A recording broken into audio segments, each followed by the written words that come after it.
Welcome to HOJO Radio. Our next broadcast was the brainchild of Jack Webb and may very well be the most well-remembered and best radio police drama series of all time. It ran from September in 1949 through February 1957 in 30-minute shows broadcast on NBC, and it brought to radio true police stories in a low-key documentary style. Ladies and gentlemen, we present to you Dragnet on HOJO Radio.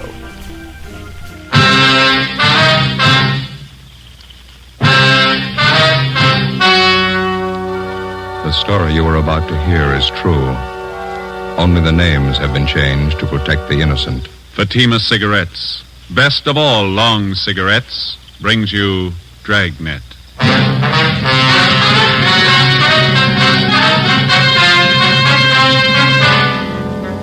You're a detective sergeant.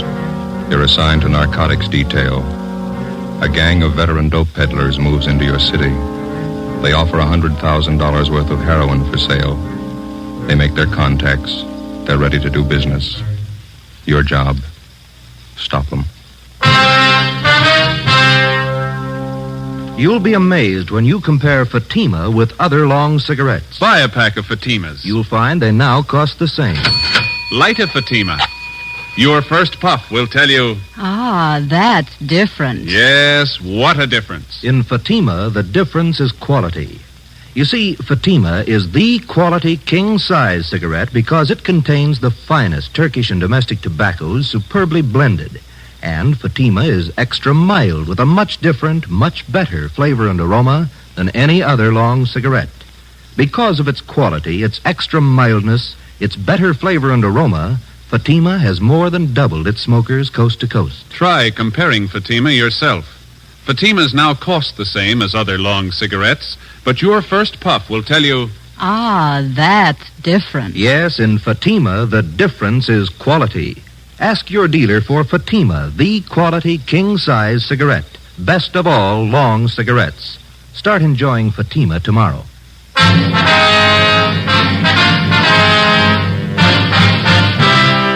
Dragnet, the documented drama of an actual crime. For the next 30 minutes, in cooperation with the Los Angeles Police Department, you will travel step by step on the side of the law through an actual case transcribed from official police files. From beginning to end, from crime to punishment, Dragnet is the story of your police force in action.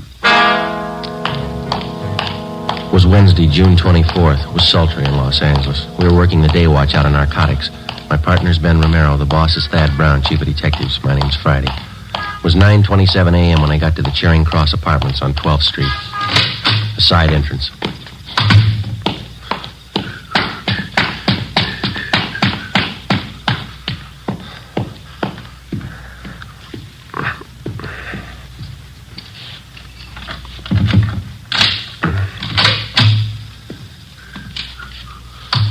Hi. Hi. Anything doing? Nothing. How's the bug working? Better. One of the fellows from the crime lab came out and fixed it last night, went next door and replaced the microphone. I'm getting real sour on this detail, Joe. Well, here, let me take over for a while, huh? Yeah, you bet you. Here. My ears feel like a couple of baked cauliflowers. 2 solid weeks holed up in this place with a pair of earphones on. Yeah. What do we got to show for it? That woman next door hasn't even mentioned narcotics in 2 weeks. All she does is eat, sleep, and play solitaire. Goes out for groceries once in a while. Hold it. Somebody ringing the buzzer next door. First visitor in a week. Yeah. Just a minute. Yes? Your name is May Washington. That's right. What is it? I talked to a friend of yours, George. Thought it might be a good idea if I looked you up. What do you want to see me about? Well, it's business, Miss Washburn. Could we talk inside? All right, come on in. Let me plug in these earphones, Joe. Yeah, go ahead. I'd like to introduce myself, Miss Washburn. My name's Howard Scully. You and George were former associates, I understand. We worked together a little. What can I do for you? Well, George and I are old friends. We were in business in Hong Kong before the war. He's a nice fellow, George. I have a date downtown in half an hour. I don't have much time to talk. I'm sorry, I didn't realize you were in such a hurry. I'll get right to the point. Yeah. My business partners and I just came up from Mexicali a few days ago, and we have some merchandise that's ready for the market. It's good quality. That's what I hear. I contacted George, thinking he might introduce me to some prospective buyers. He said he didn't want to handle any merchandise at this time. Why not? Oh, it's something about the police. They seem to be watching him. He just didn't want to take any part in any business venture. Just get it.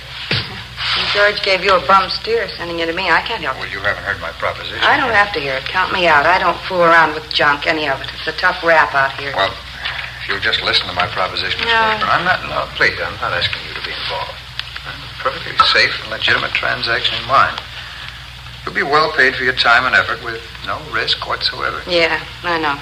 All you big connections make it sound good. George tells me you're acquainted with the right kind of people. People with money, that's the kind of people that my partners and I want to meet. Now, all I'm asking you to do is introduce me to a few such persons for our mutual benefit, and then you just leave the rest to me. Yeah, it's still too much. If I gave you an office to a buyer and you were caught, they'd get me for conspiracy. No, there's not I've gonna seen too much of it, Scully. It's no sale. Well, you'll just have to believe me, Miss Washburn. No one's going to be caught. Now, we work in an entirely different manner. The police haven't any idea of our method of operation. We've tested it in 6 big cities in the Orient. And not once did it fail us, and I tell you, it's not going to fail us here. It's your story. Well, it's perfect. I'm not chancing a rap to prove you're wrong. Well, Here, do you want a cigarette? yes, thank you. No, that's right. Okay.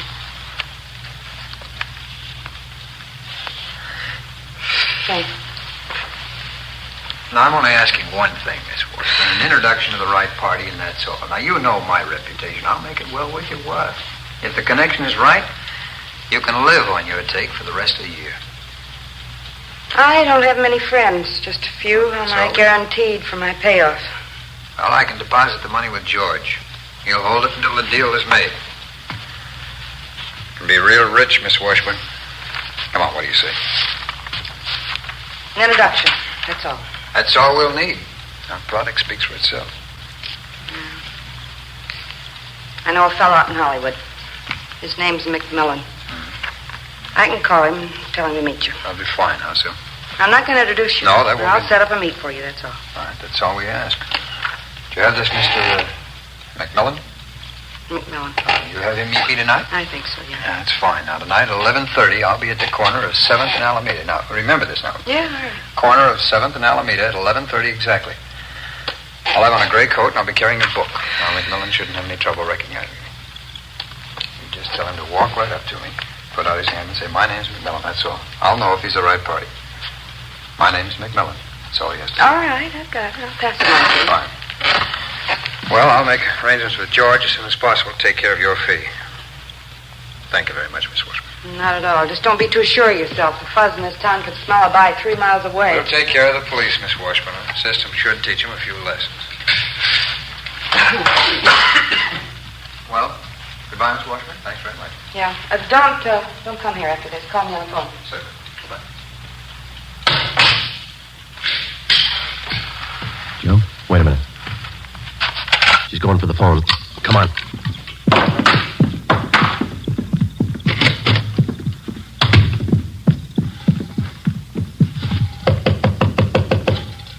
Just a minute. Try the door. It's locked.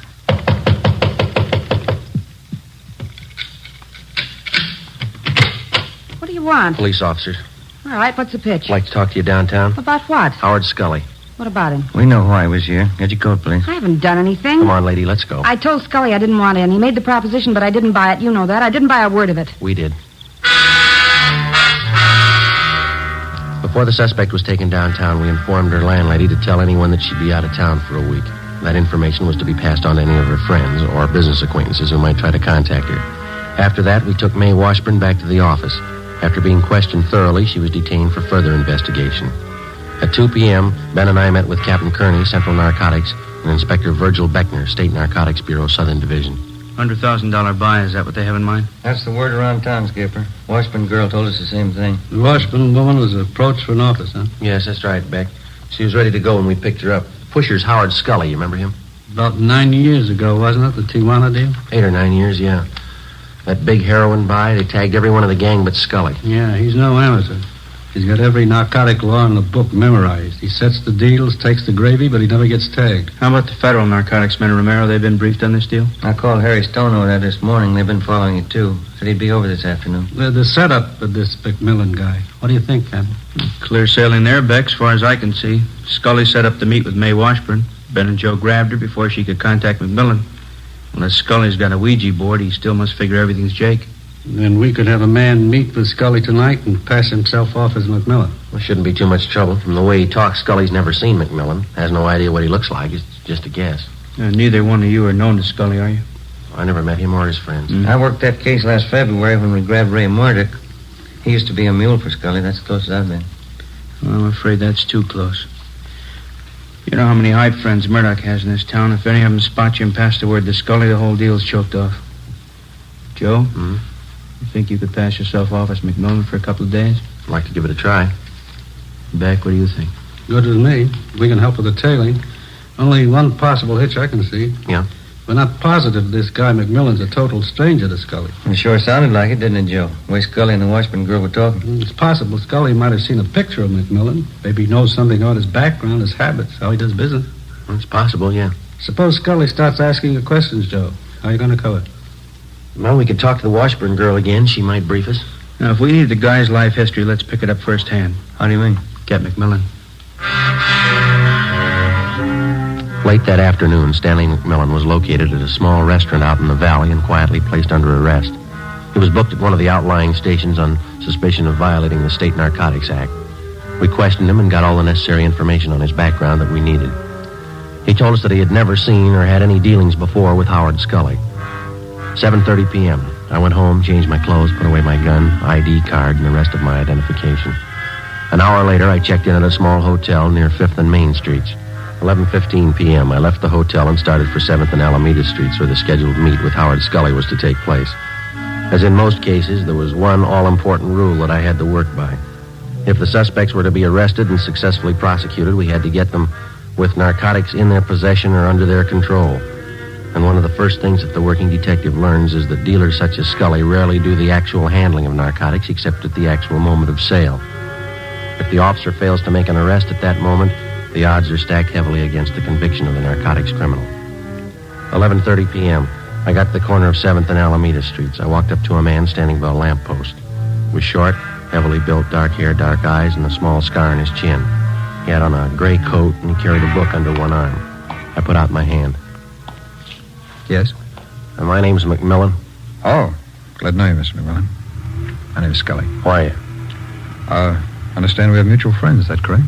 That's what I'm told, yeah. You're from Louisiana originally, New Orleans. No. Oh, that's so? Thought you were from Louisiana. Missouri, St. Louis. Oh, I see. I suppose we go for a drive, huh? My hotel's down on 5th. We could talk there. Oh, I think my car would be better. I can't afford to waste time. I got customers waiting. Oh, you can believe me, this won't be a waste of time. I'm prepared to do business. All right, let's go. Fine.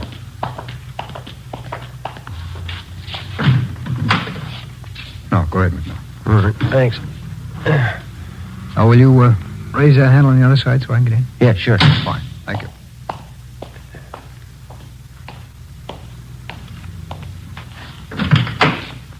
You can't be too careful in L.A., I hear. Yeah, that's right. There's a lot of heat. Oh? I hope none of it's on you. Don't worry, I'm clean. No tumbles. Would I be here if there were? I got customers to protect. Good customers. Fine. You know, maybe we can do business. How much can you handle? How much you got? Well, how about 10,000 worth? Standard rate, full measure. Hardly cut at all. Sounds fair. We drove 3 more blocks, and then Scully pulled the car to a stop underneath a row of spreading palm trees on a deserted street. He pulled the emergency brake on, then he turned to me, clamped my arms to my sides, and shook me down. What's the pitch here? What's the idea? No offense, McMillan. Simple precaution in case you had a gun. What do you take me for, mister? I'm not used to doing business this way. That might go real great in the East, but it's nothing out here. I said no offense. This is a hot town. You could be a fuzz. You can't be too careful. You know that. Yeah, well, you don't have to pull that careful stuff with me. Who set up this meet, anyway? May Washburn. All right, if you can't trust her, you can't trust me.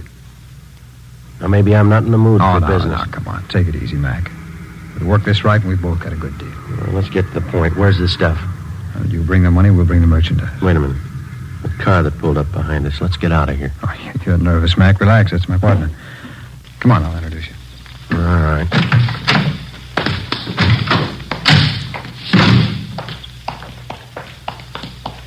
Hi, Jim. Jim, this is McMillan. Mac, this is my partner, Jim Rhodes. Roy. Yeah. Do we do business, Howard? Yeah, he's all right, Jim. He's ready to score. How much do they want? Whole bundle. We can start with 10 G's worth. Can you handle that, McMillan? I'd say so if I couldn't. I don't give it away. You get the money, you get the stuff. When? 10 G's worth tonight, rest next week. Midnight now. What do you expect me to do? Bring the money with me? Howard will pick you up at 3 a.m., same corner. Sure. Well, that doesn't give me much time, does it?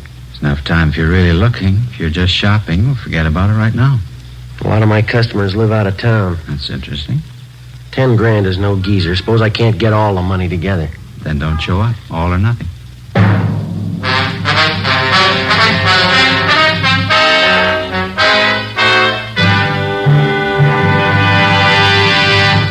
You are listening to Dragnet, authentic stories of your police force in action. Oh, no. Ah, that's different. Yes, what a difference. There's a difference you can hear, there's a difference you can see, but the difference in Fatima is quality. Yes, friends, when you compare long cigarettes, you'll find that in Fatima, the difference is quality. Quality of tobaccos. The finest Turkish and domestic varieties, extra mild and superbly blended to give you a much different, much better flavor and aroma than any other long cigarette. Quality of manufacture. Smooth, plump cigarettes rolled in the finest paper money can buy. Quality even to the appearance of the bright, clean yellow package. Carefully wrapped and sealed to bring you Fatima's rich, fresh, extra mild flavor. Fatimas cost the same as other long cigarettes, but your first puff will tell you... Ah, that's different. Yes, in Fatima, the difference is quality. Ask your dealer for Fatima, the quality king-size cigarette. Best of all, long cigarettes. Start enjoying Fatima tomorrow.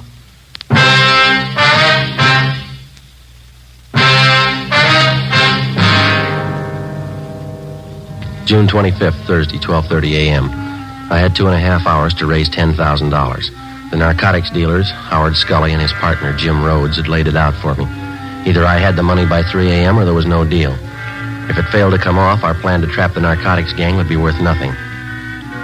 Rhodes and Scully could possibly find another buyer without our knowledge, make a deal, and flood the market with their store of narcotics. I knew it'd be impossible to get the $10,000 together.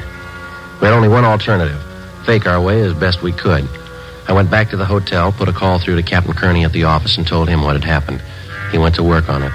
From the Narcotic Details Emergency Fund, set up for such purposes, we got together $600. From Chief of Detectives Thad Brown, Deputy Chief White, the State Narcotics Bureau, and anyone else available by phone, we succeeded in rounding up another $350. 2:30 a.m. The money was tied in 2 small bundles, with hundreds, 50s, and 20s on top. $1 bills were sandwiched in between. The 2 bundles were placed in a briefcase and delivered to me at the hotel on 5th Street. The gun was also in the briefcase. I took it out, put it in my pocket, closed the briefcase. 2:45 a.m. I left the hotel with the money and started for the big meet. 3 a.m. 7th and Alameda. McMillan, how are you? Scully? We're down this way. You have the money? Well, your pal said all or nothing. I got it. Let's have a look. How about the merchandise? We can check it in the car. It's right down here. Rhodes? Hi. The money? Yeah, that's right. I got the money.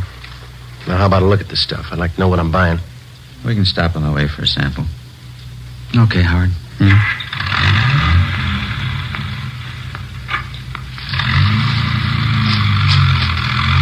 Care for some, McMullen? What do you got? Cashew nuts. Have some. Thank you. There's lots of heat in this town. Cops are thick as flies. Yeah, that's right. Rough time. I gotta be careful. What's the reason, anyway? When did it start? Well, about 6 weeks ago, Bulls tagged some high school kids. Half a dozen of them. Huh? What for? Well, they were regular hypes. Just punks, 18-year-olds. A couple of them were 17. Young squirts. Yeah, and the heat's gonna get worse. One of the punks cashed in yesterday. Read it in the paper. Overdose. Not gonna help business. Well, I'll tell you one thing. I'm playing it close. I got good customers, and I'm not gonna risk my neck. How much stuff you think you can handle a month, McMillan? No thanks, no more. Oh, I got about 30 mainliners. They're regular and they're sure. 8-10 ounces a week, but they like good stuff, no alley hype junk. Howard must have told you it's all we handle, good stuff. If it goes right, we could make it a permanent connection with you. Well, I'd like to see what you're offering first. We'll have a good look. All right, Howard, you know where to pull up. Yeah.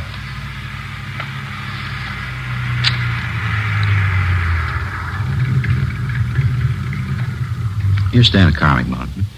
All right.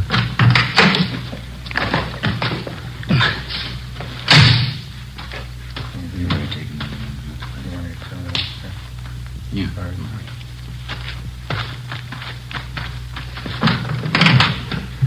All right, Mac, you can get out. Yep. There you go.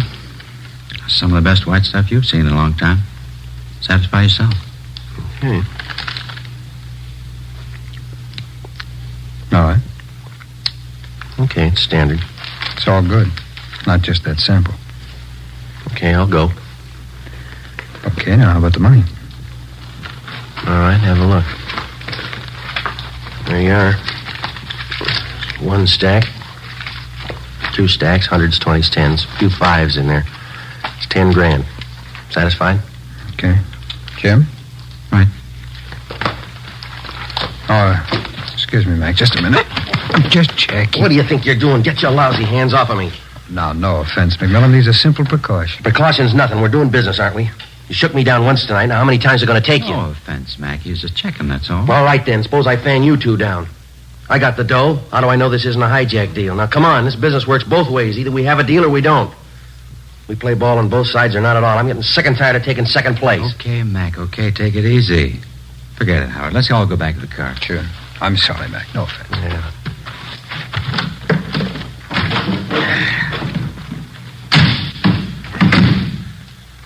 Okay, let's close the deal. Where are we going to go? Don't worry, it's a safe place. Okay, Howard.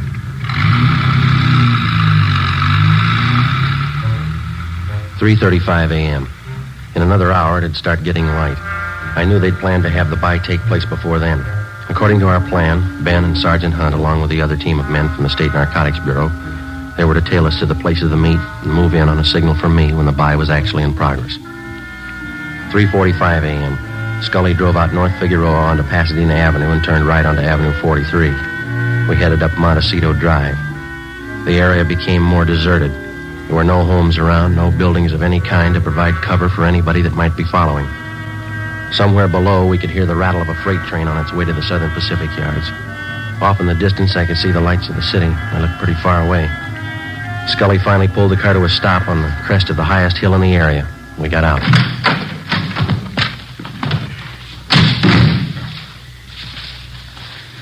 What do you think, Mac? Well, a nice view. Yeah. Spent a long time finding this spot. It's foolproof. Yeah? Bring him over here, Jim. Let's show him. Come on. See there? Clear view of everything down below. At least half a mile in every direction. No chance of getting trapped up here. Pretty smart. That's the way I like to deal. If there's any cops following us, we can see the lights before they get here. Plenty of time to cover up any evidence. Cops ask questions, why, we tell them we're just looking at real estate up here. It's pretty good, huh? Well, I gotta hand it to you. You can't be too careful. What do you do for lookouts? Let me show you. Swede? Oh, Swede. Who's that? Friend. Yeah, Jim? Well, what's the pitch? Who is this guy? Business pal of Howard and me. Swede, this is Mr. McMillan. What do you say? How do you do? Look, how many people do you need to make a buy, Rhodes, huh? Swede's a lookout. It's a big fella, isn't he? We got enough people here for a Sunday picnic. We need a lookout. You just got finished saying it. We can't be too careful. Well, come on, let's wrap it up. Where's the stuff? Swede, you want to get it? Okay, Howard. far's he have to go? Close by. Stuff was put away down in the tall grass. Nobody ever found it. It's a good idea. I like the way you operate. Sweet'll have the stuff for you in a minute. Well, how about the money? Should we count it? Rather wait till Swede gets back. Okay. Sweet for the car. Can't beat this spot, can you, McMillan? No, it's good. You had no idea how much time we spent looking for it. You did real good. Yeah. Here you go. Okay, thanks. Now the money, Well, how about counting it out here, huh? I'd feel better keeping an eye on that road down below. Okay, good idea. Well, let's count it, Mac, huh? Yeah, all right. Here you go. There's one bundle, and there's the other. I'll count it, Jim. Yeah, snap it up. We've been here long enough already. 1, 2, 4. Hey, there's quite a few $1 bills here. Huh? Well, there's a few of them, but it's all there, 10 Well, grand. that's how it could be with all these ones. Here, let me see. Don't bother, Rhodes. Here, what are you trying to pull? All right, get away from the car, Scully. You too, Swede. Put the gun down, Mac. You won't get away Get with your it. hands behind your head. That means you too, Rhodes. Nobody's hijacked us, McMillan. You're not going to be the first one. It's no hijack, mister. This is a pinch. He's a fuzz. He's a lousy fuzzy. I knew I should have found him again. Shut up, Howard. You know we can square this with you, Mac. 5 grand cold cash, no questions. You're talking to yourself, Rhodes. I'll make it 10. 10 grand cash. Now, you can't afford to pass that up. Come on, how about it, Mac? You're human just like we are. You can use the dough. You keep your hands behind your head, mister. Use some sense, copper. Swede's as strong as a horse. I could put him on you, he'd break every bone in your body. You're gonna have to get past this gun first. You're not going to stop all three of us. How do you think you're going to get back to town? Don't worry, you won't have to walk. You'll never get us downtown. Swede'll break you in half. He'll kill you. You just gave me an idea, Rhodes. Huh? You're pretty tough. Shouldn't bother you. I'll kill the Swede right now. You and Scully can carry his body in front of me. We'll start walking down that road till we hit the nearest place with a phone. I think that'll take care of it, won't it? He hasn't got the guts, Jim. Turn around, Swede. Oh, look, don't kill me, mister. I'll go with you. Don't shoot. Turn around. Stay where you are, Scully. Don't kill him, Copper. Don't kill Swede. We'll do anything you say. Somebody coming. Look, Mac, we'll give you every dime we own. $50,000 bucks. Now tell him nothing's happened. Ben, over here. 50 grand, Mac. You can't lose. Right, Joe. Back. Back's over this way. The 3 of them, Ben. Okay. All right, behind your back. Come on. Couldn't get here any sooner, Joe. Had to park at the bottom of the hill if they'd have seen us. Stand still, mister. Yeah. We circled around on foot and climbed up through the grass. I was beginning to think I lost you. All right, you two, get him behind your back. Back. Hi, Joe. Here's the junk right here. These 2 packages. Good.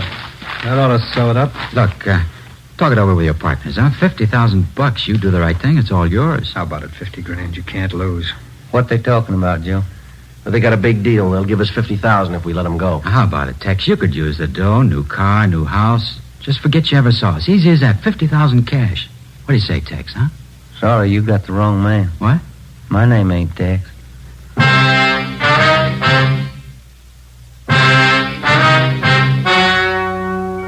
The story you have just heard was true.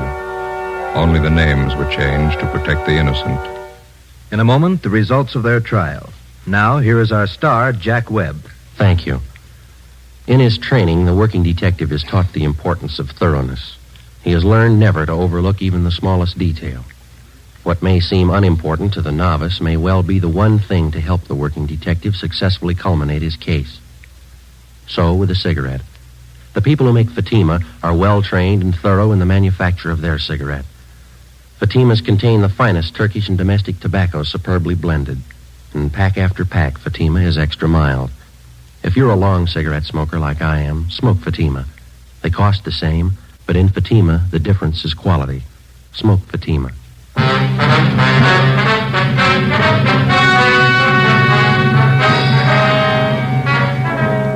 May Washburn, Howard Lewis Scully, James Henry Rhodes, and John Swede Nelson were tried and convicted. They received their sentences as prescribed by law and are now serving their term in the state penitentiary.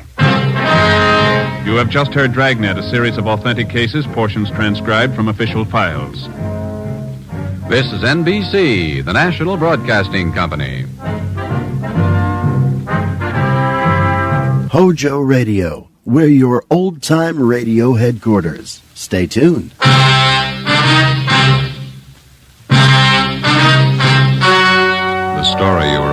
here is true. Only the names have been changed to protect the innocent. Fatima Cigarettes, best of all long cigarettes, brings you Dragnet.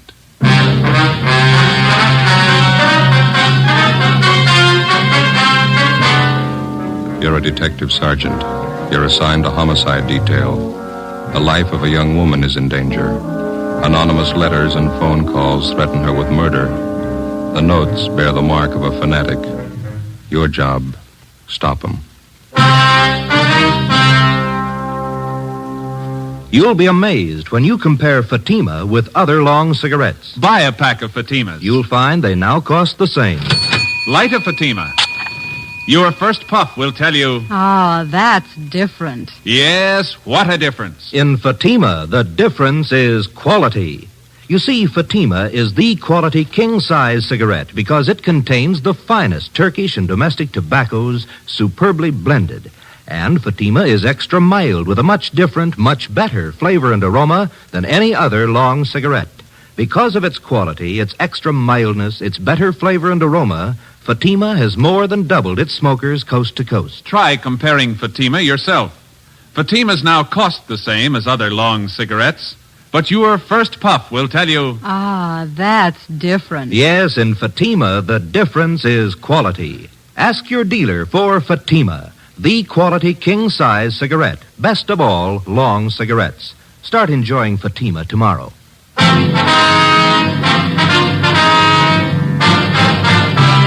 Dragnet, the documented drama of an actual crime. For the next 30 minutes, in cooperation with the Los Angeles Police Department, you will travel step by step on the side of the law through an actual case transcribed from official police files. From beginning to end, from crime to punishment, Dragnet is the story of your police force in action. It was Tuesday, March 8th. It was cold in Los Angeles. We were working the night watch out of homicide. My partner's Ben Romero. The boss is Captain Steed. My name's Friday. We were on the way out from the office, and it was 6:45 p.m. when we got to Greenwich Street. Number 318.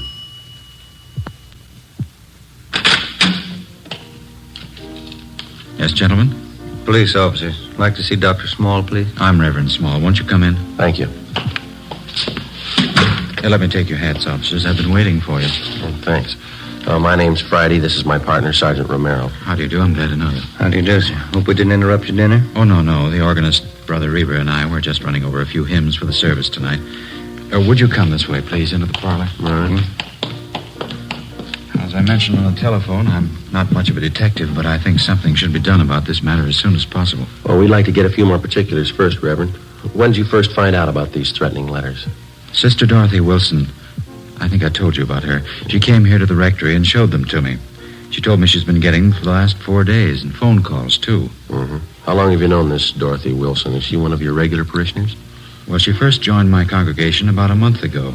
She's been in regular attendance at our services ever since. Is that the church next door, joining the rectory here? Yes, that's right, Sergeant. Second Reformed Church of the Holy Book. I founded it here about 3 years ago, and I've been pastor ever since. Have you ever had this trouble before? I mean, threats against the people who join your church? No, never any trouble at all. I wonder if you have those notes that Miss Wilson's been receiving, Reverend? Yes, right here on my desk. Let me see,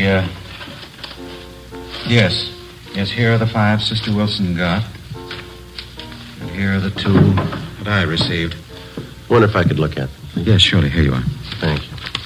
Oh, would you excuse me for a moment? It's about time for Brother Reber to get over to the church. I'd better tell him. Certainly, Reverend. Didn't mean to hold you up. No, not at all. I'll be back in just a moment. All right, sir.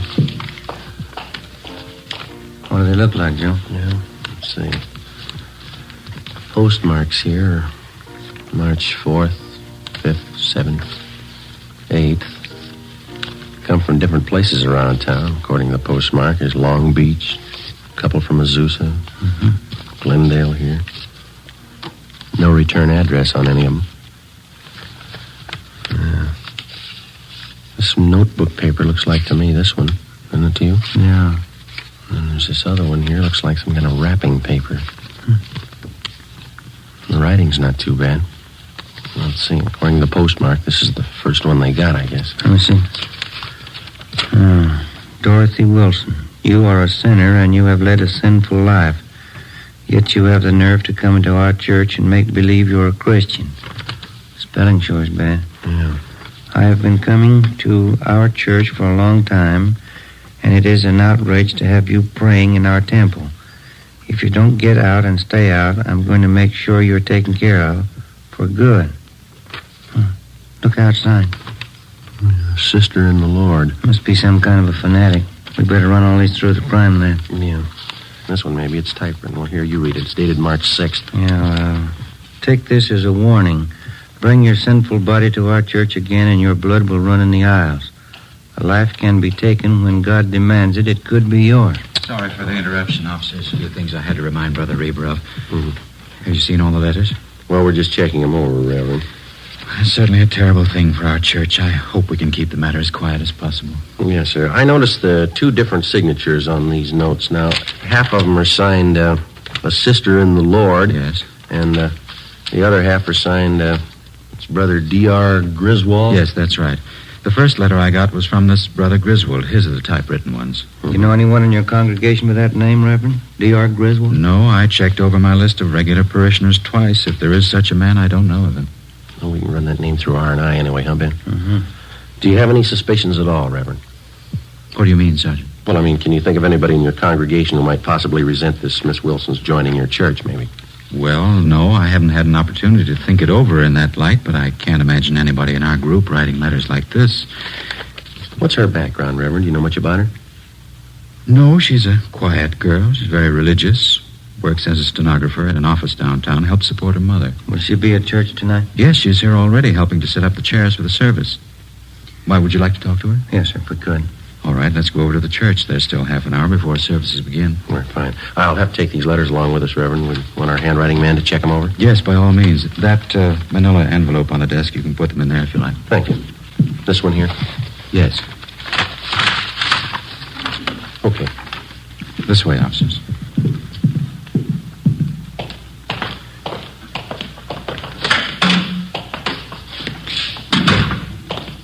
How many members do you have in your church, Reverend Small? 162 regulars. Another 100 or so on the fringe. They attend only occasionally. You mentioned that this Miss Wilson's had threatening phone calls, too. Yes, that's what she told me this afternoon. Man's voice or a woman? Well, Sister Wilson said both.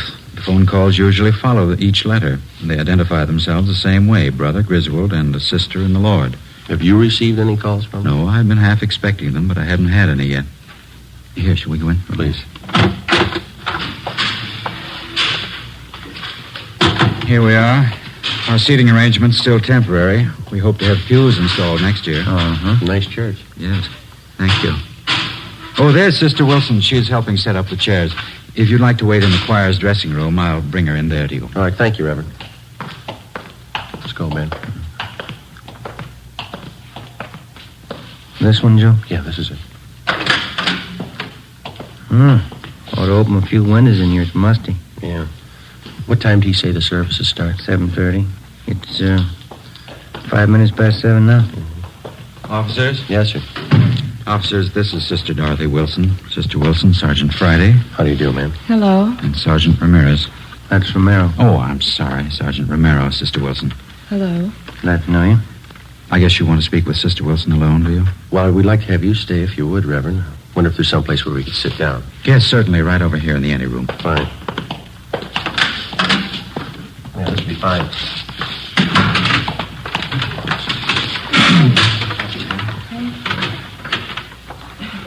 Now, Sister Wilson, there's no need to be afraid. These officers are here to help you and to protect you. See that nothing happens. Yes, Brother Small. Hold fast in the faith of the Lord, and you shall not fear. Yes, I will. You want me to tell you all about it, Sergeant, how it started? Well, if you please. Say, is it all right to smoke in here? Yes, of course. Go ahead. You want to care for a second? No, thank you. No, thanks. Ben? Not right now. Okay, I'll leave it back there if you want to. We've already looked over the letters that you received. The Reverend here told us that you got the first one last Friday. Yes, that's right. I've gotten one each day since then. Phone calls, too. Did you recognize the voices making the calls? No, I didn't know them at all. The woman's voice was very rough.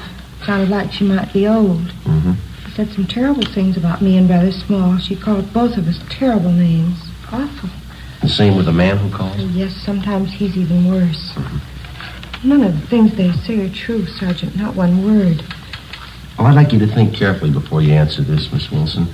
Is there anyone at all that you know in your neighborhood, or here at church or at your work, who might be doing this? Maybe somebody that you knew a few years ago, some acquaintance? Ever since it's happened, I've been trying to think of someone. I don't think I've ever met anybody who'd do this kind of thing. Well, how about a former boyfriend or a girlfriend who might be jealous of you for some reason? No. I did have quite a few boyfriends, just casual dates, nothing serious. They were always taking me out, dancing and out to parties. We went everywhere, but I was never interested in any of them. Well, were any of them upset when you stopped going out with them?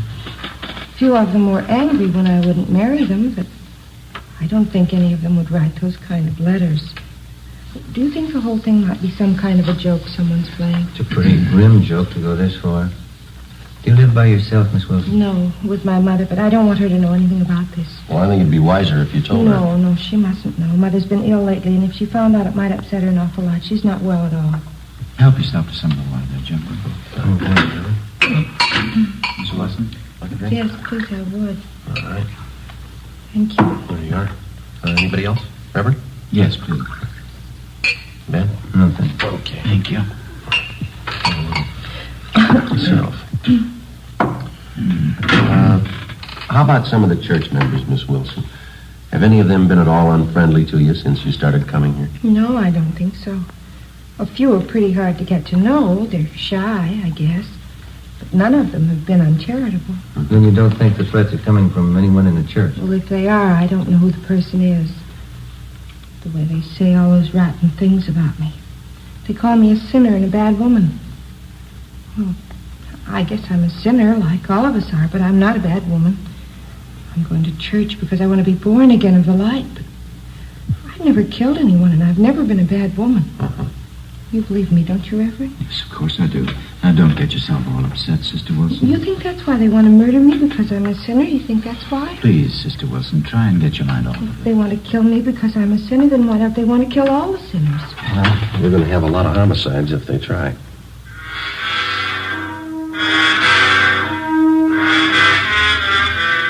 "10 p.m. Together with Sergeants Raines and Bechtel, we tailed Dorothy Wilson to her home. She parked her car at the rear and went inside. A stakeout was placed on her house.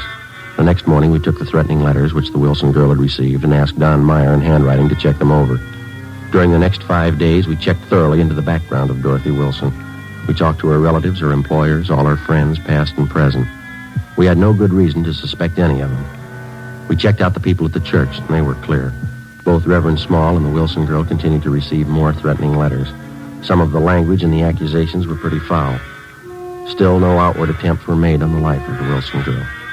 A week after we started on the case, we tallied up our findings. They seemed to make sense. We talked it over with Raines in the squad room. Don Myers checking those letters and a sample of the Wilson girl's handwriting, isn't he? What's he got to say? The letters written in longhand are signed a sister in the Lord, and the typewritten letters are signed Brother D.R. Grizzle. Yeah, I know that. Don says all the letters were written by the same person. How's he figure? Well, similarities in phrasing, same mistakes in spelling, typewritten and longhand both. Signatures on the Griswold letters match the handwriting in the other letters. No, they were only dealing with one suspect. And Don Meyer seems pretty sure of it, yeah. Well, how does the Wilson girl's handwriting check out? He's working on that. Where does that leave us? You've been on stakeouts at the Wilson girl's home a few nights. Haven't you noticed anything peculiar about the setup? How do you mean? Something that didn't fit, something that didn't quite jive? No, I don't think so. Well, just that business about her car, thought that was a little out of line. Yeah, it struck us the same way. Girl always seemed frightened enough about the situation when she's around us, but when she thinks she's alone, it looks to me like she takes it a little differently. Yeah. Every night when she drives home, she parks her car in that dark garage. Must be at least 50, 75 yards from her house. Yeah. I've never seen her look particularly nervous and taking that long walk to her front door. I'm sure the normal reaction for a frightened woman would be to park the car right in front of the house and then hurry inside. She hasn't done that once. How about all those friends of hers you guys checked out? Anything there? Well, we've been staked out at her house, at the church, and at work. You know that. There's not a thing. Checked with some of her ex-boyfriends, too. Nothing there? Well, the Wilson girl told us that some of the boys had proposed to her. We couldn't find one who'd admit it. They all said she was a nice girl, but they didn't propose marriage. Those threatening phone calls are another thing. Both the pastor of the church and Dorothy Wilson got letters, but only the girl received a phone call. Yeah. Well, logically, if the Reverend got the letters the same time as the girl, he should have been getting phone calls, too. He hasn't received the one. Well, it could be accidental. Whoever wants to kill the girl might figure the Reverend would recognize his voice. Well, it's possible, but you remember that story that the Wilson girl gave us about her mother. Remember that? She didn't want her to know about the letters because her mother was sick. Uh-huh. Well, we checked with her mother's doctor, and Mrs. Wilson hasn't been sick in 5 years. Yeah, how about that? What do you figure? I think the girl's a fake. Everything we knew about the case of Dorothy Wilson, everything we'd learned through questioning and observation seemed to point to one definite conclusion. Dorothy Wilson, for one reason or another, was writing the threatening letters to herself. As for the warnings that she got over the telephone, we only had her word for it. We took our findings to Captain Steed and laid out the case for him. He directed us to stay on it for a few more days until we could find enough evidence and testimony to prove out our theory. The following day, Dorothy Wilson received a letter more threatening than any of the previous ones. Reverend Small also received a copy of the same letter. Again, Don Meyer's opinion was that they were written by the same person.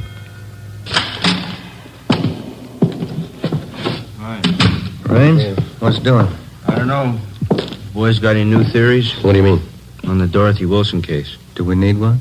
Well, I don't think your old one's going to hold up. Why? What's the matter? She's at Georgia Street. Yeah. Somebody tried to kill her.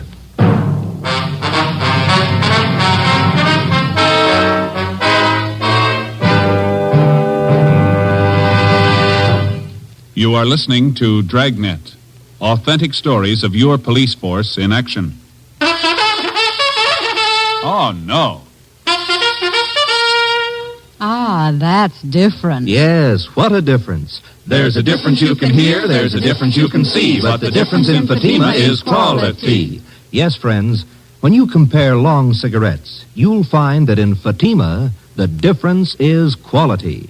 Quality of tobaccos, the finest Turkish and domestic varieties, extra mild and superbly blended to give you a much different, much better flavor and aroma than any other long cigarette. Quality of manufacture. Smooth, plump cigarettes rolled in the finest paper money can buy. Quality even to the appearance of the bright, clean yellow package, carefully wrapped and sealed to bring you Fatima's rich, fresh, extra mild flavor. Fatimas now cost the same as other long cigarettes, but your first puff will tell you... Ah, that's different. Yes, in Fatima, the difference is quality. Ask your dealer for Fatima, the quality king-size cigarette. Best of all, long cigarettes. Start enjoying Fatima tomorrow.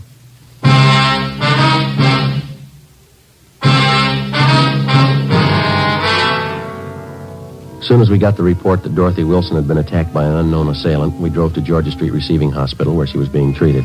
Anderson and Bechtel from Homicide were standing by. We talked to the doctor, who told us that the victim had no serious injuries. She had 2 slight bruises on her upper arms and a slight bruise on her forehead. She complained of a headache. While the doctor made out his report, we questioned the Wilson girl. She told us that she'd gone to the Church of the Holy Book at 6 o'clock that night after work. She told us that she wanted to pray before the start of the regular service at 8:15 p.m. We asked her exactly when and where the attack occurred. At about 6:30, I felt a little tired. I told the officers on duty at the church I thought I'd get a little rest before services started, and then I went into the ladies' dressing room and laid down. That's what happened. It was terrible. Did you see the person who tried to hurt you? No. I was lying down with my eyes closed, and he must have come up from behind. He put his hands around my throat and started to press tight. It was awful, just awful. What happened then, Miss Wilson? Well, I fought as hard as I could. I kicked and scratched him, and I guess I hurt him because he let go of my throat for a minute. After that, he pulled me down on the floor. I remembered that. And then he put his hands around this part of my head like this. Mm-hmm. The other officers told us that one of the choir members, Mr. Sherman, found you unconscious in the choir room. Is that right? Yes. Whoever it was who wanted to kill me, they put a gag in my mouth and blindfolded me, then tied my wrists together with tape. That's how Mr. Sherman found me. How long do you figure you were unconscious then? I don't know. It was about 6:35 when I laid down in the dressing room. Mr. Sherman said he found me there at 20 minutes past 7. And then you were out about 45 minutes, is that it? Well, I suppose so. I don't remember anything. Well, what makes you think the person who attacked you wanted to kill you, Miss Wilson? That's what they said in the letters, isn't it? They want to kill me for coming to church. Now, your purse and everything that was in it was scattered all over the dressing room floor. Is that correct? Yes, it was. My money and everything scattered all over. I guess they wanted to rob me, too. $52 in cash. Is that what you had with you? That's right, a $50 bill and some change. I don't know why they didn't take it. Maybe something frightened them off. It's possible. The officers found some other articles scattered around the dressing room. A roll of tape, a metal box that the tape came in, and a half a dozen razor blades. Did you notice any of these in the dressing room before you were attacked? No, none of them. I never saw them before. Those razor blades, officer, what do you think they wanted to do with them? There's no use thinking about that now. It's all over. I knew I'd be protected. I felt the spirit. I knew the holy light would protect me. Yes, ma'am. Will you find whoever did it, officer? Well, this is just a hunch, Miss Wilson. Yes. I think we already have.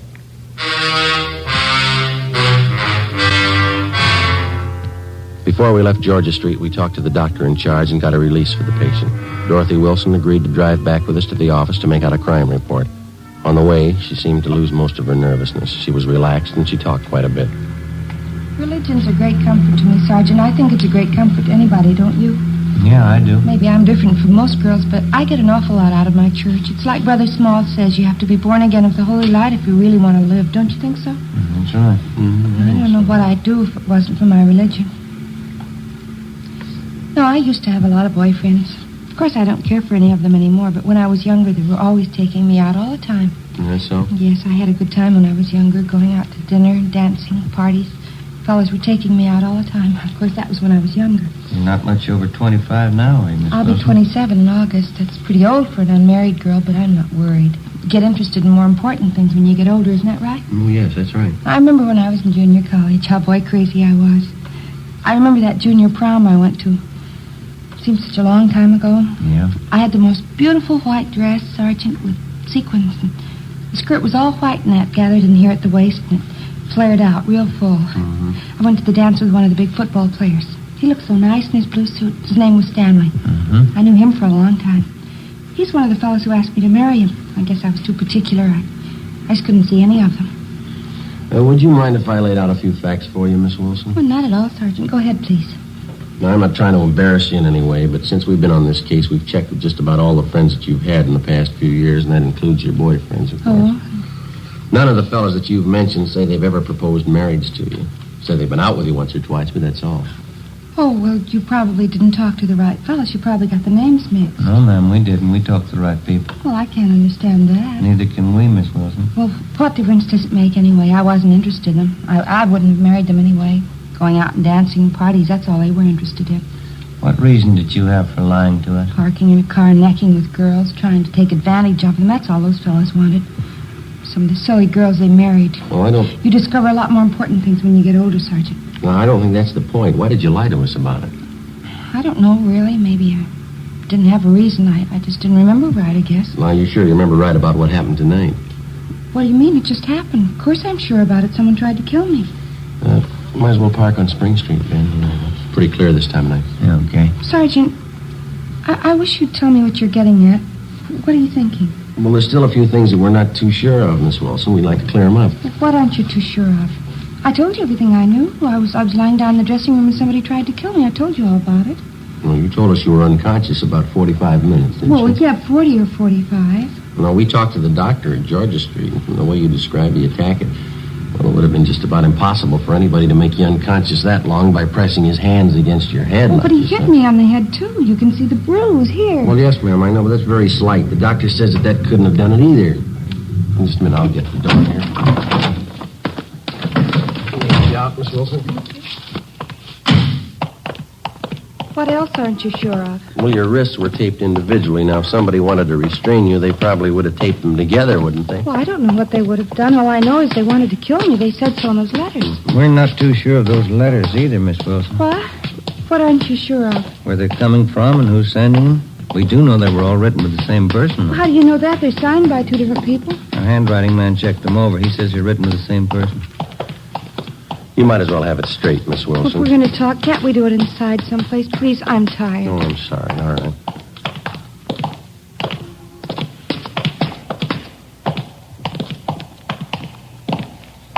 Hey, Joe. Yeah. I'll see if Leighton Fingerprints is finished with that stuff. Yeah, I'll bring it along. If they are, we'll be in the interrogation room. Yeah, all right. This way, Miss Wilson. A man I know used to be on the police force. Nice fellow. We used to go out all the time together. Was that so? What's his name? Well, that's funny. I don't remember. He's an awfully nice fellow, though. We used to go dancing every week. Mm-hmm. Here we are. Go right ahead. I started questioning Dorothy Wilson, but she wanted to talk about everything except what concerned the case. Dean Bergman and Leighton Fingerprints had already checked each article that was found at the supposed scene of the crime. The Wilson girls' prints were all over them. Did you write those threatening letters to yourself, Miss Wilson? I don't understand. Why do you ask me something like that? Did you write the letters to yourself? You know that's not a fair question, Sergeant. I don't know what you consider fair, but we'd like to know, did you write the letters? Do you know what it is to pray, Sergeant? I mean, really pray? What's that got to do with it? I've been praying all my life. I've been praying hard. Ever since I was a little girl. We'd like to have your answer our question, Miss Wilson. I think you'll understand. This is the answer, Sergeant. I can feel the Holy Spirit in my heart. I know you'll understand. Yes, ma'am. I've been praying for an awfully long time, Sergeant. When I was a little girl, 6 years old, I was praying. Night and day I said my prayers, but there never seemed to be any answer. I never could understand it because I only prayed for one thing. I didn't think it was too much to ask. What was that? I wanted people to know me, Sergeant. I wanted people to know me and like me, that's all, but it never seemed to happen, even when I was a little girl. Don't think I quite follow you, miss. You've got to understand me. Nobody else does. From the time I was a little girl, 6, nobody ever seemed to care if I was around or not. I always tried to make friends, tried to make people like me. I tried very hard, but nobody seemed to care. Nobody even noticed me. Nobody ever noticed me. You mean that's why you wrote those threatening letters to yourself, so that you'd be noticed? I wanted somebody to care about me, that's all. I wanted them to know who I was. Dorothy Wilson. I wanted to walk down the street and have people nod and have them say, that's Dorothy Wilson. There goes Dorothy Wilson. Just for somebody to care, that's all, Sergeant. Just for somebody to care. Well, then the whole thing's purely your imagination. You wrote the letters to yourself, and you pretended somebody attacked you. And all the rest. God told me to do it, Sergeant.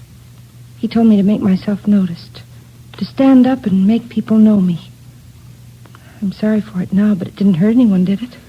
Well, ma'am, you had an awful lot of people working for nothing. Oh, I'm sorry. It was so nice while it lasted. People looking after me, caring about where I went, what happened to me. It's the first time anybody ever really noticed me. It was that important to you? People knew who I was. Dorothy Wilson. They all noticed me. I feel better now that it's over. Oh, there's one thing I've got to tell you, Sergeant. Yes, ma'am. Remember driving here in the car I told you about that junior prom I went to? Mm-hmm.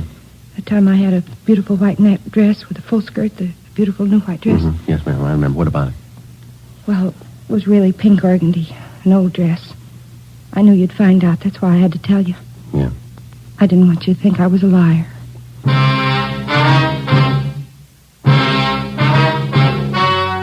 story you've just heard was true. Only the names were changed to protect the innocent. In a moment, the results of the trial. Now, here is our star, Jack Webb. Thank you. Dragnet's mail this week has included cards from some of you listeners saying that your dealer is out of Fatima's. Thank you. We've done something about that. Now, if any more of you find a dealer fresh out of Fatima's, send me his name and address, and we'll do something about that, too. Write me, Jack Webb, Post Office Box 951, Hollywood. And, Mr. Dealer, don't wait a day. Step up your orders for Fatima. Get in on this ever-increasing demand for the quality long cigarette.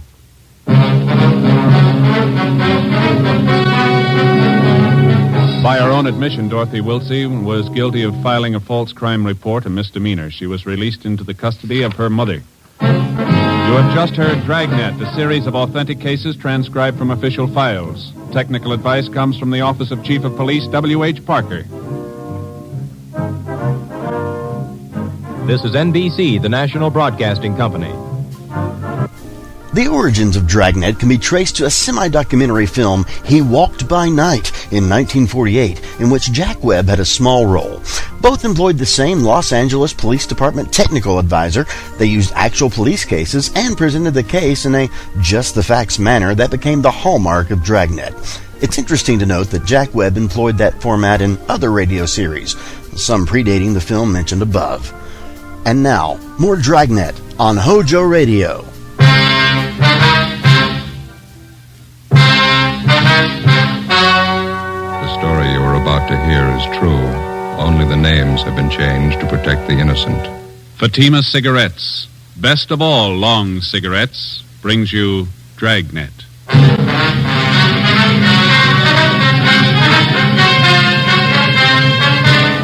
You're a detective sergeant. You're assigned a homicide detail. A newborn baby is taken from a hospital nursery. There's no trace of the infant. There's no trace of the abductor. Your job, find him. You'll be amazed when you compare Fatima with other long cigarettes. Buy a pack of Fatimas. You'll find they now cost the same. Light a Fatima. Your first puff will tell you... Ah, that's different. Yes, what a difference. In Fatima, the difference is quality. You see, Fatima is the quality king-size cigarette because it contains the finest Turkish and domestic tobaccos superbly blended.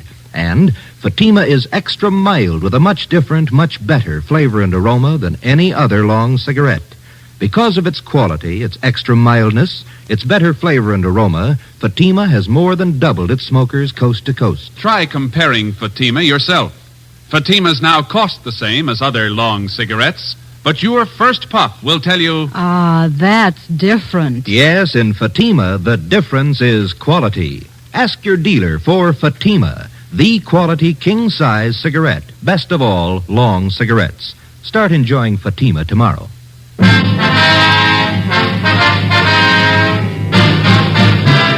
Dragnet, the documented drama of an actual crime.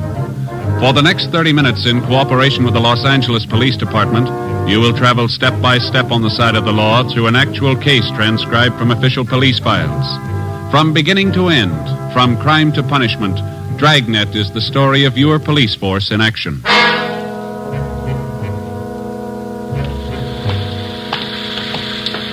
It was Thursday, January 28th. It was raining in Los Angeles. We were working the night watch out of homicide. My partner's Ben Romero. The boss is Captain Steed. My name's Friday.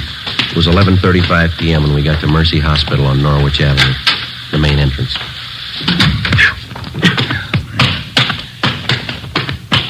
Better check at the desk. Yeah. 2B, right away, Eleanor. 2B, Wayne. Yes, sir? Police officers, we received a call from the hospital here. Oh, yes, sir. Right this way, please. Yes, ma'am. Dr. Walsh is waiting for you. Is he the man in charge? Oh, no, Dr. Walsh is the head of the hospital. I see. Please, Dr. Walsh. Fine. Come in, please. Come in. Thank you, miss. Yes. Dr. Walsh. How you do? It's my partner, Sergeant Romero. My name's Friday. Yes, I've been waiting for you. You have a seat, please? Thank you. Thank you, sir. Gentlemen, I just got here a few moments ago myself. No doubt you know as much about this as I do. We were notified that a 3-day-old baby's missing. Is that correct? Yes, one of the Stryker twins. Found just Tuesday morning. Mm-hmm. Where'd the baby disappear from, Doctor? Nursery. Can't understand how it could happen. Never heard of such a thing. Who was in charge of the nursery? Nurse O'Connor. She's back with the superintendent of nurses. Quite upset. Would you like to talk to her? Yes, sir, we would. All right. This way, please. Thank you.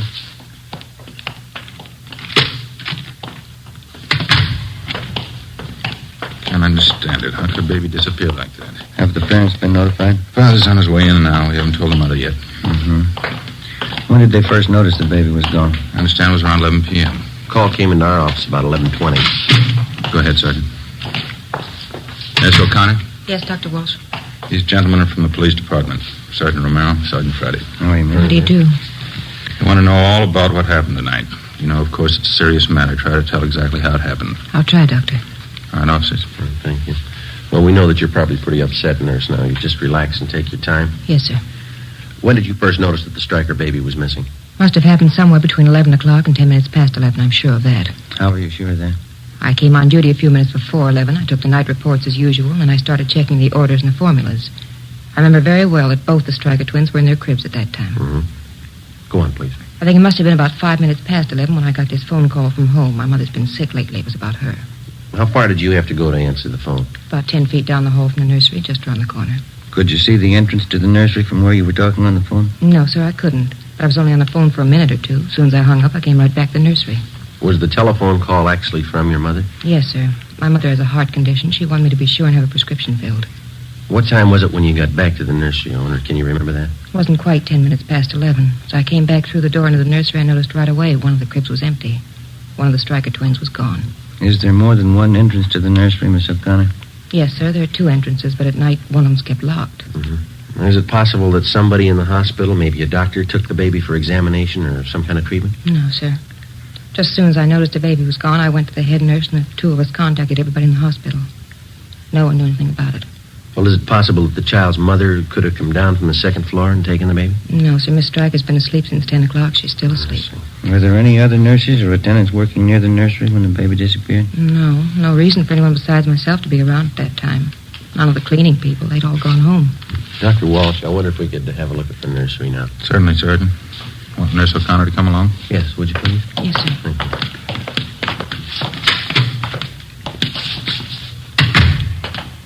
This way, gentlemen. Straight down the hall. What are the hospital visiting hours, Doctor? The usual. 2 until 4 in the afternoon, 7 to 9 in the evenings. Quite strict about that. Mm-hmm. Do you know if all the visitors had left the hospital by 9 o'clock tonight? Of course, I wasn't here, but the superintendent of nurses told me they'd all left by 9. She's compiling a list of every visitor we had this evening. Good. They'll all have to be checked. Nursery's right here, officers. Mm-hmm. This empty crib just inside the window here. Yes, sir. It's where the baby was. You can see it's right next to the door here. I noticed that there's no blanket in the crib. Is that missing, too? Yes, sir. The crib's just the way I found it when I came back from the telephone. I haven't touched it. Are there any marks of identification on the blanket or the clothing? Each one's stenciled Mercy Hospital. Each baby wears an ID bracelet. Doctor, I wonder if we could have that crib brought out to have it checked for possible fingerprints. Certainly, of course. Is this the other door to the nursery you mentioned, Miss O'Connor? That's right, Sergeant. I checked it. It's locked. That large window on the other side of the nursery. Is that a stationary window? Yes, sir, it is. It faces onto a small court. Well, then whoever took the baby had to use this door. It's the only way they could have gotten in. Oh, excuse me a minute. I want to attend to the baby in there. Sure.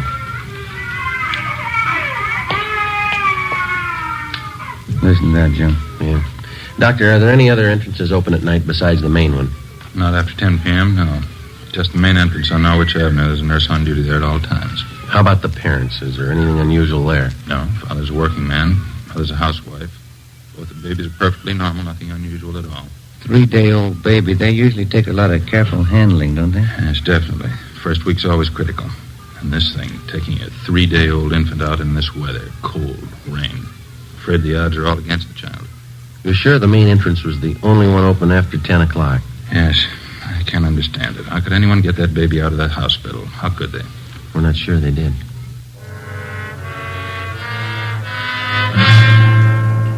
Midnight. A 3-day-old twin boy was missing from his crib in the hospital nursery. That's all we knew. We checked the list of possibilities. The baby could have been taken for ransom. Somebody wanted revenge on the Stryker family and decided on the baby as the best means. Maybe someone just wanted a child, someone mentally unsound, a maniac, a pervert. Maybe an accident had happened at the hospital. Somebody wanted to cover up. Possibly one of the parents or their families had a motive. Perhaps somebody just wanted the child dead. We called the office and got out an APB on the Stryker baby and a description of the blanket and the clothing. Details of officers were alerted at the bus depots, railroad terminals, the airports, all public transportation facilities. Steps were taken to notify doctors, hospitals, sanitariums, anybody in any place where a 3-day-old baby might be taken. The entire area around Mercy Hospital was canvassed. No information. The baby's crib was dusted for prints. No leads, no physical evidence. The investigation continued. When George Stryker, the father of the child, arrived, Ben and I met with him in the office of the hospital superintendent. Can't we let people know about it? Newspapers and the radio? We've already covered that. Stories and pictures have gone out to the papers. We've notified the radio stations. They're getting out broadcasts on it. How am I going to tell my wife? Well, sir, there's only one thing that we can promise you. We'll do everything we can to find your baby. Well, isn't there something I can do? Isn't there some way I can help? This is just a remote possibility, Mr. Stryker, but you ought to know about it. What's that? In case anybody contacts you regarding your baby, in case they make any demands on you for money or anything else, we want you to notify us immediately. What could they expect to get from us? We own our home. That's about all. We just want to cover all the possibilities, Mr. Stryker. In case any demand at all is made, don't try to deal with the people. All right? Yes, sir, I understand. Sergeant? Yeah. One of the men from homicide would like to see you outside. Sergeant will leave us. Oh, thank you, Doctor. We'll have to go now, Mr. Stryker. We'll keep you informed. All right, thank you. Joe? Yeah, I'll leave us. I think we got something back here. What's that? Encinas and I were the night watchman out back, the side of the hospital that faces on Stacy Avenue. Yeah. 2 doors back there, just off the street. One of them's open. Together with Sergeant Olivas and Dr. Walsh, the head of the hospital, we went back and examined the side door which opened onto Stacy Avenue. The latch was obviously faulty. It took only slight pressure on the door to open it. The latch, both doorknobs, and the door itself were dusted for prints. The entranceway and the immediate area were rechecked. No leads, no physical evidence. We traced an imaginary path from the open door to the nursery. We came to the conclusion that it could have been possible for an abductor to enter the hospital, make his way to the nursery, take the child from its crib in the absence of the night nurse, and leave by the same side door without being seen. Storekeepers and residents along Stacy Avenue were re-questioned. We got nowhere. When the abduction story broke in the newspaper and over the radio the next morning, the calls started to come in. People in practically all sections of the city thought that they'd seen the missing baby. Each call was carefully checked out. None of them paid off. 10 a.m. We checked back in at the office. I must be getting old, Joe. Can't seem to take these all-night sessions like I used to. Yeah, I'm pretty tired. Drank too much coffee again and got a sour stomach. Hi. Hi, Olivas. Right. The stats office come up with that run for us yet? No, they're still working on it. How about that San Bernardino call? Yeah, they called back. They picked the woman up when she got off the bus, checked her and the baby out. The baby belongs to her. Mm-hmm. Anything else come in? All been checked out. The press called again, want to know if there are any new leads. Yeah. Sergeant Friday in here? Yes, sir. Can I help you? They told me in the business office to come down and see you. Surely. Come on in. Thanks. My name's Wallace. I'm the desk clerk down at the hotel on 11th Street, Bluebird Hotel. Yes, sir. I got some information I'd like to talk to you. All right, sir. This is my partner, Sergeant Romero, and Sergeant Olivas. How are you? Wallace. What's the information about? Well, I got hold of a paper this morning, read about that baby that's missing. Yes, sir. Imagine those people are pretty worried about the kid. Guess they'd like all the information they can get, huh? Looks like that hospital's in the jam, wouldn't you say? Well, what information do you have, Wallace? I guess those parents could sue the hospital if they wanted to, huh? Well, sir, all we're interested in is finding the baby. Can you help us there? Well, I don't know for sure. What are you trying to tell us? Have you seen the baby? Well, I may have. Do you happen to know if they're offering any reward for information? Well, I don't know where it'd come from. The father's a working man. Oh, don't get me wrong, Sergeant. I don't expect anything for any information I'd give, but, well, I don't make too much at the hotel. You know, if they wanted to show their gratitude in some way, just thought I'd mention it. They'll thank you, Wallace. Don't worry about that. Now, what's the information? Well, you know, I didn't mean anything by that. Anybody'd be glad to help out in a case like this. What I came in to tell you was a woman and a young baby checked in the hotel last night when I was on duty. What time? I think it was about 12 o'clock. Woman didn't have any baggage or anything, one little blanket around the kid. When I saw that story in the paper this morning, I got suspicious. Is the woman still registered at the hotel? She was when I left. That was about an hour ago. What name did she register under, you remember? No, I don't, but it's in the register. You can check it if you want. Where is the hotel? 11th and Charleston, right on the corner. I'm sure it must be the kid you're looking for. Say, I hope you haven't got me wrong. How do you mean? About the reward, you know. I don't expect anything for this. We haven't got you wrong. 35 a.m. It was still raining. Together with the desk clerk, Wallace, we drove to the Bluebird Hotel on 11th Street. We checked the cards at the desk and found that the woman had registered under the name of Mrs. Harold Parks.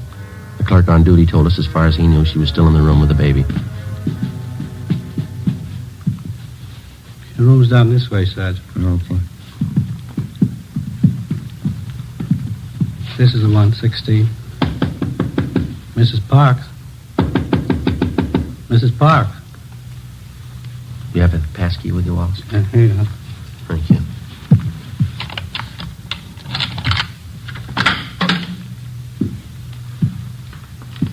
There's nobody here. Wait a minute.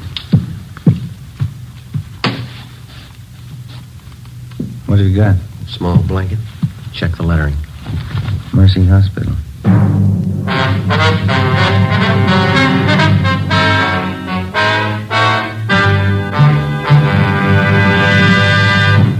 You are listening to Dragnet, authentic stories of your police force in action. Oh, no. Ah, that's different. Yes, what a difference. There's a difference you can hear, there's a difference you can see, but the difference in Fatima is quality. Yes, friends, when you compare long cigarettes, you'll find that in Fatima, the difference is quality. Quality of tobaccos, the finest Turkish and domestic varieties, extra mild and superbly blended to give you a much different, much better flavor and aroma than any other long cigarette. quality of manufacture. Smooth, plump cigarettes rolled in the finest paper money can buy. Quality even to the appearance of the bright, clean yellow package, carefully wrapped and sealed to bring you Fatima's rich, fresh, extra mild flavor. Fatimas now cost the same as other long cigarettes, but your first puff will tell you... Ah, that's different. Yes, in Fatima, the difference is quality. Ask your dealer for Fatima, the quality king-size cigarette. Best of all, long cigarettes. Start enjoying Fatima tomorrow.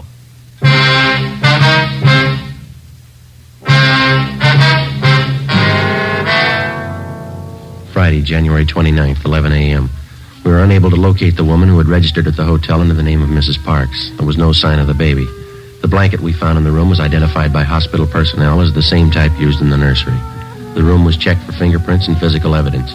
We found nothing. People in adjoining rooms were questioned, but they could give us no information. We got a description of the woman who used the name Mrs. Parks from the desk clerk, and we got out an all-points bulletin on her. Her hotel registration card was checked for handwriting and fingerprints. Captain Steed ordered an immediate canvass of all hotels, apartments, and rooming houses in the central area.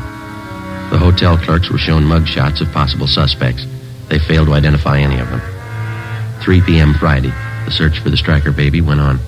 Yeah, checked out all right. Okay, Gil, thanks. Anything? Gil and Sanis checked that Wilshire call. It's another phone. Might have something, fellas. Yeah? Ruiz and I were making the rounds of hotels out along Pico. Stopped at a drugstore for a cup of coffee. Mm-hmm. We talked to druggists while we were there. Had a pretty good story for us. You got a light? Yeah. Here you go. Thanks. This drugstore is 2 blocks from the hotel where the woman stayed. It's open all night. And the druggist told us a woman answering this Mrs. Parks description came in about 1:30 a.m. Bought a whole raft of stuff. Mm-hmm. How do you mean? What kind of stuff? Well, everything for a baby. Bottles, nipples, dextrose, oil powder, all that stuff. Was he sure of the woman's description? He gave it to us before we'd even mentioned what this Mrs. Parks looked like. Right down to the color of her coat. Did she have the baby with her when she bought this stuff? The druggist said no. She even asked him if she could buy canned milk there. Where does it lead? How do you mean? Does he have any idea where the woman came from, where she went? No, but he said if she came back in again, he'd call us right away. He's going to notify the other clerks, too. They'll keep us posted if anything turns up. I got it. Homicide, Friday.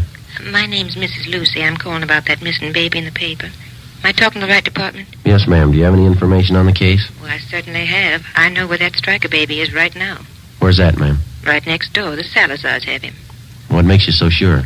It's perfectly obvious, that's all. It's not their baby. Why do you say that? That baby they have no more looks like Mr. Salazar. Mrs. Salazar and mine do. How do you mean, Mrs. Lucy? It's very simple. Mr. Salazar is dark, quite dark. Dark hair, dark eyes, dark complexion. His wife's the same way. Yes, ma'am. Baby they have is a blonde.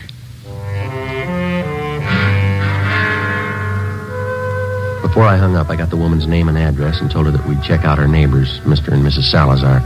We weren't sure what it meant. It could be the real thing. It could be like 100 other calls that we'd had in the last 12 hours. Ben and I got in the car and drove out to the Salazar home on Wonderland Avenue. We noticed several cars parked in the driveway and in front of the house. We went up the front stairs and rang the doorbell.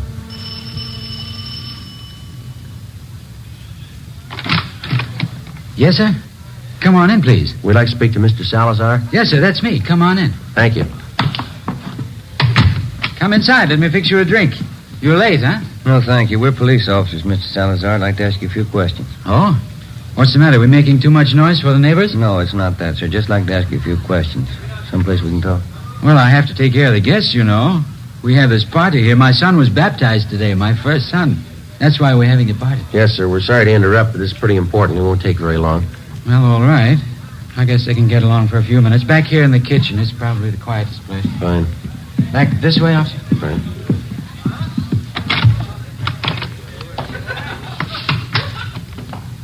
Over there. Pull up a couple of chairs. Oh, thank you.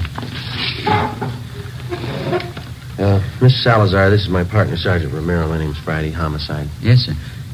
What's the matter? What do you want to ask me? We're investigating a case that involves a missing baby, sir. Well, the one in the paper this morning. I read about that. It's a terrible thing, isn't it? Yes, sir, it is. We've had a report that the missing baby was seen in this neighborhood. We don't know how true it is, but we have orders to check it out. Well, sure, anything I can do. I don't know how much I can help, but I can understand how that mama and papa feel. my brand new son, I know how I'd feel. How old is your son, Mr. Salazar? He's just 1 week old this afternoon. Fine boy. Was the baby born here in Los Angeles? No, I sent my wife Roberta to Phoenix to have a baby. We thought it'd be a lot healthier for her down there. She has a good friend of hers in Phoenix. Oh, I see. Your wife had the baby in Phoenix, and then she brought him back here. Yes, that's right. Roberta came in early this morning. Big surprise for me. I didn't know she was coming. And right away, I called all our old friends. I called Father DeSoto for the baptism, and I got things ready for the party. Big baptism party. Mm-hmm. You say your wife got back early this morning? Yes, a few minutes after 3 o'clock. Roberta came in on the plane. She said it was late. You know, the big storm. Mm-hmm. I wonder if we could talk to your wife, Mr. Salazar. Well, Roberta's taking a little nap right now. She got in late, you know, all the excitement. Do we have to wake her up? Well, no, sir, not right away. I just wonder if we could see the baby. Well, baby's sleeping, too. Roberta said not to go in, but... Well, if you're real quiet... Yes, sir, we'll be. Okay, he's right back here. Over here.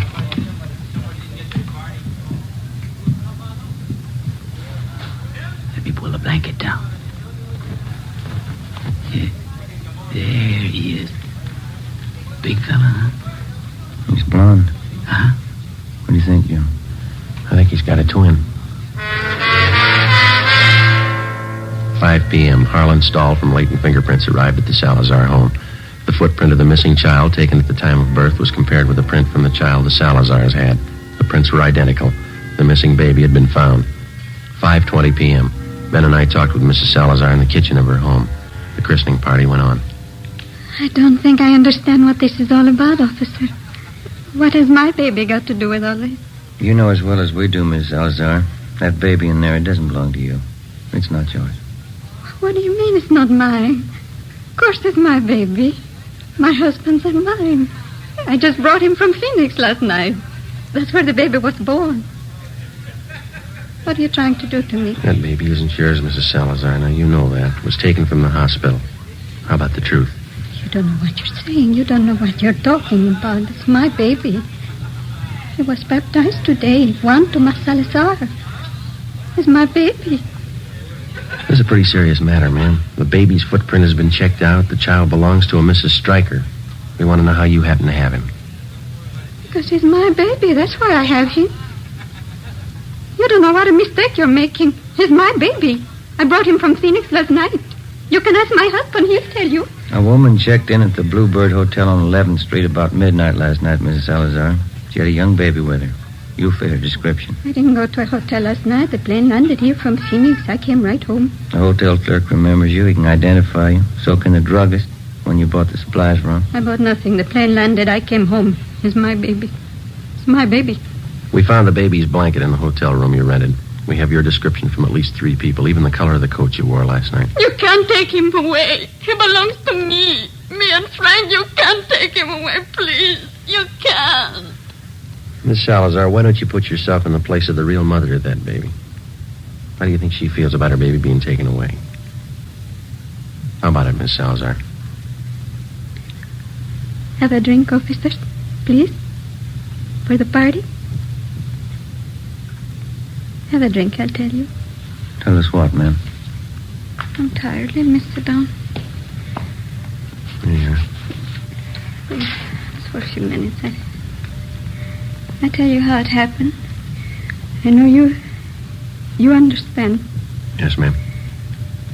It'll be 11 years next month that Frank and I were married. I don't have to tell you we want a baby. Frank always wanted a baby, but no more than I did. It's what we live for. A baby of our own. Yes, ma'am. Boy or girl, we didn't care. But we didn't have one. For 11 years, we didn't have one. Then last April, that's when the doctor told me. He said I was going to have a baby. Yes, ma'am, I understand. Well, a month before the baby was born, we thought it would be better if I went to my friend's place in Phoenix, Arizona.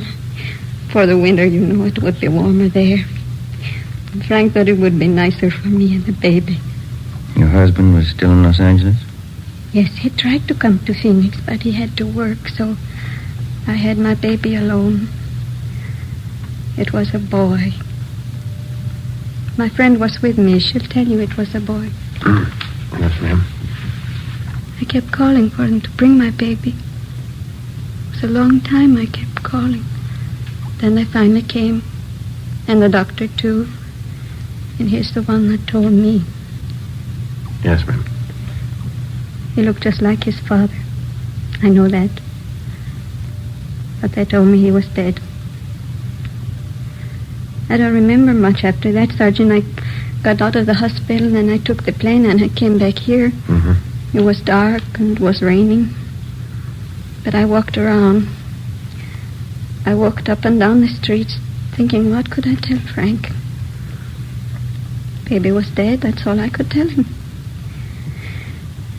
Then I walked past the hospital. That was Mercy Hospital, Mom. Yes, and it was raining. And I could see all those babies inside, warm and in their cribs. And I wanted just one of them. Just one for Frank and me.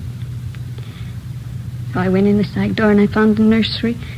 And when the nurse was gone, I took him and left. My baby. I went to the hotel to keep him out of the rain, and when it cleared a little, I took him home. I took him home to Frank. I took my baby home. That's why you want my baby, isn't it? Because I took him? Because my baby died and I took him?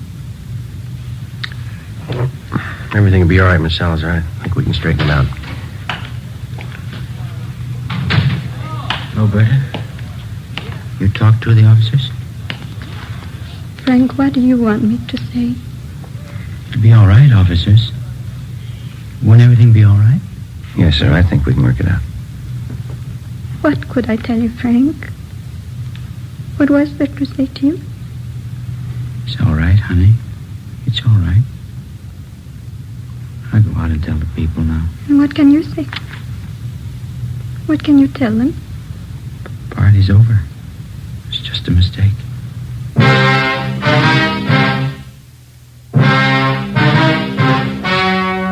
The story you have just heard was true. Only the names were changed to protect the innocent. In a moment, the results of the trial. Now, here is our star, Jack Webb. Thank you. Last week, I asked you to write me if your cigarette dealer was out of Fatima's. Well, you did, and we've done something about it. Now, if any more of you find a dealer fresh out of Fatima's, send me his name and address. We'll take care of that, too. Write me, Jack Webb, Post Office Box 951, Hollywood 28. And, Mr. Dealer, don't wait another day. Step up your Fatima order for Thanksgiving and the coming holidays. Get in on the increasing demand for Fatima, the quality long cigarette.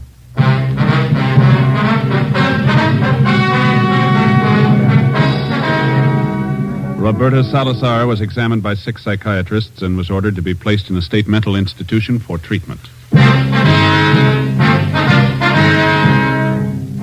You have just heard Dragnet, a series of authentic cases, portions transcribed from official files. Technical advice comes from the Office of Chief of Police W.H. Parker, Los Angeles Police Department. Coming up, We the People, then Screen Directors Playhouse on NBC. Stay tuned to HOJO Radio.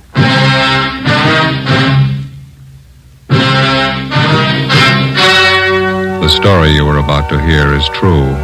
Only the names have been changed to protect the innocent. Fatima Cigarettes, best of all long cigarettes, brings you Dragnet.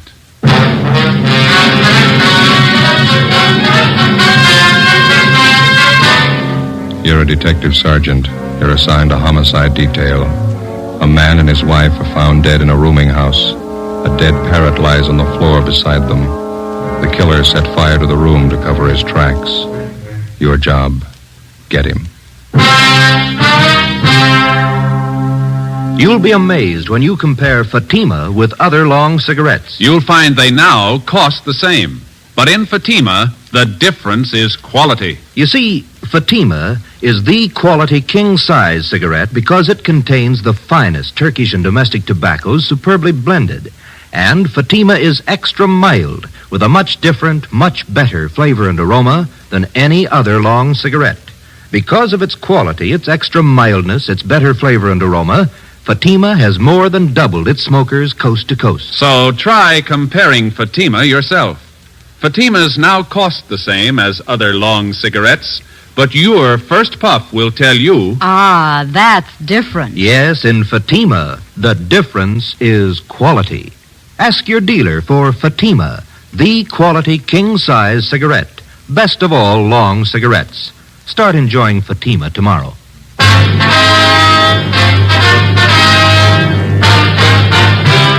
Dragnet, the documented drama of an actual crime.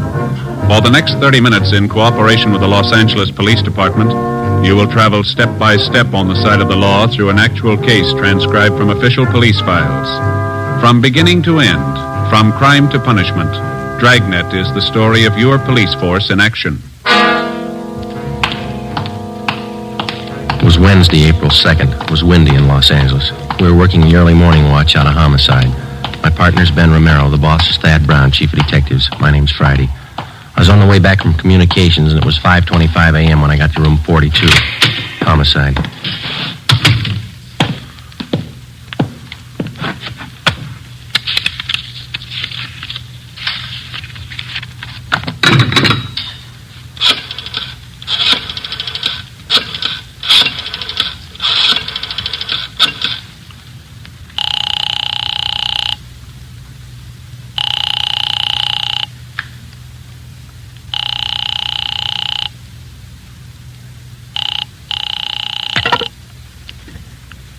Hello? Is this Miss Jones? Yes, who is it? This is Joe Friday. I'm sorry to bother you, Miss Jones. Is Lee there? Oh, yes, Joe. Just a minute, I'll wake him.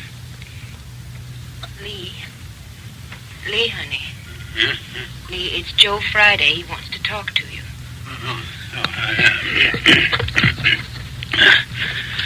Yeah, Joe, what is it? I'm sorry to wake you. Can you come down right away? What's the trouble? Got a call from fire headquarters a couple of minutes ago. Yeah? They had a fire in a rooming house over on 7th Street. They found 2 dead bodies in one of the rooms. Yeah? They suffocated? Well, the battalion chief doesn't think so. They found both bodies on the bed. There was evidence of arson in the room. What kind of proof they got? The victims. That's why we called you. What you got? Fire department thinks they were dead before the fire started.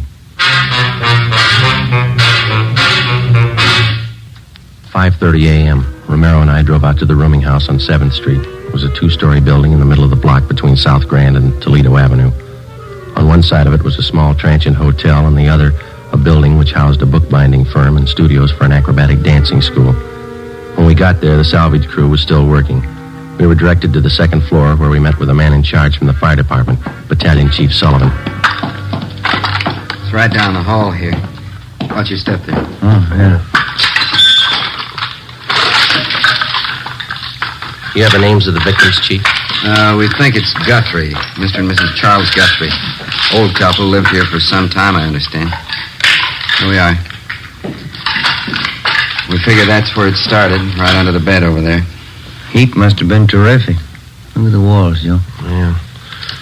This is where most of the damage was done, Chief? No, rooms on both sides got it, too. Not as bad as this, though.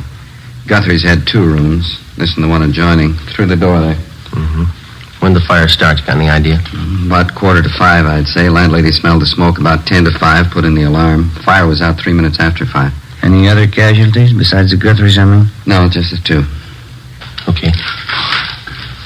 Over on the bed here.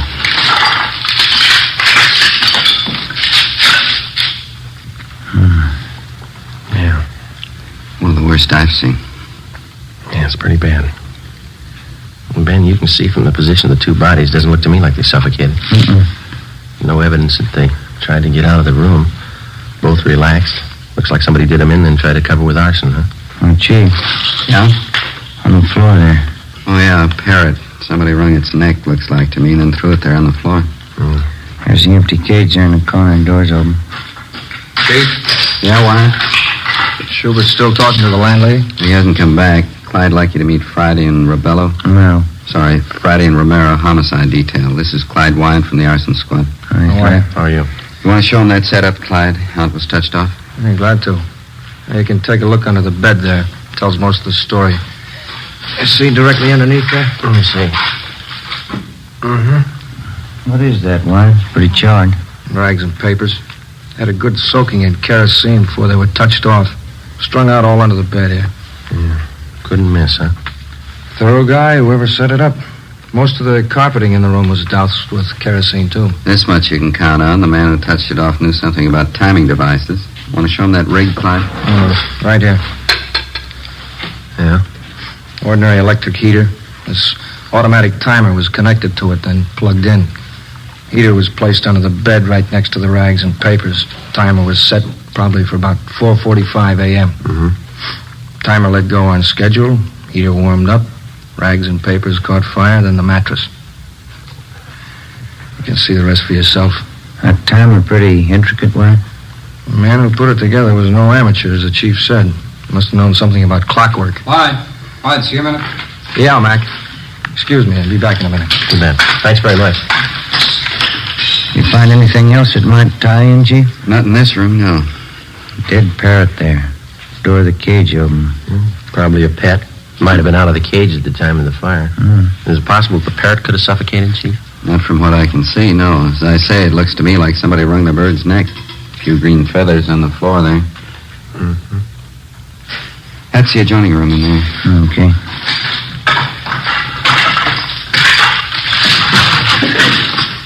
I figure the Guthries used it as a sitting room. Yeah. You can see the fire didn't wipe out everything in here. Mm-hmm. Hey, Joe. Come here a minute. Right. This carpet here with the door. Dark stains. Let me see. What do you think? Could be blood. Heavy stains, sure enough of them. Yeah. Looks like more of them by that desk there, and some on the wall, too. Desk drawer's open here. Yeah, I see that. That's about it. You know as much as we do so far. Yeah. We know how the fire was touched off. We're satisfied it didn't kill those two people in there. The boys from Larson Squad talking to the other roomers in the building? Right now, you can check with them. Okay. Well, thank you very much, Chief. I certainly appreciate it. Not at all. The usual breaks, isn't it? How's that? This is Fire Prevention Week. 5:53 a.m. Lieutenant Lee Jones and the crew from the crime lab arrived. Davis, the photographer, Dean Bergman from Leighton Prince. Pictures were taken of both rooms, which made up Mr. and Mrs. Guthrie's living quarters. Photographs of the bodies were taken. Bergman processed for fingerprints. While Lee Jones continued his investigation, Ben and I went down the hall to the landlady's apartment, where we met with Ray Schubert, one of the men from the arson squad. These men are from Homicide Division. Sergeant Friday, Sergeant Romero, Mrs. Stedman, that right? Yes, Clara Stedman. How do you do? Yeah. I manage the house here. Would either of you care for a cup of tea? No, thank you. I wouldn't care for it. When did you last see Mr. and Mrs. Guthrie, ma'am? Well, now, let me see. Miss Guthrie, I saw her just before dinner last night, a little before 6. I went in to borrow an egg and a cup of flour. She was all right then. Was there anyone with her? No, she was alone. What about Mr. Guthrie? When did you last see him? About 7:30. I looked out my window and I saw him closing up the parking lot. Did the Guthries have any visitors at all yesterday? Do you remember that? Well, just one I know of. Jack Marshman. He's working for Mr. Guthrie about a year now. When did Marshman visit the Guthries, do you know? Around 4 yesterday afternoon. Yes, I was there too. Mrs. Guthrie and Jack and I had a cup of tea together. Then Jack left to go back to work, and then I left. And you didn't notice anyone else in or near the Guthries' rooms after that? No. I had my dinner and listened to a radio play, and then I went off to bed. Well, I know you're upset, Mrs. Stedman, but can you think of anybody who might have wanted to do away with the Guthries? Anybody who had a reason to do them harm? Oh, as far as I know, Sergeant, they didn't have an enemy in the world. I guess I was wrong. It's a terrible, terrible thing. Yes, ma'am. We'll leave our card here with you. All right. If you want to contact us, don't hesitate to call anytime. All right, thank you. Thank you, Miss Stedman. Goodbye, ma'am. Goodbye.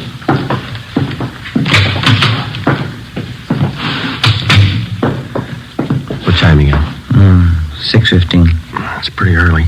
They ought to be able to post the bodies for us this morning. Say Friday? Oh, yes, Chief. Jones, your crime lab man's looking for you. Thank you. Ben, you called the coroner, didn't you? Yeah, he's on his way over. Good.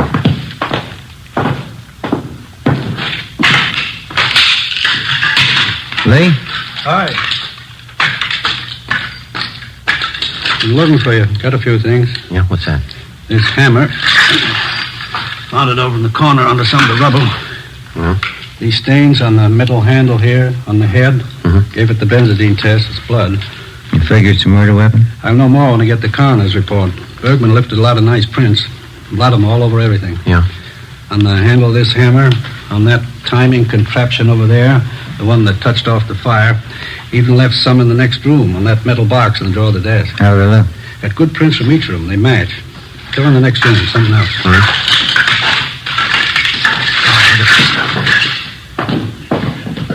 Yeah? Those stains on the carpet by the door, the stains on the carpet by the desk, those on the wall, blood stains, all of them. And you can see here, trail of stains, all leading through the door into the murder room. You figure they were murdered in here, and then the killer took the bodies in the next room and put them on that bed, huh? Then he set fire to cover up. That's my guess. How about the prints on the box in that desk, Lee? Might have been money in the box. Possible burglary? That's an angle.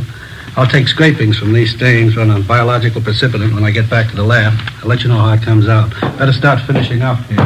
Right, Lee. Thanks very much. Well, looks like we're in fair shape. A hammer, a couple of fingerprints. Righty. Romero? Yeah, Schubert? That fellow that worked for Mr. Guthrie in the parking lot, Jack Marshman, just got here. Did you talk to him? Wyatt and I have him in one of the empty rooms down the hall. Thanks. Which way? Down here. Seems pretty well broken up. You talked to anyone besides you since he got here? No, I told him the Guthries were dead, that's all. He's taking it pretty hard. Which one? Right here.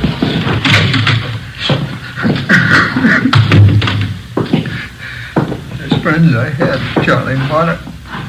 I knew I should have stayed with them. I knew I should have. These men are from homicide, Mr. Marshman. Sergeant Friday, Sergeant Romero. Hello, Mr. Marshman. How are you? I don't know what I can tell you. I can't understand what Charlie and what. What can I do to help? We'd like to have you answer a few questions, if you don't mind, sir. Certainly. Certainly anything to help out. Please, you got to find out whoever did it. You got to find out who killed them. We're going to try, Mr. Marshman. Now, would you tell us the last time you saw the Guthries alive? Sure. Maud, Mrs. Guthrie, about 4:15 yesterday afternoon. Me and Mrs. Stedman, she's a line lady, we had tea with her. And I went back to help Mr. Guthrie at the parking lot. When's the last time you saw him? Oh, it's about 6:30. That's when I get off duty at the lot. I said goodbye to Charlie. Never dawned on me it was the last time I'd see him alive. I just can't understand. It's such a vicious thing. Charlie and Marta. It's really terrible. Yes, sir. You want to just sit down there, Mr. Marshman? Oh, thanks very much. Ray? Yeah? Are you sure you're the only one who talked to Marshman since he got here? That's right. I met him at the door downstairs. Well, the only thing you told him was that the Guthries were dead. That's all he got from us. Any chance he could have been in the room since the fire? Not a chance. Then how do you know somebody killed him?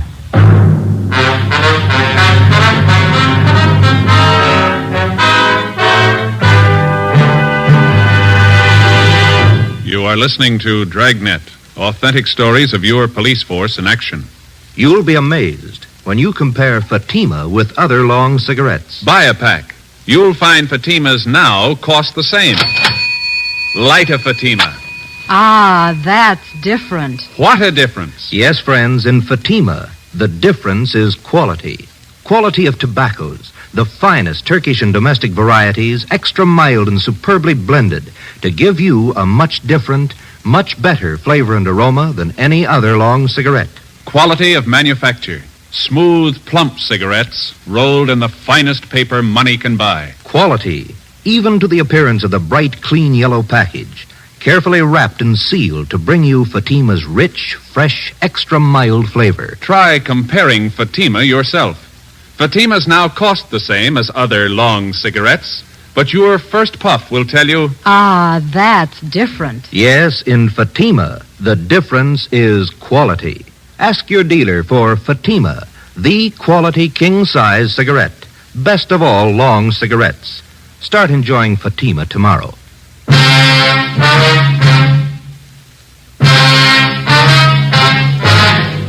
Wednesday, April 2nd, 6:45 a.m. Lee Jones and his men completed their investigation and took their findings back to the crime lab for further examination. The deputy coroner arrived and removed the bodies of Mr. and Mrs. Guthrie to the county morgue. Together with Clyde Wyant and Ray Schubert of the arson squad, Ben and I continued questioning the Guthrie's friend and employee, Jack Marshman. His answers got more confused, and he kept contradicting himself. In some ways, he seemed childlike. In others, a good deal more complex. We strung along. In order to keep up the pretense that he was not a suspect, we asked him to come along with us while we checked his living quarters, a 2-room basement apartment near Olympic and South Flower. We explained it as a routine check. Marshman was calm and self-assured. Well, here it is, officers. You can see for yourself. Yeah, Nice, comfortable place. Oh, I like it. I've been here for about 3 years. Well, this room's where I do my living. Pull-down bed. It's a little gas plate over there. It's handy. Compact. I see. What do you use this next room for here, Jack? Oh, it's my shop. I like to put around. You care to see it? Yeah, okay.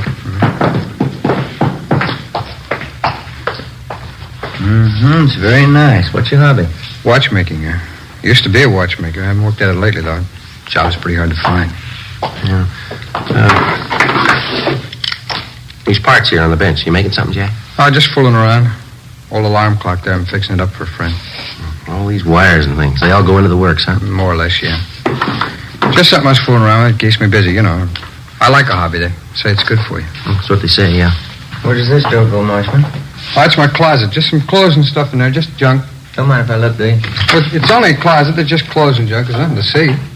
Say, Jack, do you usually keep this stuff around? Huh? Oh. It's kerosene, and it's pretty dangerous to store like this. There's no cap on it. Yeah, I'm glad you reminded me. I got to get a cap for that. I use it to wash up. My hands get dirty working around the bench. Oh, this shirt, these trousers. Are yours, Jack? I wish you wouldn't drag that stuff out. It gets my stuff all mixed up. Yeah, they're mine. That's what I figured. The stains here is quite a few of them. Some kind of paint I was using. I'm pretty sloppy with paint. That's not paint, is it, Jack? It's a little like blood to me. Well, what difference does it make? They're working clothes. Think your reason was in the day. Oh, why don't you lay off? Who cares what kind of stain it is? You come in here snooping around, looking all around. I invited you in here. I didn't give you the place. This is my apartment, and this is my shop. Now, you can get out. You hear me? You both of you can get out. What's the matter, Jack? I said you can get out. All right. You want to tell us before we go? I'll tell you what. Why you killed the Guthries. What do you mean? Why did you kill Mr. and Miss Guthrie? No reason. I just did. 9 a.m. We put the stained clothing and the materials from the workbench in the car. Together with the suspect, we headed back for the office. On the way, Marshman was quiet. He asked for some breakfast. We stopped and bought him some ham and eggs. We tried to get him to talk. He refused. After breakfast, we dropped the stained clothing and the other things at the crime lab, and then we drove to the city hall. We parked the car in front of the Spring Street entrance and started up the stairs. Hey, wait a minute. What's wrong?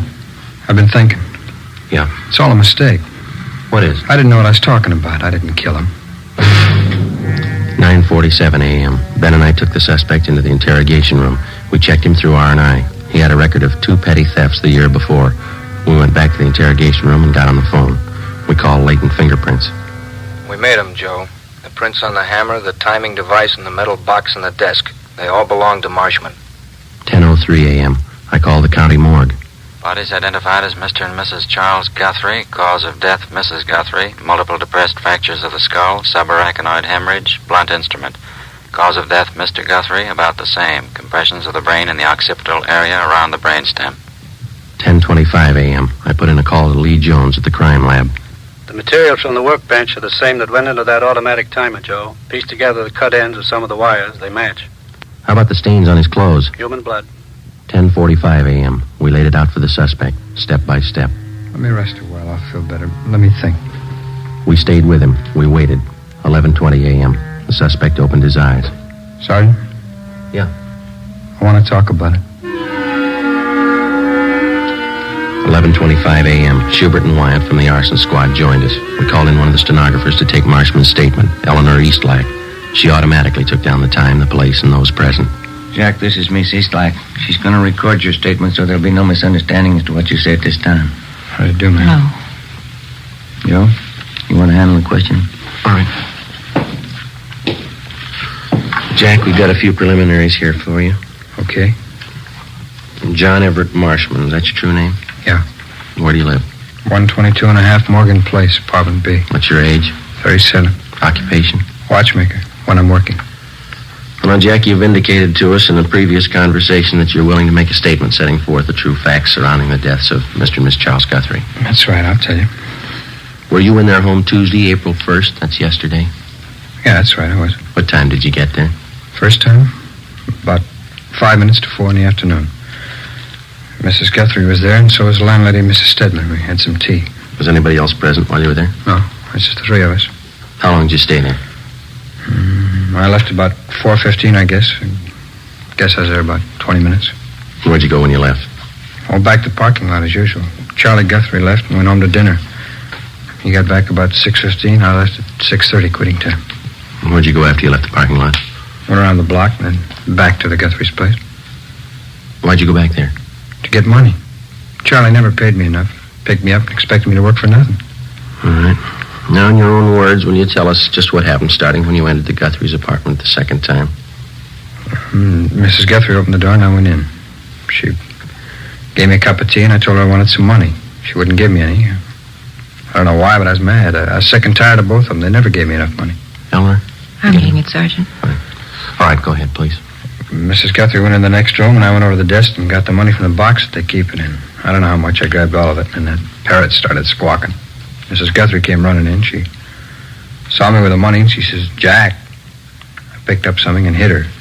It was the hammer. And I kept hitting her. Can you remember how many times you hit her, Marshman? Oh, I don't know. She fell down. Parrot was still squawking, jumping around the cage. I went over and opened the door of the cage and pulled the parrot out. It stopped moving finally. I went in the bedroom and threw it on the floor, and then I dragged Mrs. Guthrie in the bedroom and put her on the bed, and I left. Where'd you go? No, I don't know. I walked around. Tried to think of something. It was cold. I got a bottle of wine, I drank it, and then I got to thinking about what Charlie'd do when he got home. I knew he'd be sure I did it. He always blamed me for everything. So I finally went back to the Guthrie's place and found the hammer that I used on her. What'd you intend doing with the hammer? Killed Charlie. If she had it coming, so did he. You can't blame me if they forced me into it. Anybody would have done the same. What'd you do after you found the hammer again? I picked it up and waited for Charlie to come home. I remember that. The wine made me feel pretty good. I stood there in the dark holding the hammer, watched out the window for Charlie. It was cold out, I remember that. There was a radio on down the hall, and I held on to the hammer and waited for Charlie. A neon light across the street that came through the windows. Old lady was on the bed in there. I could see the parrot on the floor. It was quiet. I had a smoke. Traffic kept going by outside. I could hear that. I held on to the hammer. It's windy out. I kept thinking Mrs. Guthrie was looking at me from the bed, but she wasn't. Charlie came home at the usual time, a little after 7:30, and I stood by the door. He came in and closed the door after him. When he reached for the lights, I hit him. He fell down. I hit him some more. You couldn't blame me. Anybody would have done the same. Anybody would have, the way he kicked me around. How many times did you hit him, Marshman? I don't know. Was it twice? 3 times? I hit him till he quit moving. That's all. I took him, dragged him into the bedroom, put him on the bed with his wife. I put him over. Wiped the stains off of me and left. It's the only thing I could do. Where'd you go then? My place. I knew that timer had to do the trick. I put it in a shopping bag with some stuff, and I went back to the Guthries. They were still there on the bed. Parrot was on the floor. Would you repeat that last part, Mr. Marshman? Oh, I said they were still on the bed, the Guthries, and the parrot was on the floor next to the bed. Put the kerosene on the carpet and the rags and paper under the bed and rigged up the electric heater and the automatic timer to set it off. A little slower? Yeah, would you speak up, Jack, and then slow it down just a little bit? Oh, sorry. How did you rig the timer to set off the heater, Marshman? Can you tell us? Oh, it'd take all morning to tell you. You got the timer. I'll take it apart and explain it to you if you want. All right. What was your purpose in setting fire to the room? You knew both Mr. and Mrs. Guthrie were dead, didn't you? Well, sure. Sure they were. They forced me into it. I set the fire to make it look like an accident, like they'd burned to death. Well, what'd you do after you set the timer? Oh, I left, went down the street, bought a couple of bottles of wine, talked to the guy a minute. And I walked around a while. It was too cold, so I went home. When'd you get home? 2:30 maybe. I don't remember too well. Did you go right to bed? Yeah. Did you go to sleep? No. I laid there and read a movie magazine, drank the wine. Finally, I finished up the 2 bottles and dozed off. What time did you get up?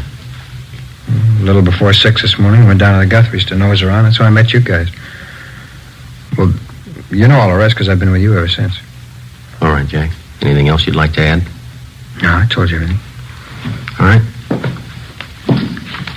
And this statement was given free and voluntarily, and there's been no promise of immunity or reward extended to you? Yeah, that's right.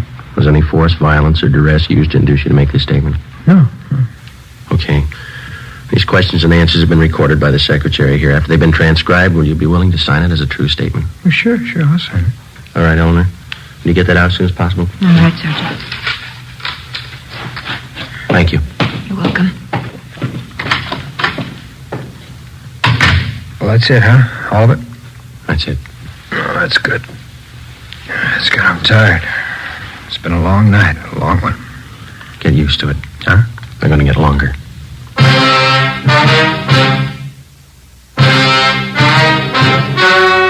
The story you have just heard was true. Only the names were changed to protect the innocent. On July 29th, trial was held in Superior Court, Department 86, City and County of Los Angeles, State of California. In a moment, the results of that trial. Now, here is our star, Jack Webb. Thank you. Recently, I've asked you to send me the names of cigarette dealers who are out of Fatimas. You see, the demand for Fatimas is so great that I want to make sure that all of you can buy them. So keep your letters coming. If you find a dealer fresh out of Fatimas, let me know and we'll have something done about it. Write your dealer's name and address on a card and mail it to me, Jack Webb, Post Office Box 951, Hollywood 28. And now for you, Mr. Dealer. The coming holiday season will find new thousands insisting on Fatima quality. Step up your order for Fatimas tomorrow. Get in on the increasing demand for the quality long cigarette.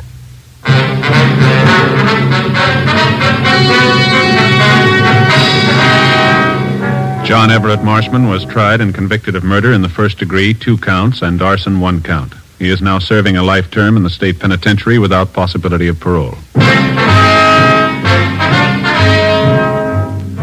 You have just heard Dragnet, a series of authentic cases from official files. Technical advice comes from the Office of Chief of Police W.H. Parker, Los Angeles Police Department. Fatima Cigarettes, the best of all long cigarettes, has brought you Dragnet, portions transcribed from Los Angeles. Coming up, We the People, then Screen Director's Playhouse on NBC. Actor and producer Jack Webb's aim in Dragnet were for realism and unpretentious acting. He achieved both goals, and Dragnet remains a key influence on subsequent police dramas in many media. The show's cultural impact is demonstrated by the fact that even after 5 decades, elements of Dragnet are known to those who have never heard nor seen the program. The ominous 4-note introduction to the brass and timpani theme music titled Danger Ahead is instantly recognizable, as well as the show's opening narration. Stay tuned for more Dragnet right here on HOJO Radio.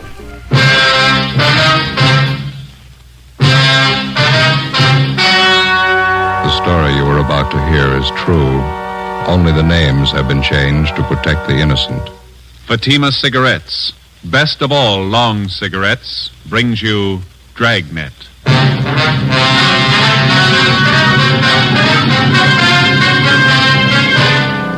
You're a detective sergeant. You're assigned to FUNKO detail. A gang of petty swindlers has set up operations in your city. They're experienced, cunning. They work fast. Your job, get them. You'll be amazed when you compare Fatima with other long cigarettes. You'll find they now cost the same. But in Fatima, the difference is quality. You see, Fatima is the quality king-size cigarette because it contains the finest Turkish and domestic tobaccos superbly blended. And Fatima is extra mild with a much different, much better flavor and aroma than any other long cigarette. Because of its quality, its extra mildness, its better flavor and aroma, Fatima has more than doubled its smokers coast to coast. So try comparing Fatima yourself. Fatimas now cost the same as other long cigarettes, but your first puff will tell you. Ah, that's different. Yes, in Fatima, the difference is quality. Ask your dealer for Fatima, the quality king-size cigarette. Best of all long cigarettes. Start enjoying Fatima tomorrow.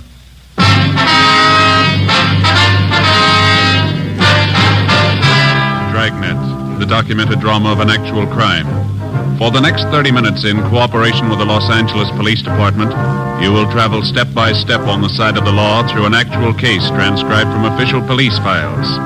From beginning to end, from crime to punishment, Dragnet is the story of your police force in action. It was Tuesday, December 14th. It was cold in Los Angeles. We were working the day watch out of bunco detail.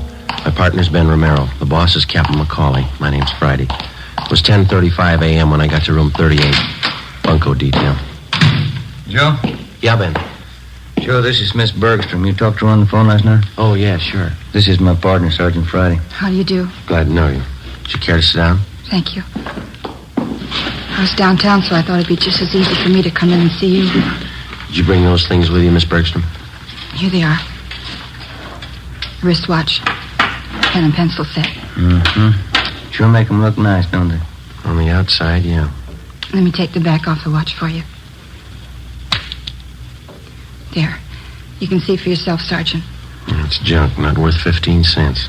Charged me $48 for that watch. Said it was wholesale. He wasn't making any profit on it. Told me he was doing it because he'd known Harry so well. Watch only ran for a day, then it stopped. How about the pen and pencil set, miss? This is bad. Pen's just a shell, won't even write. Same with a pencil. I paid him $30 for them. Mm-hmm. This engraving on the pen was love from Harry. That's Harry's boy he's engaged to. That's how the man got me interested to start with. Came to my house and gave them to me. The watch and the pen and pencil. Said Harry had ordered them as presents for me. See? I just had to cry when he brought them. Poor Harry. When did this man come to your home, Miss Bergstrom? Yesterday morning. Guess I should have been more careful, but I didn't think anybody would do a thing like that. What kind of a story did he give you? Well, he came to the door and told me his name was Spencer. He said Harry had ordered these things as presents for me, and Harry told him to deliver them to my house. Watch looked beautiful in the case. I didn't know anything was wrong. I see. Would you go on, please? He told me it was a special order. Said Harry had written him from overseas a week before. Harry was in the Marine Corps, you know. Mm-hmm. Well, he said he hoped the engraving was all right. The way Harry wrote, he wanted it in his letter. I just couldn't take it. I cried. This man, he pretended to be a close friend of Harry? Yeah. That's why I showed him the letter. One from the Marine Corps about Harry being killed overseas. When did you receive that letter, Miss Bergstrom? 2 days before, on Saturday. Harry's name was on the casualty list on Monday. Yes, we understand. What did the man do when you showed him the letter? He sympathized with me. Or he pretended to. I didn't think there was any trick. I didn't think anybody was that low. Pen and pencil set looked a little cheap, but I wanted them no matter how cheap they were.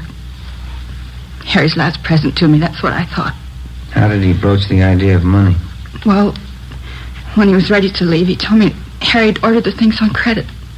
He said he didn't want to mention it, but he wondered how he could get payment for the watch and the pen and pencil. Well, he didn't show you a bill, did he? An invoice listing the price of the watch or the engraving that was done? No. And I didn't want him bothering Harry's mother or father at a time like this. I borrowed some money from my dad and paid him. Let's see, it's $48 for the watch, $30 for the pen and pencil set. Yeah. He gave me a phone number to call if the watch needed adjustment, and when I found the watch was a fake, I called the number. It was a Chinese laundry. They didn't know anything about it. You haven't seen or heard from this man since he left your house yesterday morning? No. Could you describe this man for us, Miss Bergstrom? What he looked like, clothes he was wearing? It's right here In this slip of paper, Sergeant. I wrote it all out for you. Thank you. Well, you're not alone, if that's any consolation. There's an army widow out in Hollywood who was cheated on the same kind of deal last Friday. It's so cruel using a dead person's name to cheat you. Yes, ma'am. How can anybody get lower than that? They keep trying. Ben and I took Miss Bergstrom's crime report. The phony watch and pen and pencil set were booked as evidence. In the past 2 weeks, we'd received a half a dozen identical complaints from relatives or friends of lately deceased persons. The swindler, or con man, as he likes to be called in his trade, gets the names of lately deceased persons from the obituary column or the military casualty list in the newspapers. Then he fixes up some cheap article of merchandise with appropriate engraving and calls on the friends and relatives of the deceased. He pretends to know nothing about the death of the person whom he claims placed the order for the merchandise. In almost every case, the friend or relative agrees to pay for the articles at some exorbitant price. For the con man, it's a lucrative racket. For the public, a vicious one. Wednesday, December 15th, Ben and I looked up an informant, a former con man. What do you think of it, fellas? Been in business for 2 months, doing fine. What do you think of it? Looks great, Judge. Nice setup. Finest baby laundry in South Los Angeles. That's why I advertise. Hey, you don't think that's too broad, do you? No, I don't think so, Judd. You got some nice equipment here. Baby laundry. How'd you ever get started? Father-in-law set me up with a loan. Says he got tired of me trying to sell him bum watches. Well, that's a good break for you, Judd. Say, you got a couple of minutes? We'd like to talk to you. Sure thing. Come on back here. Okay. Fine, thanks. Yeah, I'm squared away, living a solid life. Not bad at all, you know. It surprised me. You ever see any of the old gang, Judge? Not much, no. Some of the old grifters look me up now and then, try to touch me, and I'll go. Hey, here you are.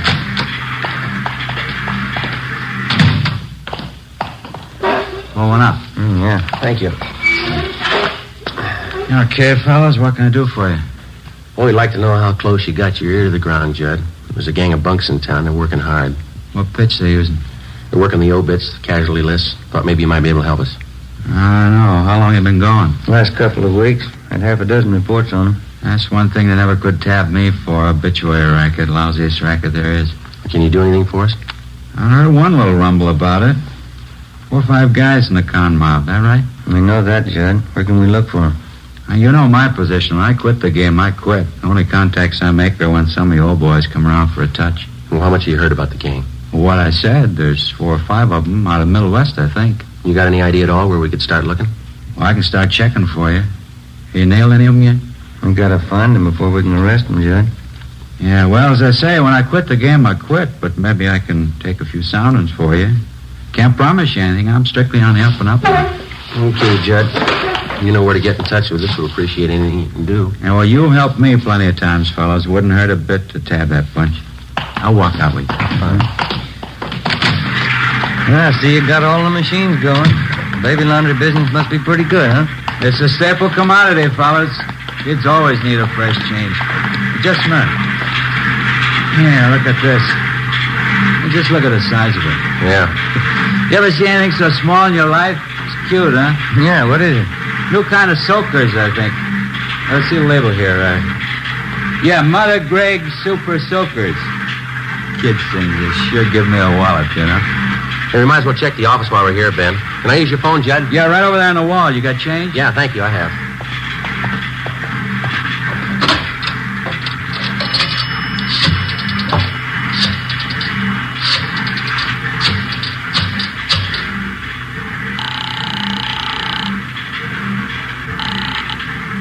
City Hall. 2572. 2572. FUNKO fugitive, Brian. Joe Friday, Tom. Anything doing?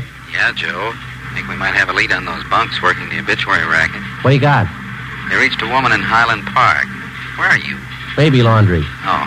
Well, it's a Mrs. Westerly. Her daughter was killed in an auto accident. Last night they came around and sold the woman a watch her daughter was supposed to have ordered. Also a necklace and pen and pencil set. $250. Usual junk. Did you talk to this Mrs. Westerly? Yeah, we took the report. The man's description, his M.O., the rest all match up. What's the lead? She watched the man when he left her house. Yeah? He got in a taxi cab. 10:30 a.m. While Sergeants Bryant and Ullery got out a broadcast on the suspect, Ben and I drove to the offices of the cab company where we contacted the special agent. He helped us check the way bills for the preceding night. On the way bill for cab 213, we found the trip listed. Starting point, the intersection nearest the Westerly home. Destination, a hotel on South Flower Street. We went to the hotel and interviewed the desk clerk. From the description we gave him, he identified the man as Fred G. Norris from Minneapolis. At least that's the way he'd signed the hotel register. The clerk told us Norris wasn't in. We had him show us Norris's room.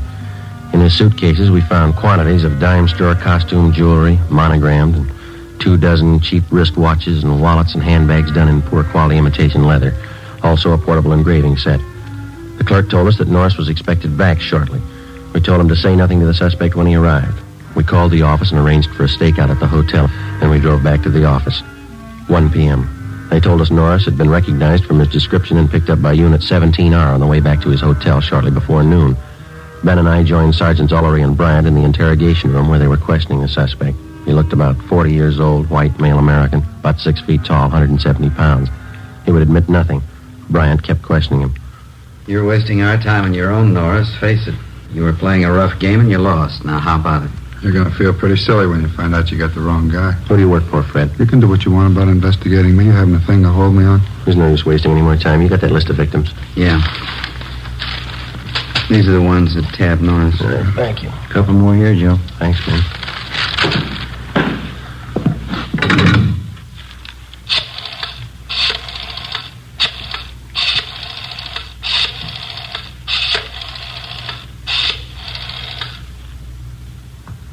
Hello, Miss Bergstrom there, please? Oh, this is Sergeant Friday, Miss Bergstrom. Bunko detail? Yeah, we picked up a suspect. We'd like to see if you can identify him. Would it be all right if we sent a car out for you right now? All right, fine. Thank you very much. Bye.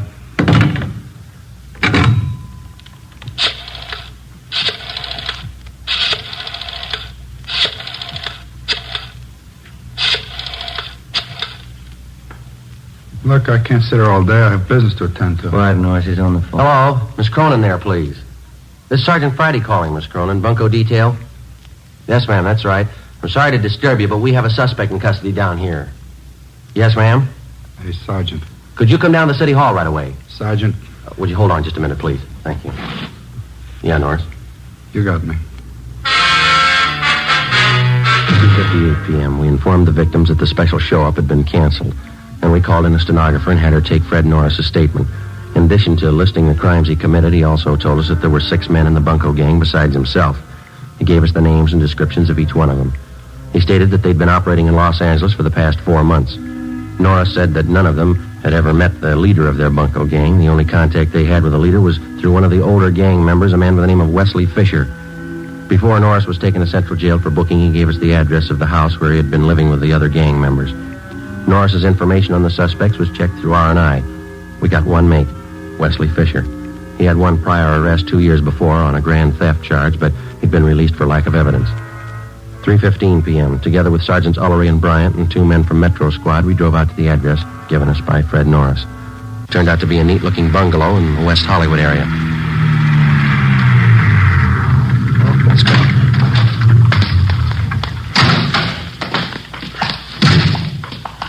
We can take the front door, Joe. Yeah. Say, Tom. Yeah? You want to have Johnson and Brewer cover the back of the place, please? Okay, Joe. Maury and I will cover the side. Thanks. Well, let's go, man. Did you want to see the people who live there? Yes, ma'am. Do you want to check for the termites now? I'm Mrs. Callahan, the owner. No, ma'am. We want to see the tenants. Oh, I'm afraid you're a little late. Was that so? They just moved out, bag and baggage.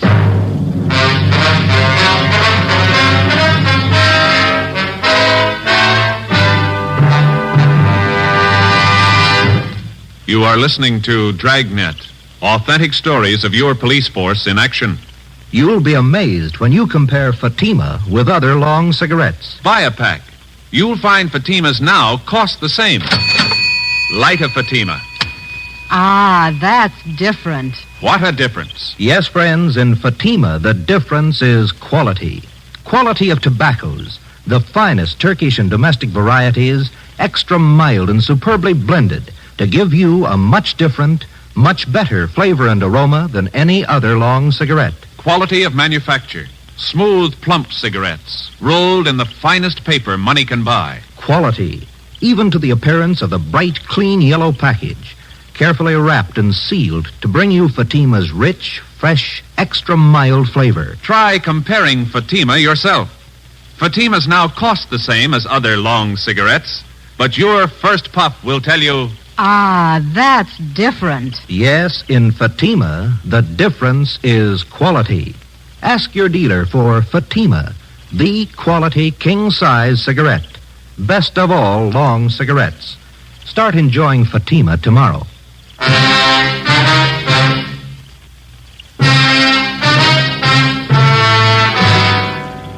Wednesday, December 15th, 4 p.m. We made a thorough check of the house, which the 6 suspects had just vacated.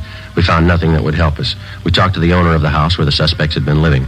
She told us that she'd rented the place, furnished, to them about 3 months before. She identified Wesley Fisher's mugshot, but she told us that he'd used the name of Charles Wilder. She also recognized each of the other gang members from the descriptions that Fred Norris had given us. She told us that while they were living there, the men seemed to keep odd hours and that they had a car.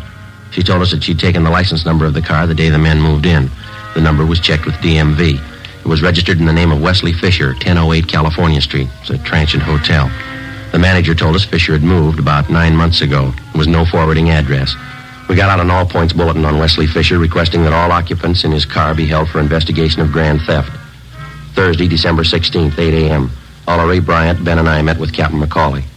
Where are they getting all this junk they're palming off? Where's their source of supply? The guy we picked up, Norris, told us they brought a good supply of it out with him from the Middle West. That hotel room Norris had downtown, they were using that for a warehouse. They didn't want to keep the stuff at the house they were living in. How are they hitting? Any possibility of stakeouts? No, not unless we cover every name in the columns. You might have to try it. Something's got to be done. Look at these. 2 more this morning, straight out of the obituary column. Took one family for $90.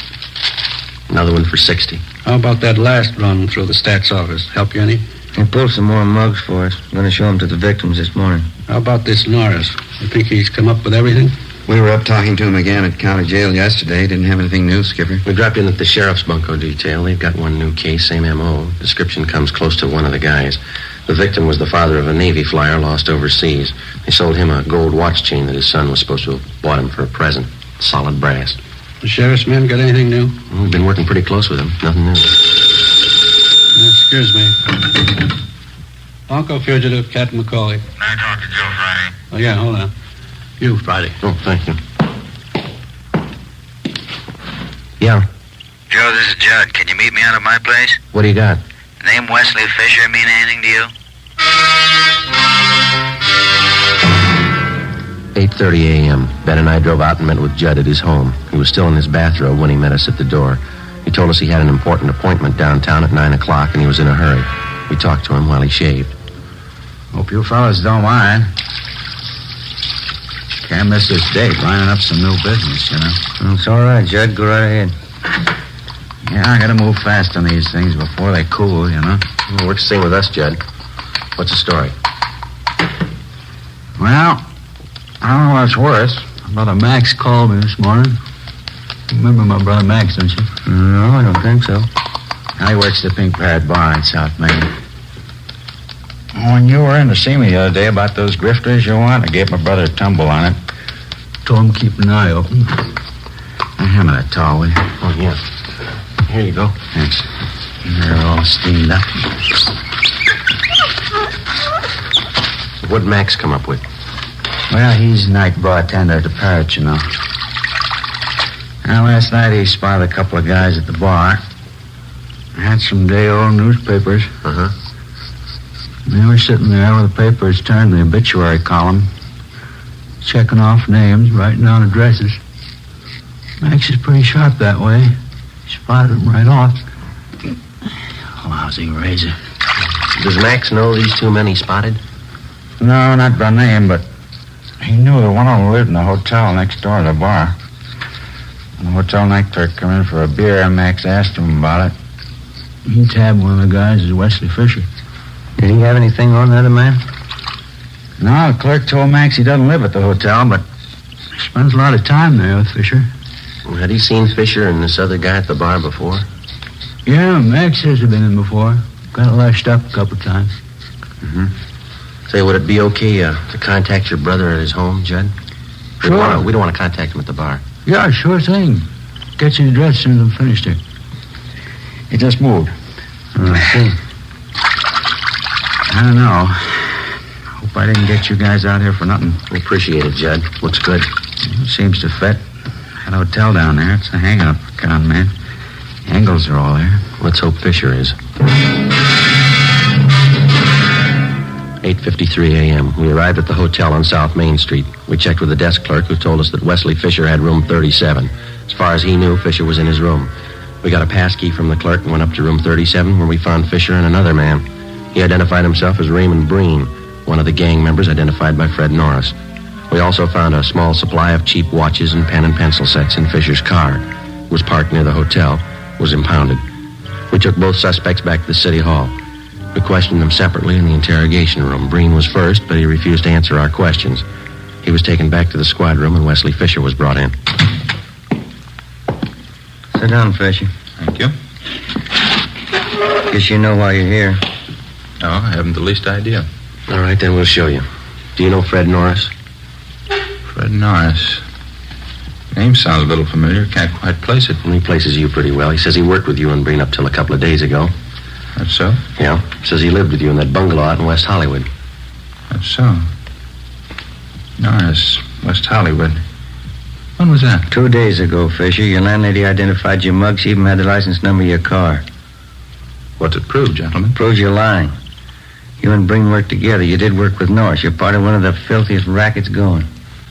Gentlemen, you're making a bad mistake. No, there's no mistake, Fisher. Your picture's been identified by at least a half a dozen victims. Now, you can go on playing coy all you want, but we can prove that the pen and pencil sets that you sold some of the victims are identical to the ones we found in your car. I haven't any idea what you're talking about. Believe me, that's the truth. You wouldn't know the truth if it followed you, mister. Now, look, maybe you're great at conning old men and young girls, but don't try to pass any of it here. Now, just a moment. Now, you listen, you two-bit thief. I couldn't begin to tell you off for the rotten things you've been pulling off in this town for the past 3 months. That young girl who lost her boyfriend overseas, that widow out in Hollywood, the old man in Highland Park whose wife passed away. You must have felt pretty sharp cheating them out of a few bucks. Maybe you don't remember, mister, but we do and they do. And you're going to pay for them. You all through? I'm through, Fisher. You're just starting. I have nothing further to say, gentlemen. You can talk to my lawyer. We'll give him your new address. Yes. County jail. Suspects Wesley Fisher and Raymond Breen were booked and transported to the county jail. Both of them were positively identified by the victims. Warrants were obtained for the 3 suspects, Norris, Fisher, and Breen. They were arraigned and held to answer at a preliminary hearing on several counts of grand theft. During the next 2 weeks and through the Christmas holidays, identical complaints of bunco operations continued to come in. Friends and relatives of lately deceased persons were still being victimized. The gang's operations continued as usual. There was only one change. The crime report showed that a woman was now operating in the obituary racket along with the male suspects. Christmas came and went. On New Year's Eve, Ben and I were assigned to standby duty. A few minutes before 8 p.m., we got a call from the county jail that Wesley Fisher wanted to see us. Went to the 10th floor of the jail, the interview room. I'm not going to take all the heat. They're in just as deep as I am. If they can't do right by me, I'll square it up myself. I'll tell you everything I know. Go ahead, Fisher. What is it? Her name's Betty McGraw. She's the one you've been looking for. The whole idea was hers. She planned it out. She got everybody together. It was her show. Where can we find her? 213 Foster, apartment 8. Wesley Fisher gave a complete statement of all his crimes and also implicated the other members. He told us Betty McGraw was his girlfriend. She'd come up with the idea for the obituary racket. She gathered the men together for the job, and it had been planned that she was to stay in the background. In case of trouble, she would furnish aid to the gang members in the form of bail bond money and lawyers.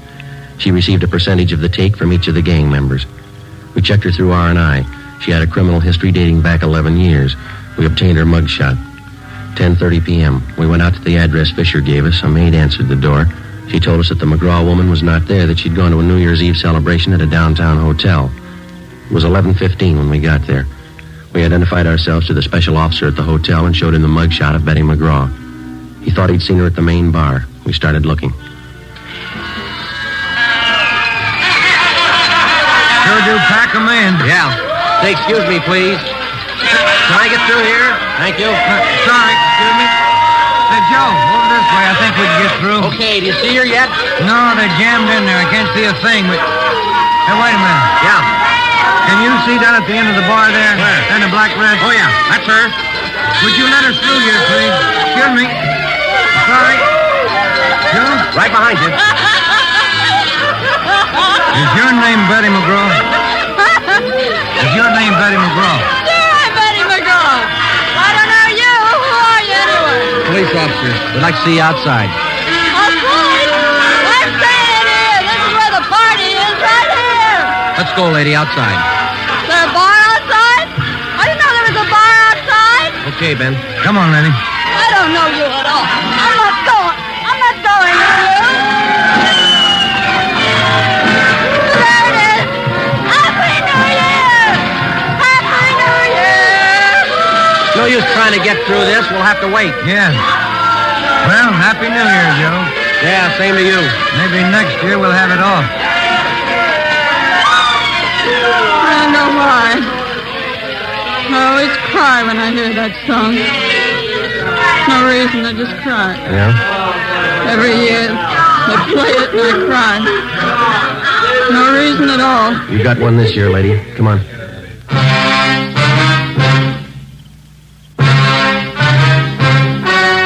The story you've just heard was true. Only the names were changed to protect the innocent.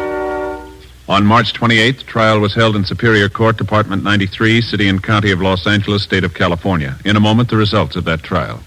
Now, here is our star, Jack Webb. Thank you. In the past few weeks, I've asked you to send me the names of cigarette dealers who are out of Fatimas. You see, the demand for Fatimas is so great that I want to make sure that all of you can buy them. So keep your letters coming. If you find a dealer fresh out of Fatimas, let me know and we'll have something done about it. Write your dealer's name and address on a card and mail it to me, Jack Webb, Post Office Box 951, Hollywood 28. That's Jack Webb, Post Office Box 951, Hollywood 28. Now for you, Mr. Dealer. The coming holiday season will find new thousands insisting on Fatima quality.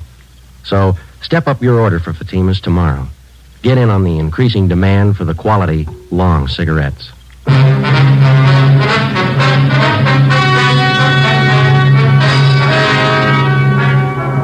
The remaining members of the Bunko gang were apprehended and brought to trial. All of them, including the gang leader, Elizabeth McGraw, were tried and convicted of grand theft. They are now serving their terms in the state penitentiary.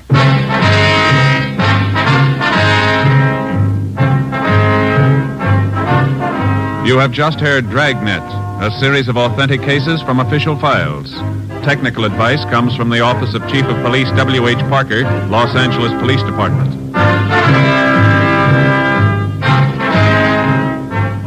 Fatima Cigarettes, the best of all long cigarettes, has brought you Dragnet, portions transcribed from Los Angeles.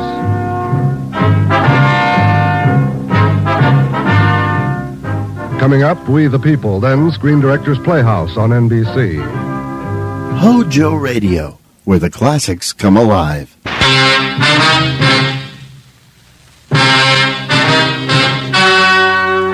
The story you're about to hear is true. Only the names have been changed to protect the innocent. Fatima Cigarettes, best of all long cigarettes, brings you Dragnet.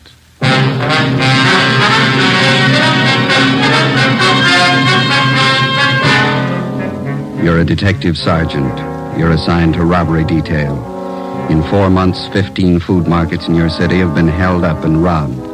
The bandit is well-dressed, well-armed. Your job, stop him. You'll be amazed when you compare Fatima with other long cigarettes. You'll find they now cost the same. But in Fatima, the difference is quality.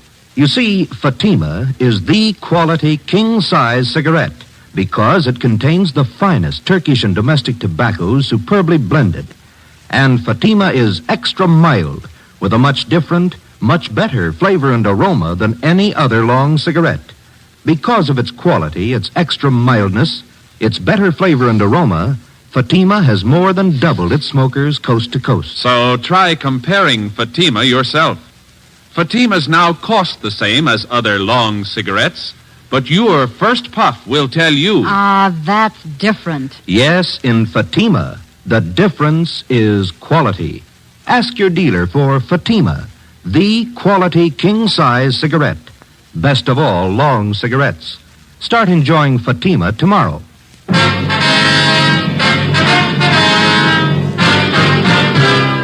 Dragnet, the documented drama of an actual crime. For the next 30 minutes, in cooperation with the Los Angeles Police Department, you will travel step by step on the side of the law through an actual case transcribed from official police files. From beginning to end, from crime to punishment, Dragnet is the story of your police force in action.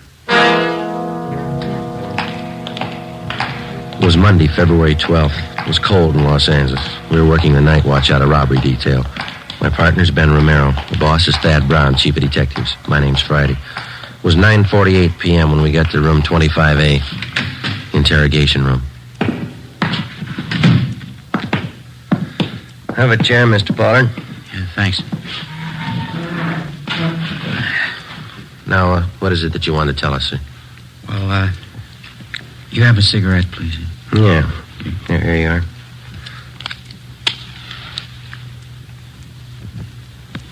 Thanks. I'm a little nervous. It's never happened to me before. What's that? Well, after I thought it over, I knew it wouldn't be any use to keep it up. I knew you'd find me. I don't think I quite follow you. I want to confess. That's why I came here. Yeah? I knew I was doing wrong. I just couldn't help myself. What have you done? I'm not trying to defend myself. I needed money, that's all. There wasn't anything else I could do. Well, we still don't know what you're talking about, Pollard. Been after me 4 months. Thought maybe you'd recognize me from the description. Some of the people must have seen me.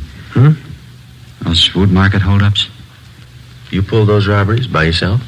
Yeah, 15 of them. Needed the money. Pollard, is that your true name? That's right, yeah, Frank Pollard. You ever been arrested before? Drunk charge, that's all. I don't know why I went wrong, it just did. You ever done any big time? No. Well, why do you want to confess? I want to get it off my mind. I want to tell somebody. Everybody. Look, call in newspapers now. I'll give them a whole story. I'll tell them everything.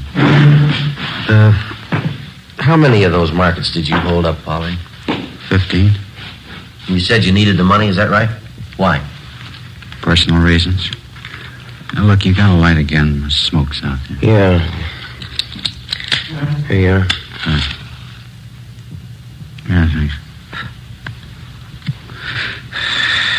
You used pretty much the same routine on all of the holdups, is that right? Yeah, I only pull one job a week. Figured that was the safest way. Dressed pretty well, like a salesman. Always had a briefcase with me. Is that where you carried the gun? Yeah. Always worked, too. I'd show up at closing time, get the manager in the back room, then pull the heist. What kind of a gun did you use? Service pistol. I had it from when I was in the Army. How do you usually work it? Well, when I got the manager alone in the back office, I'd just pull the gun and I'd say, give me the money, all of it. They knew I wasn't fooling. They'd give me the dough. You don't seem to fit the hold-up man's description too closely. Did you wear a mask on those jobs, is that it? Sometimes I did, sometimes I didn't. How about the man who worked with you? Where's he? Wasn't anybody else, just me. Worked him alone. That's where you cops were wrong. You thought there were two of us, didn't you? We thought so, yeah. Pulled every job by myself. That's where I crossed you up. I knew what I was doing. I didn't need any help. Well, how about that market out on West 7th that you held up last night? Did you pull that one alone, too? Yeah, sure. I always work alone. Guess I had you guys going, huh? Your story doesn't come very close. The man we're after doesn't use a service pistol. He never wears a mask, either. What are you guys getting at? I told you I pull those robberies. I ought to know how it happened. I use a service pistol. Did you use it in that robbery last night, the one out on West 7th? Sure, I always use the same gun. Last night was no different. You're wasting time, mister. What do you mean? Look, I just want to confess. No, sir, there wasn't any robbery last night. On further questioning, the suspect, Frank Pollard, broke down and admitted his confession was a lie. He explained that he wanted the publicity to impress a girlfriend. We had him fingerprinted and delivered him to the Georgia Street Hospital detail. It was filed on and then removed to the psychopathic ward at the county hospital for further examination and treatment. Our 4-month-old search for the market bandit went on. In the 2 weeks that followed, we tracked down more leads. They led nowhere. The real market bandit was still at large. On the night of February 25th, he hit again, this time at a supermarket out on Santa Monica Boulevard. We interviewed the manager, a Mr. Harry Talbot, in his small office at the rear of the store. I guess I should have known better. I got the bulletin you sent out on the guy, his description, everything. I just wasn't thinking, I guess. He came in the market just before closing time, is that right? Yeah, a couple of minutes after 8. Looked well-dressed, had a briefcase under his arm. I fell for it like the rest of them. I thought he was a salesman. Well, how about the man's description, sir? About 5'11", 170 pounds, I guess. Gray suit. It's the same description you had printed up in the paper. Mm-hmm. Was anyone else around when the man came in the door? One of my clerks, Everett Smiley, he saw him leave and get in a car right after the robbery. Is this clerk still around? We'd like to talk to him. Oh, he went down the street a minute. He'll be right back. Mm-hmm. Yeah, maybe that's him. Yeah? Mr. Talbot, you remember me, Mrs. Bolton? Oh, yes, ma'am. I'd like to ask you a favor, Mr. Talbot, as an old customer. I'm tied up right now, ma'am. Could I see you a little later on? I won't even come in, Mr. Talbot. You see, we're having our annual benefit whisk party down at the community church. They were going to have it next Thursday, but I made them put it off another week so we could get some decent prizes. Oh, yes, ma'am. Of course, a lot of our people are good customers of the store here, so I knew you'd be willing to give something to the prize list. Oh, yeah. Shall I put you down for one of the door prizes? Maybe 2 or 3 market baskets full of canned corn, peas, things like that. Yeah, okay, Mrs. Bolton. I'll have Everett fix them up tomorrow. Of course. Well, thank you very much, Mr. Talbot. I'll have my boy Robert pick them up tomorrow. You'll have the baskets fixed up real nice, won't you? Yes, ma'am. I'll take care of it. Well, thank you again. Goodbye. Goodbye, ma'am. Goodbye, gentlemen. Goodbye. Mr. Talbot, I wonder if you could tell us what happened after you got back here in your office with the hold-up man. Well, it happened pretty fast. He reached into the briefcase he was carrying like he was going to get his order book, and he came up with this gun. He told me to open that safe there. But I stalled. I said I didn't know how. I see. And that's when he started telling me what he'd do to my family, my wife, if I didn't open the safe. He knew all about us, my address, my wife's name, my kids. He said he'd get them if I didn't do what I was told. Same M.O. Never failed him. What'd you do then, Talbot? Well, money's not worth that much to me. I opened the safe and gave him everything. A little over $400. I still don't know how he got that information about my family. Do you have any suspicions at all? No, nobody I can think of. How about the gun he had? Can you describe it? Well, just like you have it listed in that bulletin on him. 38 revolver, blue steel, long barrel. Mr. Talbot. Come on in, Ev. Officers, this is my clerk, Everett Smiley. I'm sorry I forgot your name. Friday and Romero, robbery detail. Hi. No. Hello there. Hey, Mr. Talbot says that you saw the hold-up man leaving the market. Is that right? Yeah, that's right. He walked right out of the store and down the street just like nothing happened. I didn't know anything was wrong till later. Did you notice if the men got in a car? Yeah, I did. The car was parked about halfway down the block. Another guy was driving. The motor was running. Did you catch the license number? No, but it was a brand new sedan. A Pontiac, I think. You shouldn't have much trouble finding it. Without a license number? Well, it's a brand new car. I remember the color. I couldn't forget that. Yeah? Bright red, just like a fire engine. 90% of the time, color identification of a car means nothing. For one thing, a getaway car can be painted in a matter of a few hours, and for another, the color of a vehicle is not listed on the registration slip. It's impossible to check a car through DMV on color alone. But in this case, we figured that we had half an exception to the rule. The car used in the robbery was new, was painted a very distinctive color. We began an immediate canvass of automobile dealers throughout the city. After a day and a half of calling and checking, we found 2 dealers who had sold 2 new cars within recent weeks with fire engine red paint jobs. We got the names and addresses of the purchasers and checked them out. One of them was a Miss Mona Taylor, an ad taker for one of the daily morning papers. I'm sorry to bother you at your work, Miss Taylor. Oh, not at all. Most of it's over for today. What is it you want to know? Well, we understand that you bought a new Pontiac sedan about 3 weeks ago. Is that correct? Yes, I did. If this is about that parking ticket, why, I've already taken care of it. No, ma'am, that's not it. We'd just like to know if you still own that car. Well, I don't own it yet. I'm still paying on it. Color's a bright red, is that right? Yes, it is. Fire engine red. I like bright colors. Well, does anyone else besides yourself drive the car, Miss Taylor? Well, yes, once in a while. I lend it to my boyfriend, Al. Al Daly. I've known him for a long time. Mm-hmm. Oh, excuse me. Classified ads, Miss Taylor. Yes, sir. 2-room apartment? Unfurnished? All right. You got a smoke, Joe? Steam, heat, Yeah, just a minute. I got one. view, Beverly Hills. That's it, thanks. There you go. $80. What's that? Yes, sir. Tomorrow morning's edition. Yes, $2.12 for 2 days. Could I have your name, address, and telephone number? Thank you, sir. About this friend of yours, Miss Taylor, this Al Daly. How long have you been lending him your car? Since he got his new salesman's job. He has to make night calls on customers out in the valley, so I let him have the car, usually about once a week. When's the last time that he borrowed the car, miss? 2 nights ago. From Mona Taylor, we got the address of her boyfriend, Al Daly. We located him in a rooming house on South Boulevard Avenue. He admitted he borrowed the Taylor girl's car the night before, but he denied that he drove it anywhere in the vicinity of the robbery. How about your friend, Jimmy Bray? I don't know. I loaned him the car, that's all. He gave me $30. Well, that's an awful lot of rental money. Why did he need a car so bad? I don't know. Why don't you ask him? Where's he stay? Bartlett Hotel. 8th and Flower. Mm-hmm. You going over to see him now? That's right. Why? Well, I thought if you were going over there, you wouldn't mind taking this with you. He left it in the car when he brought it back. His briefcase. Let's have a look. What's the matter? What's all the fuss about a briefcase? Joe? Mm-hmm. What is it? Let's see. All right, you got an answer for that, Daly? Sure, a funny place to keep a gun. We took Al Daly downtown where he was held for questioning. We had a stakeout placed on his rooming house. We had both Daly and Bray checked through R&I. No criminal record. The briefcase and the .38 revolver were booked as evidence with the property clerk. There was no record or prints on the gun. The Taylor girl's car was impounded to be checked for fingerprints.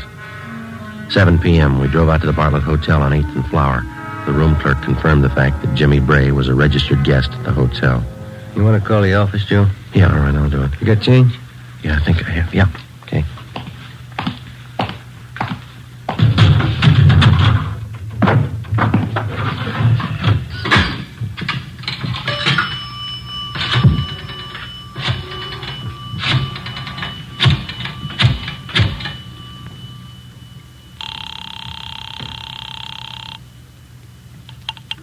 City Hall. 2511. 2511.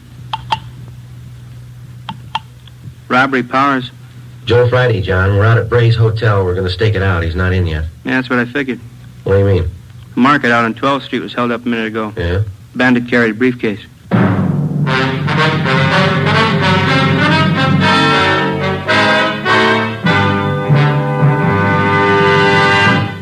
You are listening to Dragnet, authentic stories of your police force in action. You'll be amazed when you compare Fatima with other long cigarettes. Buy a pack. You'll find Fatimas now cost the same. Light a Fatima. Ah, that's different. What a difference. Yes, friends, in Fatima, the difference is quality. Quality of tobaccos, the finest Turkish and domestic varieties, extra mild and superbly blended to give you a much different, much better flavor and aroma than any other long cigarette. Quality of manufacture. Smooth, plump cigarettes rolled in the finest paper money can buy. Quality, even to the appearance of the bright, clean yellow package, carefully wrapped and sealed to bring you Fatima's rich, fresh, extra mild flavor. Try comparing Fatima yourself. Fatimas now cost the same as other long cigarettes, but your first puff will tell you, Ah, that's different. Yes, in Fatima, the difference is quality. Ask your dealer for Fatima, the quality king-size cigarette. Best of all long cigarettes. Start enjoying Fatima tomorrow.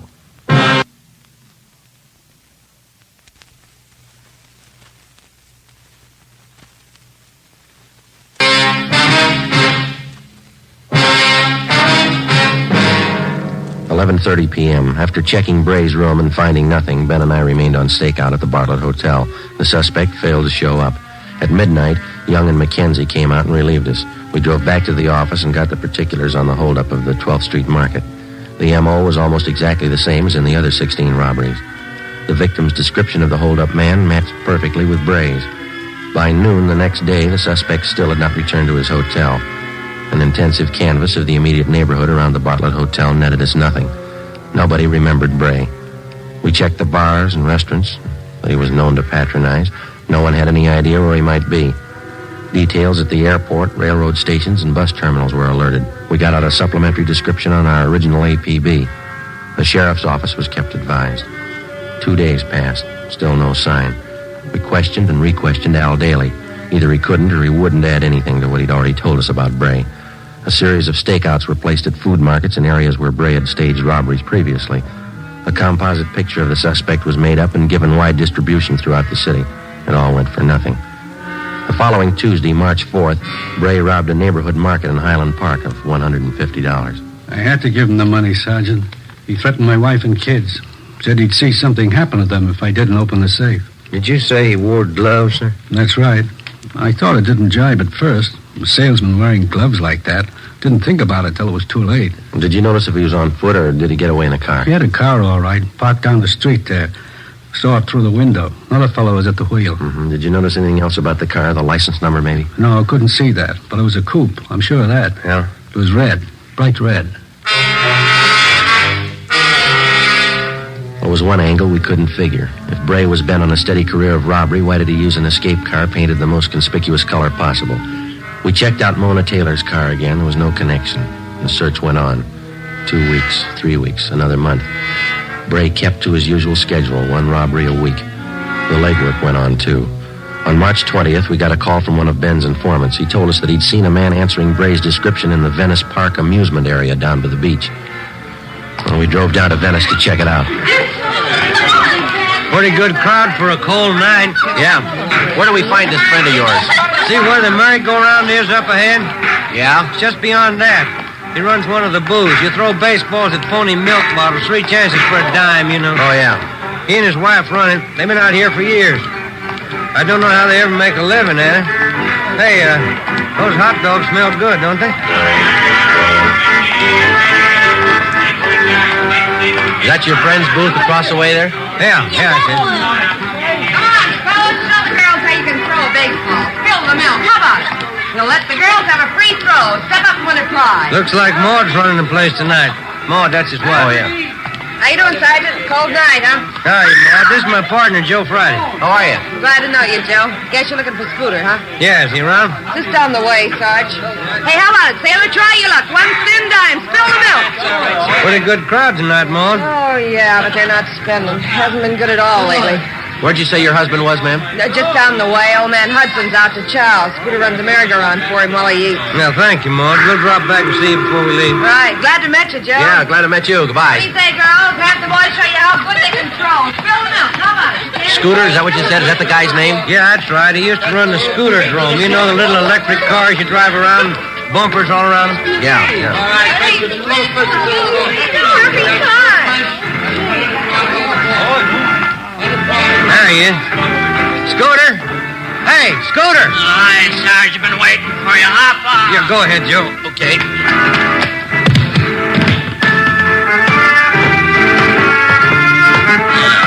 How you doing, Sarge? Good to see you. Scooter, my partner, Joe Friday. How are you? Yeah, glad to know you, Joe. I guess we can talk here as well as any place, huh? Sure.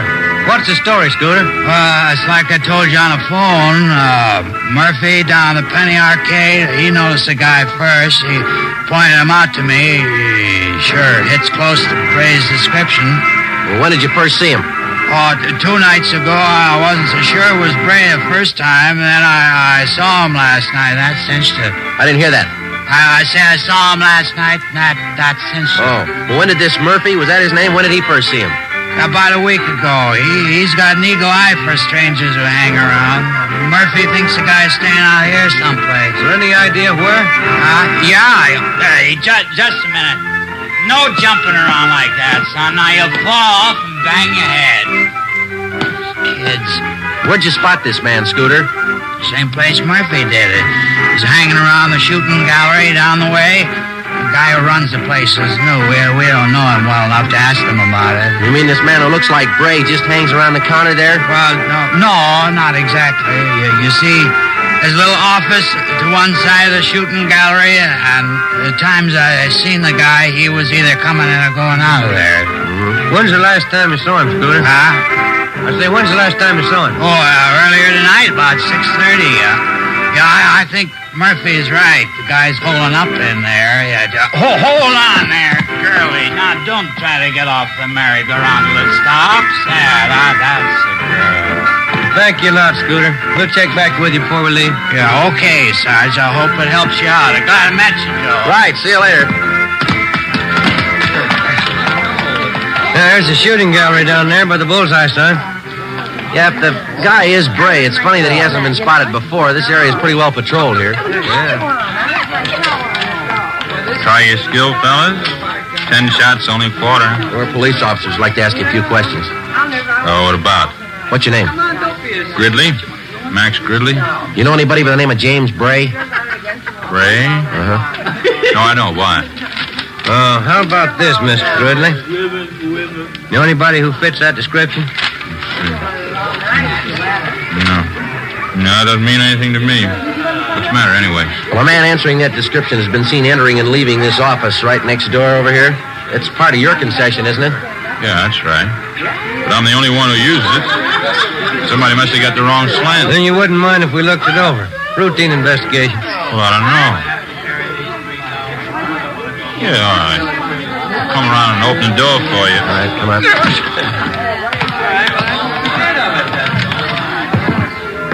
It's just a cubby hole, as you can see.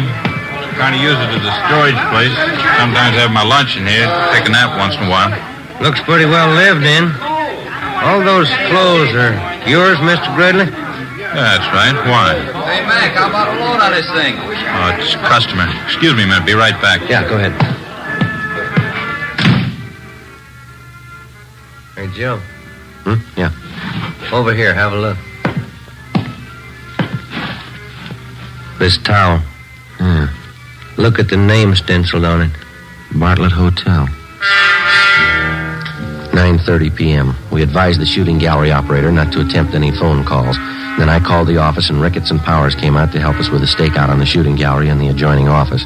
Ben and I covered from the Penny Arcade directly opposite the shooting gallery. Ricketts and Powers were staked out 2 doors away at a stand that advertised handwriting analyzed, 25 cents. We waited. Ben munched on a bag of popcorn. 10:30 p.m., no sign of the suspect. 11 o'clock, still no sign.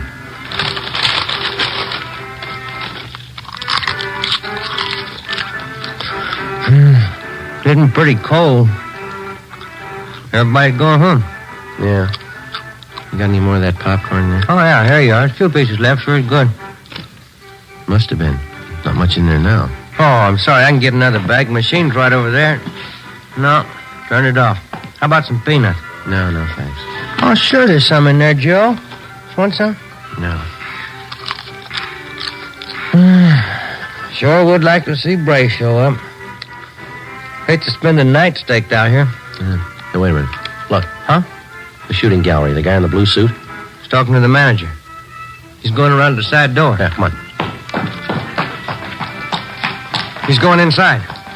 All right, hold it right there, mister. Joe, watch it. Rickett, Johnny, cover the back. Right, Joe. I'll get the door. All right. Come on, let's hit it. Yeah. What out the back? Come on. Yep. Hey, hold it. Johnny's got him. Yeah.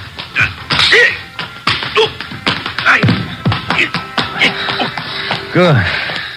Johnny, okay? Yeah. It's a rough one. Let's roll him over, huh? Yeah, all right. How about it, Joe?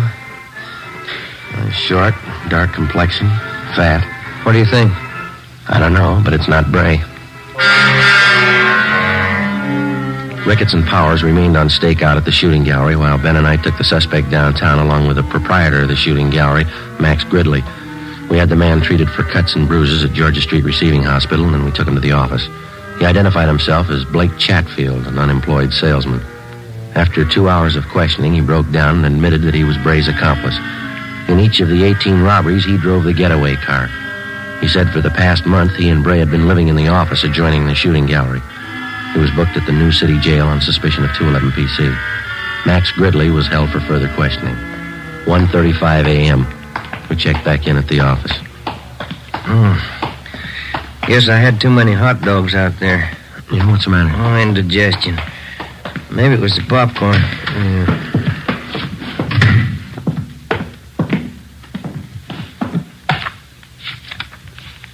A couple of messages in the book. Your wife wants you to call her before you go home.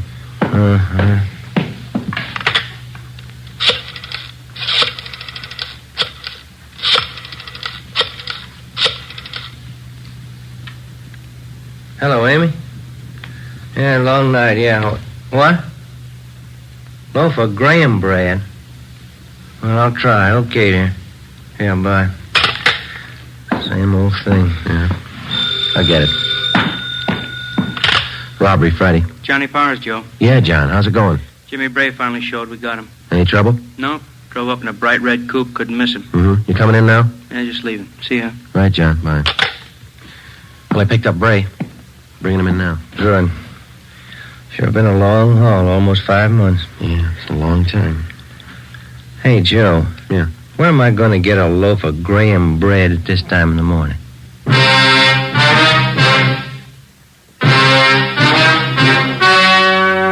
The story you have just heard was true. Only the names were changed to protect the innocent. Now, here is our star, Jack Webb. Thank you. For the past few weeks, I've asked you to send me the names of dealers who are out of Fatimas. You see, the demand for Fatimas is so great, I want to make sure that all of you can buy them. So keep on writing. If you find a dealer fresh out of Fatimas, let me know. We'll have something done about it. Write your dealer's name and address on a card and mail it to me, Jack Webb, Post Office Box 951, Hollywood 28. That's Jack Webb, Post Office Box 951, Hollywood 28. Now, a word for you, Mr. Dealer. The coming holiday season will find new thousands insisting on Fatima quality. So step up your orders for Fatima tomorrow. Get in on the increasing demand for the quality long cigarette.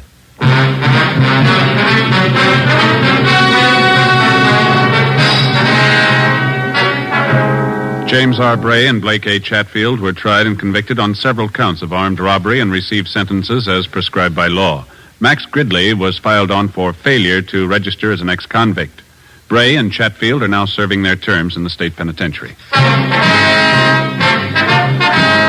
Technical advice for Dragnet comes from the Office of Chief of Police W.H. Parker, Los Angeles Police Department. This is Bob Hope. Can we steal a second?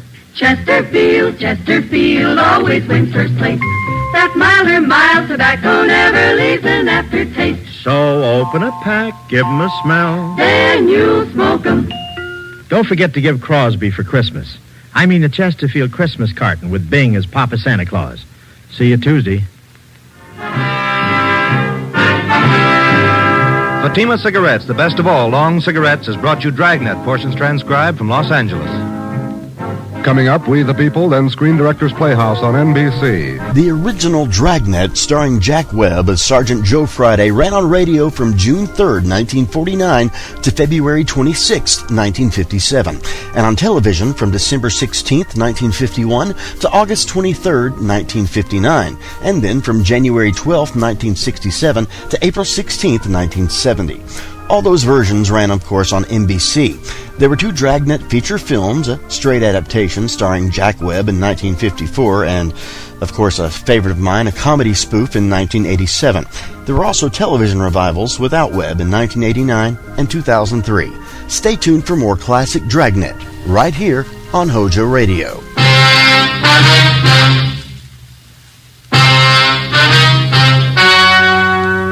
The story you are about to hear is true. Only the names have been changed to protect the innocent. Fatima Cigarettes, best of all long cigarettes, brings you Dragnet.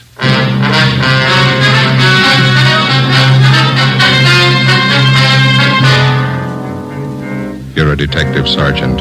You're assigned to Juvenile Bureau. A pair of fake talent scouts are at work in your city. Their victims, young girls seeking careers in Hollywood. The criminals are vicious and relentless. Your job, get them. You'll be amazed when you compare Fatima with other long cigarettes. You'll find they now cost the same. But in Fatima, the difference is quality. You see, Fatima is the quality king-size cigarette because it contains the finest Turkish and domestic tobaccos superbly blended.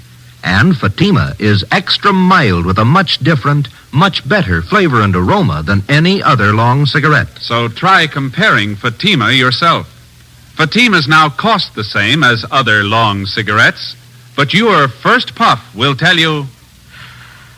Ah, that's different. Yes, in Fatima, the difference is quality.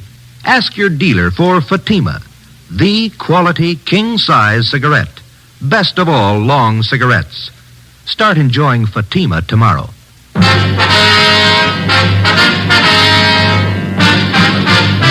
Dragnet, the documented drama of an actual crime.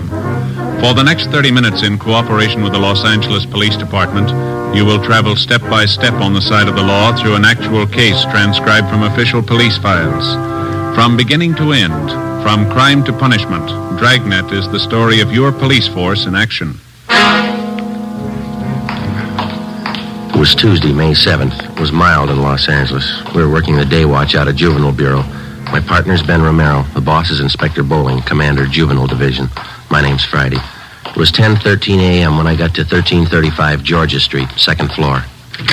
The squad room. Hi. Hi, Ben. Did you pick up that latest run the stats office made for? No, I don't think they got it ready yet. Notice there in the book it's been ready since yesterday. You were over there. You could have picked it up. Well, yeah. What's the matter with you this morning? Don't you feel good? No, just this stinking cold seems to be settling in my chest. Miserable. Yes, sir? Can I help you? Oh, yes. I'd like some information, please. This is the Juvenile Bureau, isn't it? Yeah, that's right, sir. What can we do for you? Oh, mind if I sit down? I'm climbing those stairs. Takes your breath away. Yeah, sure. Here you are. Thank you. My name's Wayne Kenworthy, officers. I'm out here on a convention. My home is in Minnesota. Mm-hmm. Went out last night with some of the boys at the convention. We stopped at a bar down on your Alvarado Street. Alvarado. Alvarado. Anyway, we were drinking there, and the bartender got to talking to us. Finally offered us some pictures for sale. I got one of them right here. Let's see. Oh, yeah. Yeah, there you are. I paid him $2 for it. Just look at that. Yeah, it's filth. Do you have the address of the bar where you bought this? Yes, sir, I have. That's not the reason I'm here, though. I'm not a one-man moral squad. I'm not the type makes a habit of buying obscene photographs of young girls, either. Yes, sir, we understand. And I bought this picture from that bartender because I know the young girl in it. She's the daughter of one of my neighbors back home in Minnesota. Known her ever since she was a baby. I see. This girl came out here about 8 months ago to live with a girlfriend. Mm-hmm. She was crazy for Hollywood, thought she might break into the movies or something. She stopped writing her folks about 2 months ago, hasn't been heard from since. Well, it sounds like a case for a missing persons bureau, Mr. Kenworthy. Well, the girl's folks have already contacted them. Nothing's been turned up. Nothing at all. Then last night, just by an accident, the bartender shows me this photograph.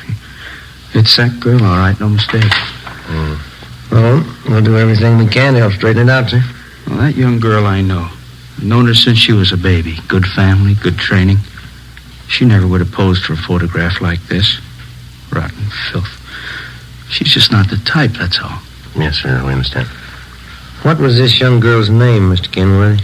Lois Brewster, that's her real name. When she wrote her folks, she was using another name while she was out here. Thought it might help her movie chances. Drake, I think that's what it was. Linda Drake? Yeah, that's right. About 5'4", 115 pounds, dark hair, dark eyes. That's right. Yeah. You know where she is? Oh, yeah, we do. We had her case called to our attention. Where is she? Is she all right? No, sir. She's dead.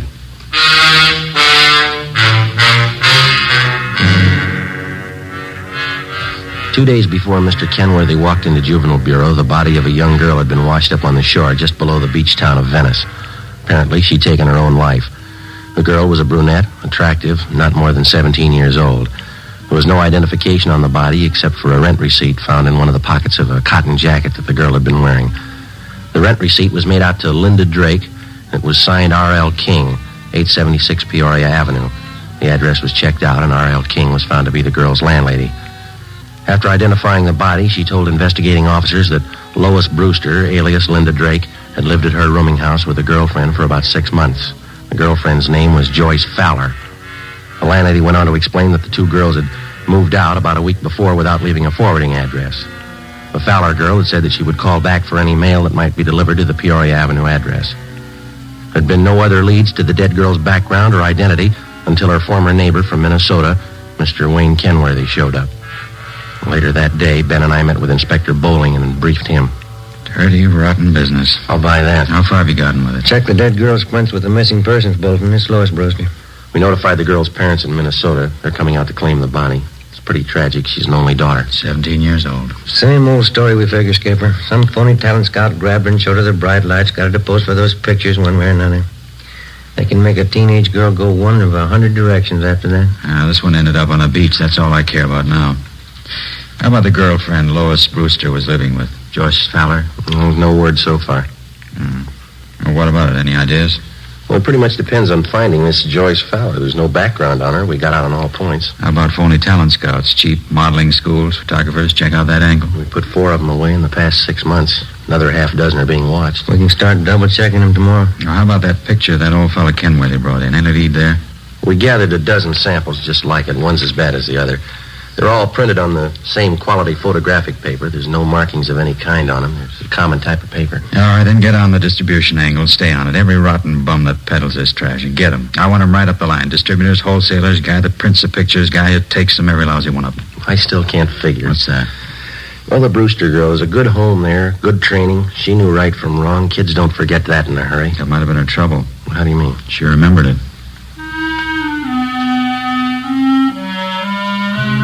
Wednesday, May 8th. 6 teams of men from Juvenile Division, working in conjunction with the Detective Bureau, started the drive against the obscene literature and photography traffic.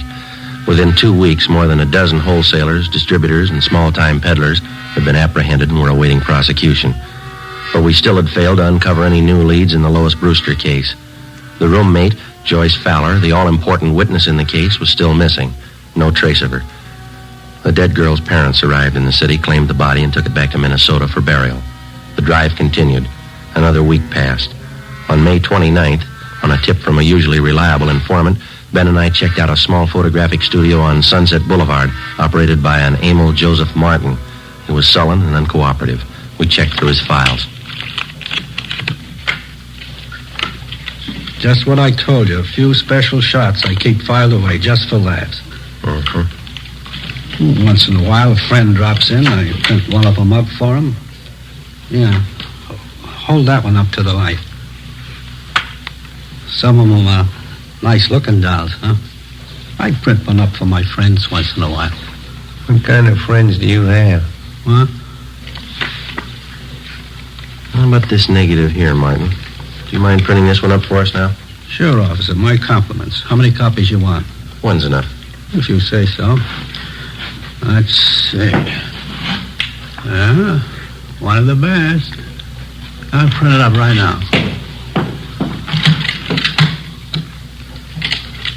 This way.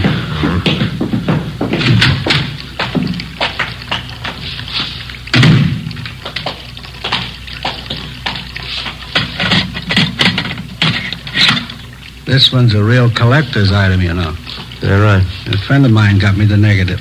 $100 it cost me. Worth it, though. I'll make up a couple of prints for you, huh? One's good. Okay, anything you say. You want to get that light switch? Yeah. All right.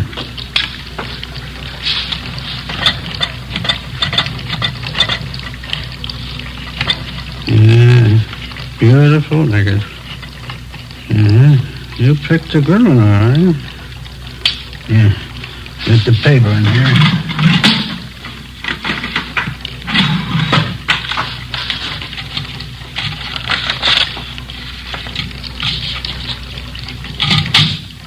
Yeah, that does it. Okay, one print. That's all you want? That's all.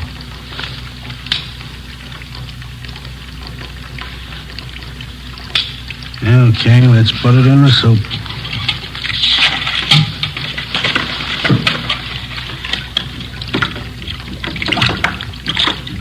Yeah, I bet you get a kick out of this one. Real beautiful girl. How'd you happen to get a hold of this negative? Did you take the picture? No, a friend of mine got it for me. It cost me a C-note. There we go. Put it in the stubber.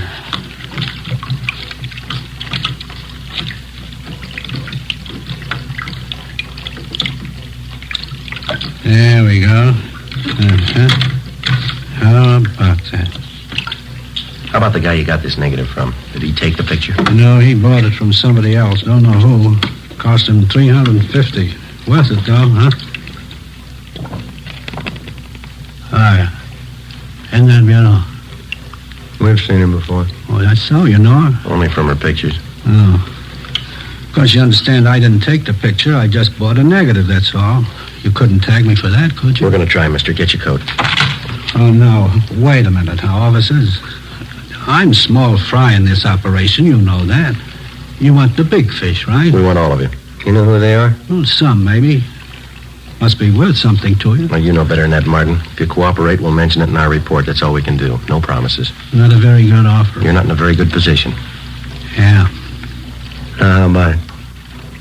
All right, I'll tell you. Emil J. Martin was booked at City Jail for violation of 311 PC. His file of lewd photographs and negatives were impounded and booked as evidence. With the help of information which the suspect had given us, we were able to round up 3 wholesalers and another distributor of obscene books and photographs. Each one of them was questioned thoroughly. We ran into the same old routine. They denied knowing anything about the man who was masterminding the racket or where he was operating from. The Lois Brewster case dragged on. No progress. In virtually every case of tracing the lewd pictures to the point of production, the investigating officers were able to link the small-time peddlers to their distributor and the distributor to the wholesaler. Well, that's where it stopped, a dead end. Beyond that, nobody knew anything about the operation of the racket. Stakeouts were set up at locations where sales and deliveries of obscene material were known to have been made. Nothing happened. The drive stalled. Thursday, June 11th. Well, now, Joe? Yes, Gilbert? First piece of news in the month. Policewoman just called it in. Yeah? Lois Brewster's girlfriend, Joyce Fowler. Yeah? She's been found.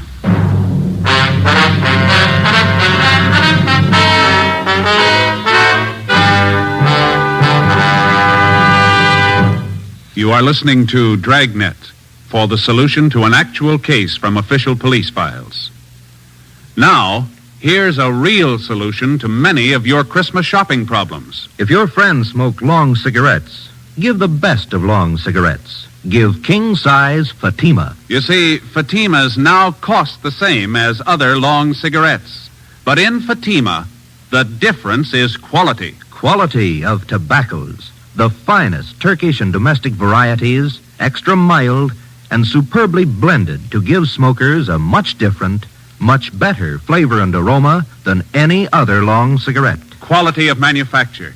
Smooth, plump cigarettes, rolled in the finest paper money can buy. Quality, even to the appearance of the distinctive royal blue Fatima gift carton.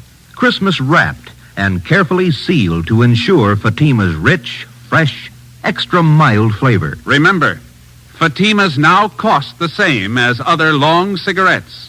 But in Fatima, the difference is quality. So this Christmas, give your friends the best. Give Fatima, the quality king-size cigarette. Best of all long cigarettes.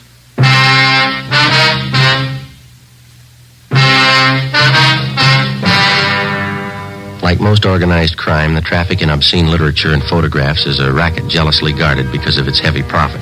It's nationwide, and every year it nets millions of dollars for underworld promoters and their employees.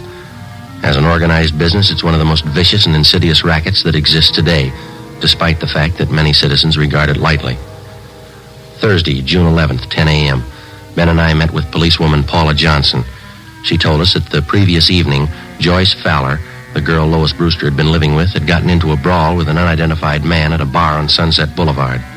Police officers arriving at the scene identified her as the missing girl and handed her over to juvenile authorities. At 10:30 a.m., Joyce Fowler was brought to the interrogation room. She was a tall brunette, fairly attractive. She looked older than her age. Together with policewoman Paula Johnson, Ben and I questioned her. I was out on a date with this man. We were sitting at the bar, and he started saying things I didn't like. What a row, that's all. The man seemed quite a bit older than you, Joyce. Was he a good friend of yours? Friend. He was about 50, I guess. I thought he was all right. He wasn't. How old are you, Joyce? 21. We've checked your background, Joyce. You might as well tell the truth. All right, I'm 17. I'll be 18 next week. Look, can't I go get an aspirin? I've got a terrible headache. I got some in my locker. Be right back. Okay. I still don't know why I'm here. What do you want to know? Well, you were a good friend of Lois Brewster's. You lived with her, is that right? Is that why I'm here? It's one of the reasons. Lois spent 8 months out here before her death. As far as these officers know, you lived with her during those 8 months. We want to find out what happened to her. We want to find out what's happening to you. Nothing's happening to me. I can take care of myself. That's what Lois Brewster thought, Joyce. How about it? You tell us? She didn't know what she was doing. I don't know what happened to her. I'm to blame for bringing her out here, but it's not my fault what happened to her. It's not my fault. Well, whose fault is it? All of them. The whole rotten, dirty bunch of them. Here's your aspirin. The two of them being up? Thanks. I'll get some water.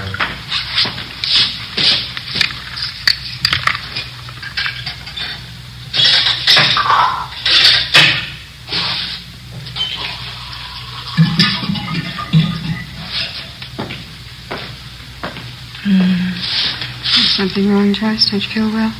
I'll be all right. Right, here you are. Thanks.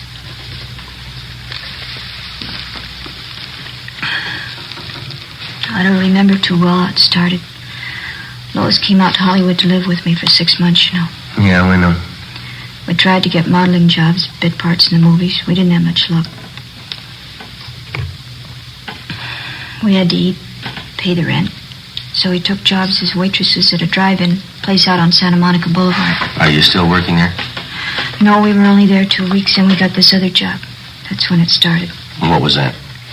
One day, these two men drove in with a brand new Cadillac, ordered a couple of Cokes. I could tell they were watching us, Lois and me. When they were leaving, they gave me a card. They said they were talent scouts. They asked us to come to their offices for interviews. You still have the card they gave you?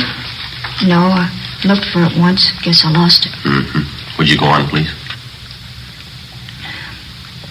The older fellow's name was Fred Ramus. Other one was Mr. Gilbert. They were both very nice. We didn't think anything was wrong. Didn't you go for the interview? Yes, Lois and I both went. They talked to us a lot, had us read out of a script and walk up and down. They said both of us showed a lot of promise. They said they wanted to be our agents, so we signed a paper. Fred Ramus told us he'd see we got a break. Mm-hmm. Did either of them ever arrange any legitimate interviews for you? I mean, with the movie studios, radio, television, anything like that? No. They took us out quite a bit, restaurants, nightclubs. Told us we had to be seen around town first. Had to show us off to the producers, all the important movie people. Both of them were very nice. And did you keep on working at the drive-in? No, they had me and Lois quit the job. They said it wouldn't look right. We still had to eat. We still had to pay our rent. That's when they brought up the idea of the pictures. What pictures do you mean, Joyce? I'm sorry. Could I have some more water, please? Oh, yeah? Fred Ramus and Mr. Gilbert took us out to a big nightclub one night. Fred told us that if Lois and I had some good pictures taken of ourselves, he could show them around and get us jobs as models. That is, till we got a break in the movies. Here you are. Thanks. Mm-hmm. Up to that time, how long had you known these two men? About a month and a half. I didn't see anything wrong in it, so Lois and I went to this photographer's studio with Mr. Ramus, and we had our portraits taken. Regular pictures. Oh, excuse me, Joyce. Did both of these men know how old you girls were? We told them the truth. We were both 17. Mm-hmm. And what happened after that? Mr. Ramus came back and said he'd found an advertising agency that wanted to buy pictures of Lois and me. He said we get $20 apiece every time we posed. For portraits? No, for posing in bathing suits, pajamas, things like that. They were supposed to be for magazine ads. In about a week, he brought us to his office and said the agency wanted us to pose without clothes, without anything. He said he'd pay us $40 for that. Oh, go on, George. They showed us lots of pictures of models like that. They talked about it all the time. We kept saying no, both of us, Lois and I. Did you ever agree to pose for the kind of pictures they wanted? You can't agree to something you don't know about. I don't know how it happened, but it did. Mr. Gilbert and Fred Ramus, they kept taking us out. We used to drink quite a bit with them. Went on for weeks, I guess. One night there was a big party. We drank. Lois and I got separated. I still don't know what happened. I see. Next morning, we both woke up with headaches. Fred Ramus came and showed us the pictures. I felt dirty all over. I don't know how it happened, I swear it. Lois began to cry. I hit Mr. Ramus. I slapped him. And what does Mr. Ramus tell you? He pretended to be very nice about it. Said he'd pay us well if we go on posing for pictures, the kind he wanted. If we didn't, he said he'd wreck any chance we might have in Hollywood. Said he'd see that the pictures got out. Threatened to send copies to our families, our friends back home. Didn't you think of going to the police? We talked about it. We were afraid of the publicity, the newspapers. We just kept going on, doing what he said. It's like a nightmare. kept getting worse. We kept getting in deeper. Sergeant, you have that envelope? Yeah. Yeah.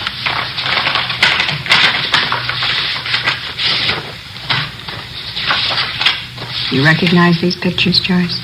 Yes. Mr. Ramos and Mr. Gilbert, they have you posed for these? Yes, that's some of them. We always drank a lot, so we wouldn't remember. That's not why Lois is dead, though. Those pictures aren't the reason. Well, how do you mean, Joyce? Ramos and Gilbert, they'd fix up dates for us. They said the men were their friends. 3 or 4 times a week they'd call. We had to go out with them. We had to do what they said.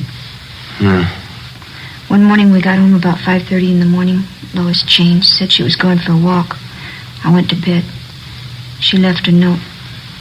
I never saw her again. I see.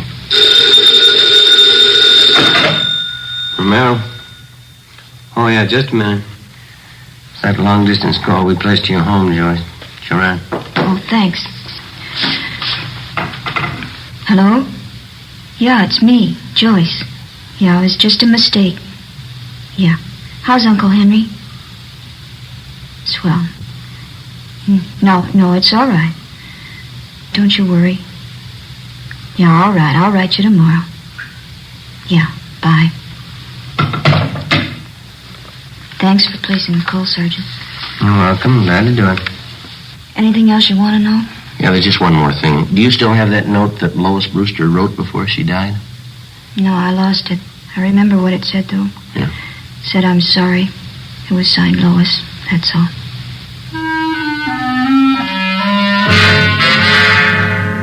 Joyce Fowler supplied us with the addresses of Fred Ramos and his partner, Gilbert. She gave us all the names and addresses of all their friends and employees that she knew of. She also pointed out their offices and base of operations. Inspector Bowling ordered an immediate investigation into the background and business activities of both men. Previously convicted wholesalers and distributors of obscene photographs were called back in and re-questioned. We finally completed the missing link in the supply line from the peddler to the producer. 5 former workers for Ramos and Gilbert fingered them as head men controlling the racket. Their offices and studios were raided and their files seized as evidence. On June 18th, Fred Ramos and his partner, Harold Gilbert, were placed under arrest. What's the pitch, Sergeant? What's this all about? I think you know, Mr. Ramos. You can't tag me on those pictures. You want to get your hat? It's artwork, legitimate artwork. My lawyer can prove that. He better be good. You bet he is. You know, I'm kind of surprised at you cops taking the word of somebody like that Fowler girl. She doesn't know what she's talking about. She's a psycho. Is that right? Why, sure. I tried to do something with her and that girlfriend of hers. I even signed up as her agent.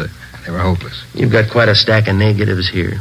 Pictures of both of them, 17-year-olds. They're just candid shots, you know. Spicy for my private collection. There's nothing wrong in that. I figured I'd give the girls a break, let them earn a few bucks. Yeah? Look, I couldn't have treated those girls better. I took them around, showed them the town. Both psychos. I never did trust them. Well, that's the big difference, Ramos. Huh? They trusted you.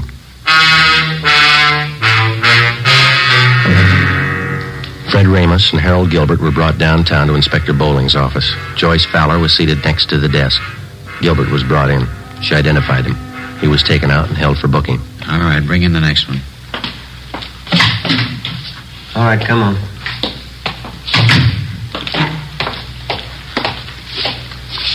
Yeah? Can you identify this man, Miss Fowler? Yes, he's Fred Ramos. What's the trouble, Joyce? Weren't you satisfied with what I was paying you? Could have settled this between ourselves. If you had any beef, you could have come to me. You're lucky, Fred. I'd kill you now if I could. Oh, Joyce, come on now, sit down. All right, Sloan, take him out. Joyce, sit down. Come on, sit down. Be back in a minute, Joe. All right.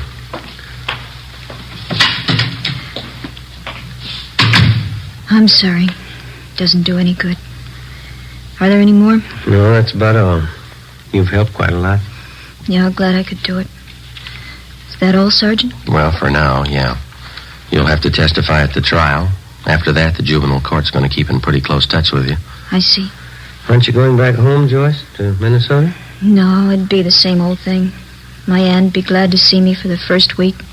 Then she'd start all over again, hollering at me, picking. Wouldn't be any use. What are you going to do out here, Joyce, you know? I know a nice fella in Santa Monica. He's going to get me a job at a brand new drive-in. Cute uniforms. But I don't think juvenile court's going to let you take a job like that, Joyce. Well, I hope so. A lot of talent scouts go there. Radio, movie producers. They might notice me. Yeah? Never can tell. Might lead to something.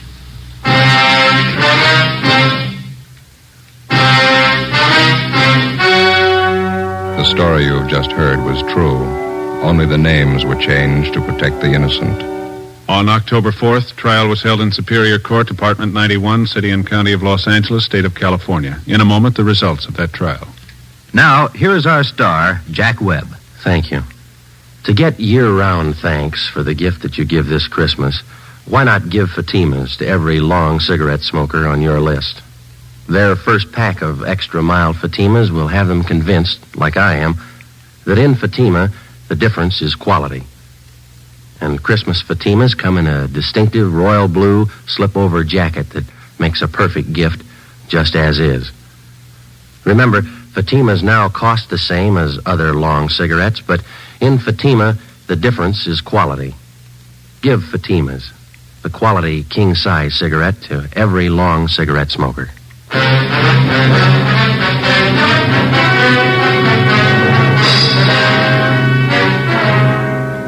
Fred Ramus and Harold Gilbert were tried and convicted on several counts of rape and lewd conduct. They received sentences as prescribed by law and are now serving their terms in the state penitentiary.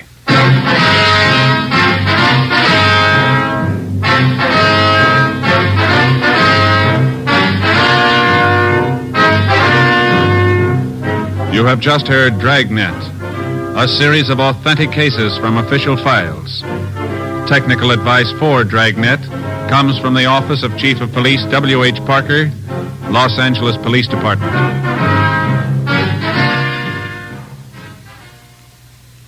This is Bob Hope. Can we steal a second? Chesterfield always wins first place.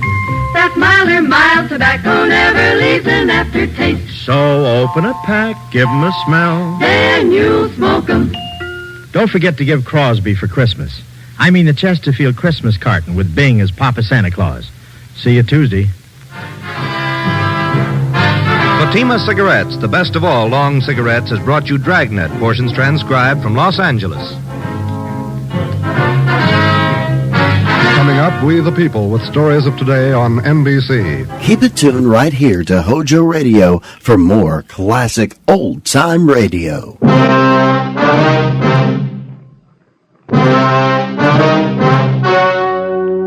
The story you're about to hear is true. Only the names have been changed to protect the innocent. Fatima Cigarettes, best of all long cigarettes, brings you Dragnet.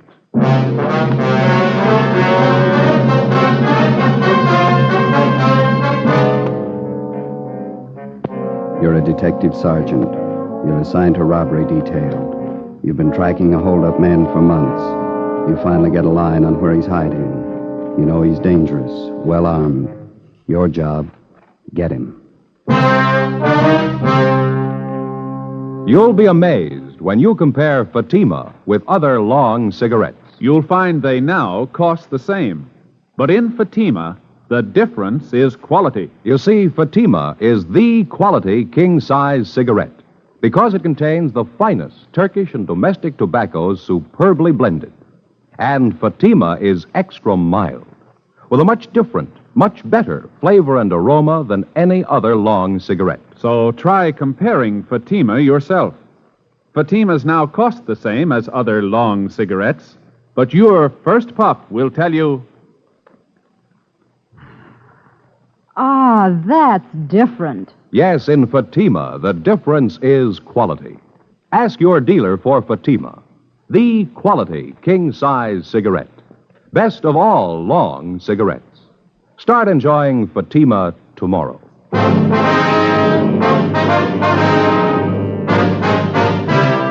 Dragnet, the documented drama of an actual crime. For the next 30 minutes, in cooperation with the Los Angeles Police Department, you will travel step by step on the side of the law through an actual case transcribed from official police files. From beginning to end, from crime to punishment, Dragnet is the story of your police force in action. It was Wednesday, March 18th. It was cold in Los Angeles. We were working the night watch out of robbery detail. My partner's Ben Romero. The boss is Captain Ed Walker. My name's Friday. It was 9:48 p.m. when I got to room 27A. Robbery detail. Joe? Hi, you ready to go? Yeah, we better hustle. Here's your top coat, Joe. Oh, thank you, Ben. Where's Tom?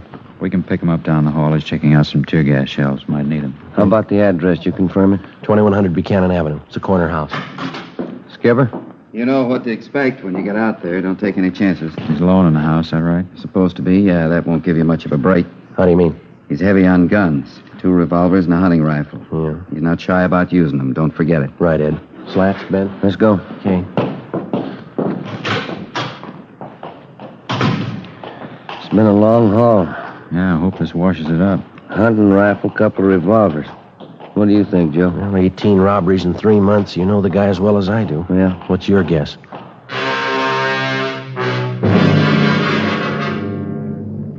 His name was Hoffman, George R. In our files, his criminal record dated back to high school days.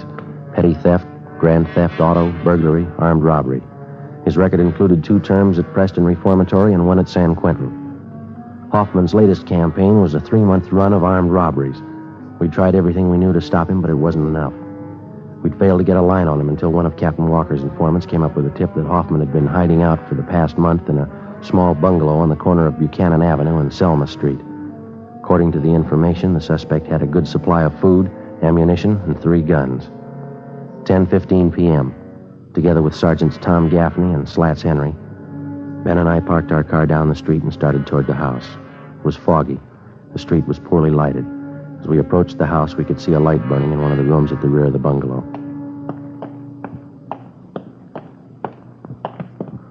The light in the back room, George, just went out. Yeah. Slats, you and Tom want to cover the back? Right. Let's go, Tom. Be careful. Yeah. All right, Ben. Easy, huh? Wait a minute, Joe. Huh? Curtains in that corner room. I thought I saw him move. Come on, get out! Come on, Ben, the front door. Yeah, come on. Come on, hit it. Yeah. Come on, hit it again. Yeah, all right. Come on. They got it blocked or something. Something piled against it. Come on, once more. There we are. Watch the furniture, Joe. Yeah. That front room's clear. Go! In the back! Come on. Went out the side window. Where'd he go? Across the street. Got him pinned down behind that car there. He's in the car. All right, let's go for the tires. All right, Hoffman, give it up. Cover this end, Slats. Right. Ben, that hedge across the street, do you see it? Yeah, okay. All right, let's run for it. Come on. You okay, Joe? Yeah. Hoffman, you haven't got a chance. Throw out your guns. Okay, Ben, give it back. Joe. All right! I'm coming out! Throw out your guns. Throw them in the street. Here they are! All right, get out of the car. Hands behind your head. Come on.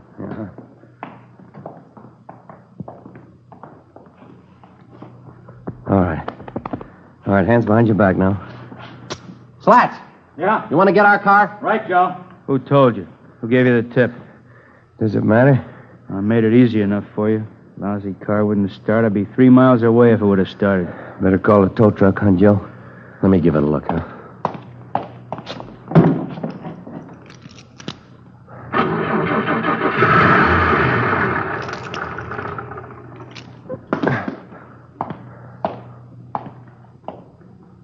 Lousy luck, that's all it is. What was wrong with it, Joe? I tried it. It wouldn't start for me. You should have turned on the ignition. George Hoffman was taken downtown and booked on suspicion of robbery. At a special show-up, he was identified by more than a dozen of his robbery victims. Between his arraignments and his preliminary hearings, we worked together with the district attorney's office in lining up witnesses and preparing the evidence against the suspect. We figured we had an airtight case. Hoffman's trial in Superior Court was set for May 14th.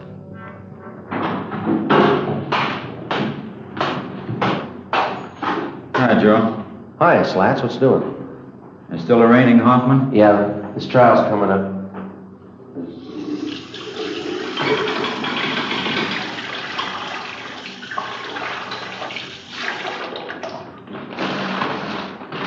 Hey, what happened to your eye? Yeah, how about that? I'll never live with that down. Yeah, come here, let's see.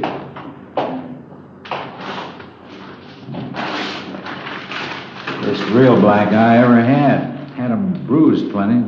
They hurt, you know. Yeah, how'd that happen? Well, every week Gaffney and I go up to the neighborhood boys' club after work to help coach the kids at sports, you know. Mm-hmm. Well, last week we had boxing lessons. Yeah. I was coaching this one youngster. He turned out to be a lot quicker than I thought. You're really connected. Mm-hmm. I guess everybody in the building's heard the story, huh? Yeah, just about. Gaffney took care of that. Captain called me in this morning, asked me if I wanted to file assault charges against the kid. Some joke. Yeah, never fails. You still coaching the kids up there? No, not this week. Kids are supposed to get lessons in wrestling. I'm not taking any chances. Yeah? They've been watching television for months. I'll see you later, Henry. Yeah. Okay. Oh, nice, Les. All right, Ben, how you doing? Pretty good. Put your coat on, Joe. Yeah? What's the matter? George Hoffman. Yeah? Just broke jail. The morning of his escape, Hoffman was scheduled to appear in Superior Court for arraignment. According to routine, he was taken from his county jail cell on the 12th floor of the Hall of Justice and escorted to the jail shower room on the 14th floor. There he was to take a bath, change to his civilian clothes for his appearance in court. While he was in the shower room, he turned on the hot water faucets, filling the room with steam to hide his actions from the guard. He succeeded in forcing his way out through one of the windows, climbed up one story to the roof. Realizing that he couldn't escape down through the building, he lowered himself over the ledge of the roof and, using the narrow crevices between the bricks to hold on, he climbed 7 stories down the outside of the building. At the 8th floor, he found an open window and got inside. He slugged a bailiff who tried to stop him and then ran down the remaining flights of stairs into the street and disappeared in the crowd. 20 minutes later, he robbed a dentist's office at 3rd and Los Angeles Streets and got away. Police and sheriff's deputies covered the city for him. Ben and I were among them. 11:55 p.m. We checked back in with Captain Ed Walker.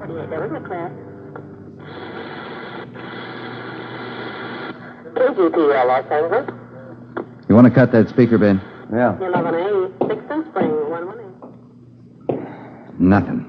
Not a trace of him. He must have a good friend someplace in town. Everything's covered. His friends, relatives, his hideout, everyone he knows, every place he's ever been. We've plugged every loophole we can think of. The depots, terminals, the airports, still no trace of him. I don't know. It sure is a strange one. No stranger than climbing down the side of a building.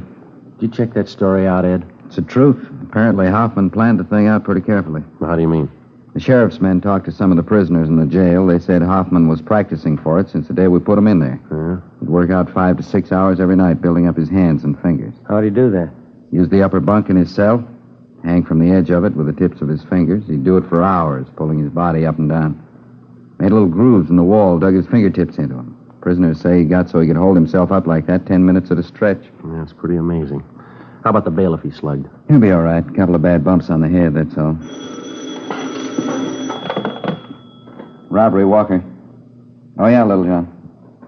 I sent him out about 10 minutes ago to relieve you. Yeah, they ought to be there pretty soon. Right. How about our schedule, Ed? As far as I know, we're going all night on this thing. Sheriff's office the same. Mm-hmm. You two were relieved at 11:30. Better check back about 5:30 a.m. Okay? Right. It's a hot shot. I got it. What is it? Drugstore holdup. They think it's Hoffman.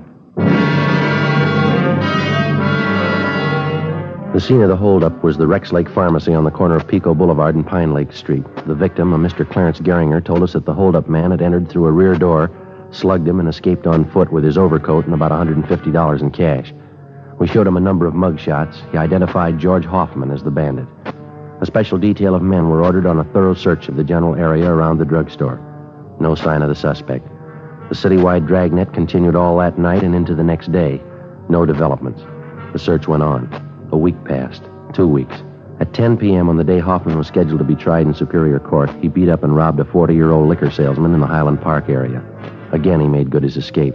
Routine investigation failed to turn up a single lead. June 8th. The suspect was still at large. The legwork continued. 817, is that the address you got? Yeah, he said it was near the corner. Oh, yeah, there it is. The Townsend Hobby Shop. Yeah, let's go in. Mm-hmm.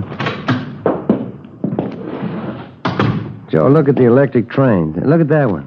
Beautiful layout, huh? Mm-hmm. I guess that's all they handle in here, electric trains, huh? Must be money in it. Look at those signals there and switches. They're all automatic. Wonder if my boy's old enough for a train yet. That must be the manager over there. Come on. Say, excuse me, sir? Just a moment, please. Be right with you. Got to check this transformer. All right.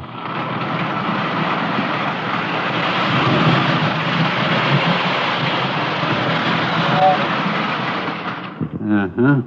Automatic coupling on the tanker car looked out of kilter. My mistake. Now let's see, Ken.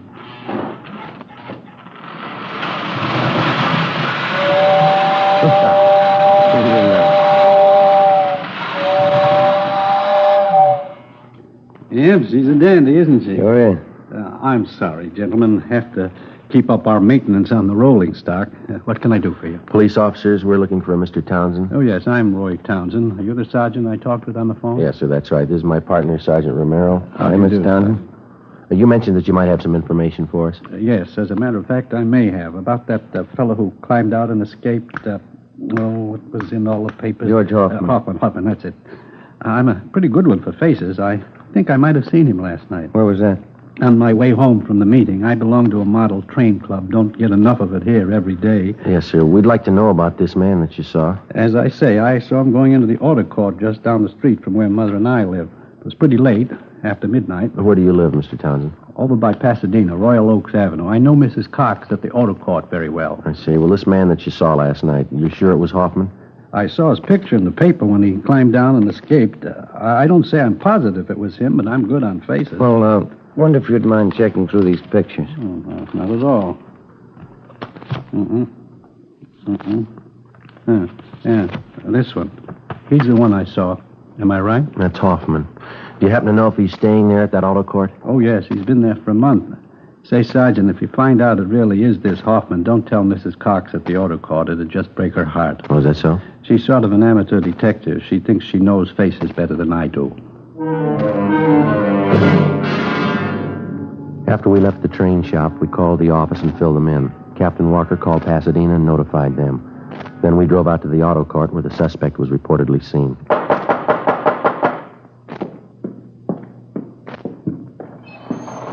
Yes, you want something? Yeah, are you Mrs. Cox? Yes, I'm the manager here. If you want lodgings, we're filled up. You might try the Golden Eagle straight down the street there. Police officers, Miss Cox. Do you have a Mr. Hoffman staying here? Hoffman? No, I don't. Got a Hoffmeyer, though. You sure that's not it? Well, would you look at this picture, ma'am? Recognize it? Well, yes, but his name's not Hoffman. It's Kane. Number 23. He's not in, though. Left this morning. Was that so? Yes, won't be back for another hour.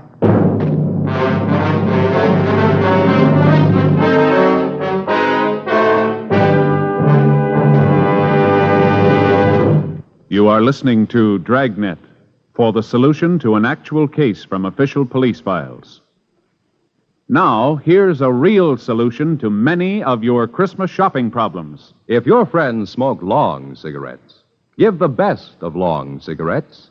Give king-size Fatima. You see, Fatimas now cost the same as other long cigarettes, but in Fatima, the difference is quality. Quality of tobaccos. The finest Turkish and domestic varieties, extra mild and superbly blended, to give smokers a much different, much better flavor and aroma than any other long cigarette. Quality of manufacture. Smooth, plump cigarettes, rolled in the finest paper money can buy. Quality, even to the appearance of the distinctive royal blue Fatima gift carton. Christmas wrapped and carefully sealed to ensure Fatima's rich, fresh, extra mild flavor. Remember, Fatimas now cost the same as other long cigarettes, but in Fatima, the difference is quality. So this Christmas, give your friends the best. Give Fatima, the quality king-size cigarette. Best of all long cigarettes.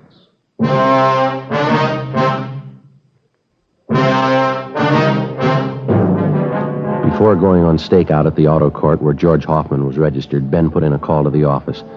The owner of the court, Mrs. Cox, gave us a pass key to cottage number 23 where the suspect was staying. We advised her to say nothing to Hoffman when he returned. We went to cottage 23 and waited. An hour passed. Hoffman failed to show. Another hour went by. Still no sign of him. Well, what do you think? You got me, I don't know. More than an hour overdue. No chance he could have been tipped. Well, I don't see how. Mrs. Cox is the only one who knows we're here. There's no reason for her to warn him. I don't know. His things are all here. His clothes. Well, we've had longer waits than this. Relax, huh? Yeah. Hey, wait a minute. Can you see who it is? Man, coming from next door. Joe? Okay, I'll cover you. Open it. Oh, your new telephone directory? Oh, yeah, thanks. Anything wrong? No, there's nothing wrong, thanks. New phone book. Yeah. We waited another hour. George Hoffman still had failed to appear. At 4 that afternoon, we checked with the office. No word. At 5:30, we were still waiting. I was just thinking, Joe. Yeah? That fellow Townsend in the train shop. That sure must be a dandy hobby, electric train. Yeah, it runs into money, though, doesn't it? Well, I think I'll talk to the wife about it. Their education, you know. My boy'd sure get a kick out of having his own train. He's pretty young, isn't he? 3 years old? Well, I could show him how to work it, put things together for him. I'll get it. All right. Yeah? Oh, yeah, Lightner. When? Okay, thanks. What's doing? Skipper just got a call from Pasadena. Yeah? They picked up Hoffman 10 minutes ago.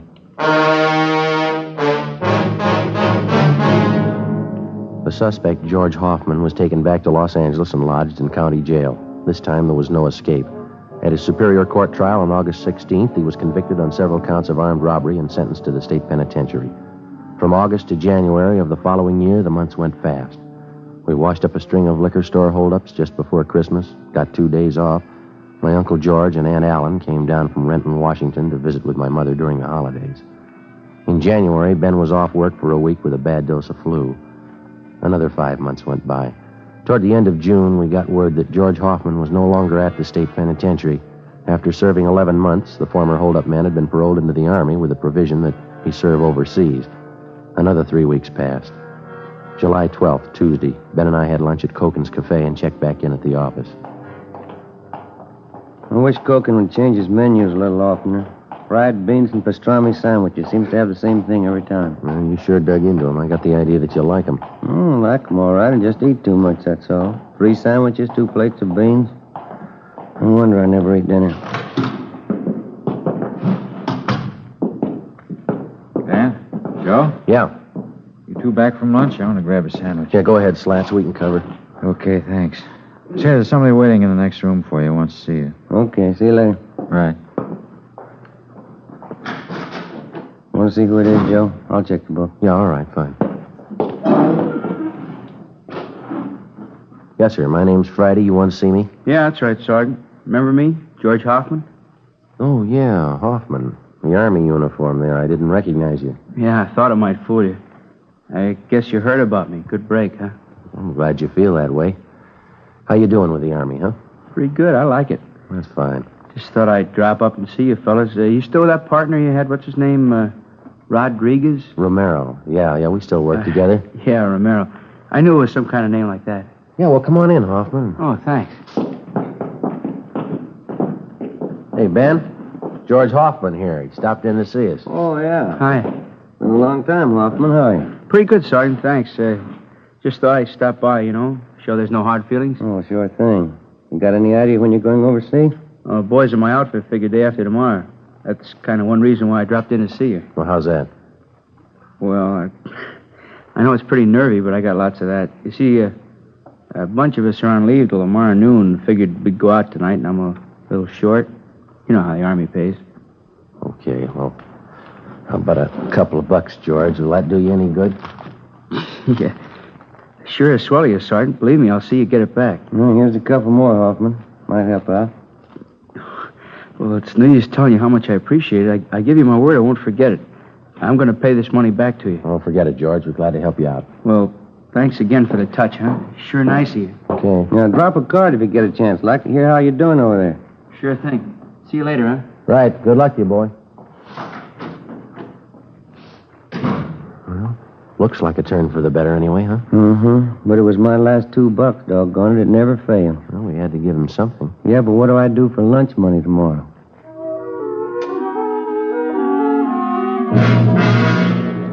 2 p.m., we drove out to the Wilshire district to interview a robbery victim. We brought him back downtown and took his statement. 4:30 p.m., we checked back in with Captain Walker. Hi, Skipper. Henry says that ex-con George Hoffman was in today. Yeah. You talked to him. Yeah, that's right, Ed. Why? Have a look. Thanks. The MP's left about 20 minutes ago. Swell. Your $2 went for nothing, Ben. Hoffman's wanted. Huh? Broke out of Army prison 10 o'clock this morning. Together with the Army authorities, local officers joined in the citywide search for George Hoffman. At 10 o'clock that night, a food market on Santa Fe and Rialto was robbed and the proprietor beaten. From our mug shots, the victim identified Hoffman as the holdup man. Shortly after midnight, a drugstore on Crenshaw was held up. Hoffman was again tabbed as the suspect. The next 2 days, the search was intensified. No leads. 2 more days went by. Late Saturday morning, we got a hurry-up call from the detail on duty at the Union Station. Hoffman had been reported in the vicinity. Ben and I drove down to the depot to check with the officer in charge, Slats Henry. Spot him, Joe? No, let's have a look back by the ticket counters, huh? Yeah, there he is over by the phone booth. Come on. Hi, Slats. Hi. Looks pretty good. What's the story? One of the newsboys up the street gave us a tip. About an hour ago, a guy gave him $1 to come down here and buy a ticket for him. Ticket to Phoenix. Yeah? Kid came in, bought the ticket, went back up the street and gave it to the man. Mm-hmm. We showed the kid a bunch of mug shots. He picked out Hoffman's. Yeah, he's not wearing his Army uniform, huh? No, brown suit, dark blue overcoat, no hat. That's what the kid told us. Any idea which train he was taking for Phoenix? Not exactly. He asked when the first train for Phoenix was. The newsboy told him 3:35. 10 minutes to 12 now. You got enough men to handle it, Slats? Everything's covered. Only one thing lacking. Yeah? Hoffman. While the stakeout continued on the Union Station, Ben and I, together with Gaffney and Henry from robbery, covered the bars, restaurants, and hotels in the immediate area for a sign of the suspect. 2:30 p.m. What do you think? We better head back down for the station, see what's doing, huh? Yeah, okay. I'd like to have a dime for every mile we've logged on this case. Yeah.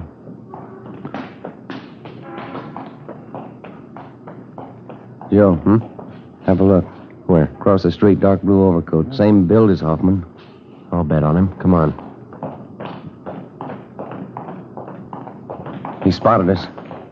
Yeah, that's Hoffman. Come on. Now, pick it up. I lost him, Joe. Where'd he go? Turn down First Street. Come on, hurry. Yeah. Across the street, Ben. Yeah. Watch the traffic. Where'd he go? I see him. That antique store on the corner. He ran in there. Come on. Yeah. There he is. All right, Hoffman. Out of the way, mister! All right, hold it right there, Hoffman. I'm coming out! Move! Watch it, Joe! I said I'm coming out, you hear me? You're going the hard way, George. Come on, drop it, drop it!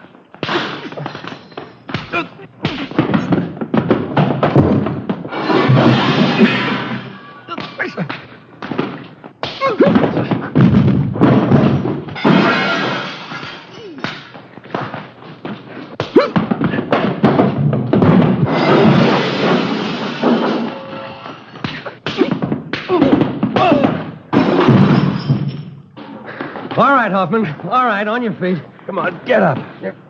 All right, get your hands behind you. Sure. What good's it gonna do you? All right, mister, let's go. What good's it gonna do? I already proved it. I can break jail any time. I proved it twice. You're going right back in again. What's that prove?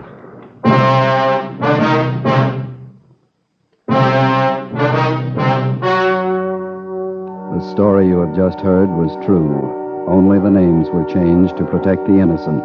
On October 8th, trial was held in Superior Court, Department 89, City and County of Los Angeles, State of California. In a moment, the results of that trial. Now, here is our star, Jack Webb. Thank you. To get year-round thanks for the gift you give this Christmas, give Fatimas to every long cigarette smoker on your list. Their first pack of extra mild Fatimas will have them convinced, like I am, that in Fatima the difference is quality. And Christmas Fatimas come in a distinctive royal blue slip-over jacket that makes a perfect gift just as is. Remember, Fatimas now cost the same as other long cigarettes, but in Fatima the difference is quality. Give Fatimas, the quality king-size cigarette, to every long cigarette smoker.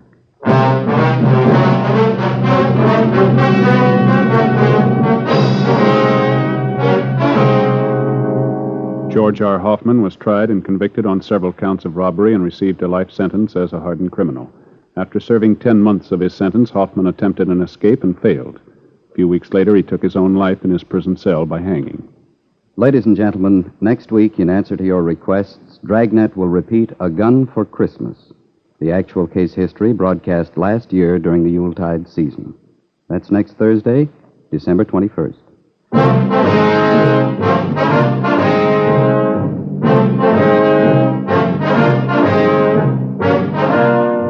You have just heard Dragnet, a series of authentic cases from official files.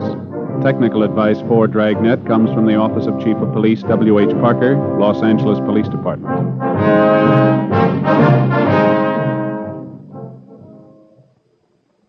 This is Bob Hope. Can we steal a second?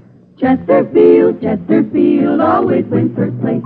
That milder mild tobacco never leaves an aftertaste. So open a pack, give 'em a smell. Then you'll smoke 'em. Don't forget to give Crosby for Christmas. I mean the Chesterfield Christmas carton with Bing as Papa Santa Claus. See you Tuesday.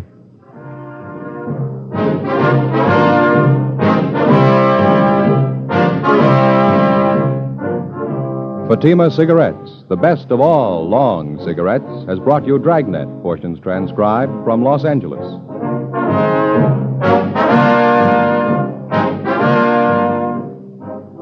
We the People is next with more good times on NBC. Thanks for listening to HOJO Radio.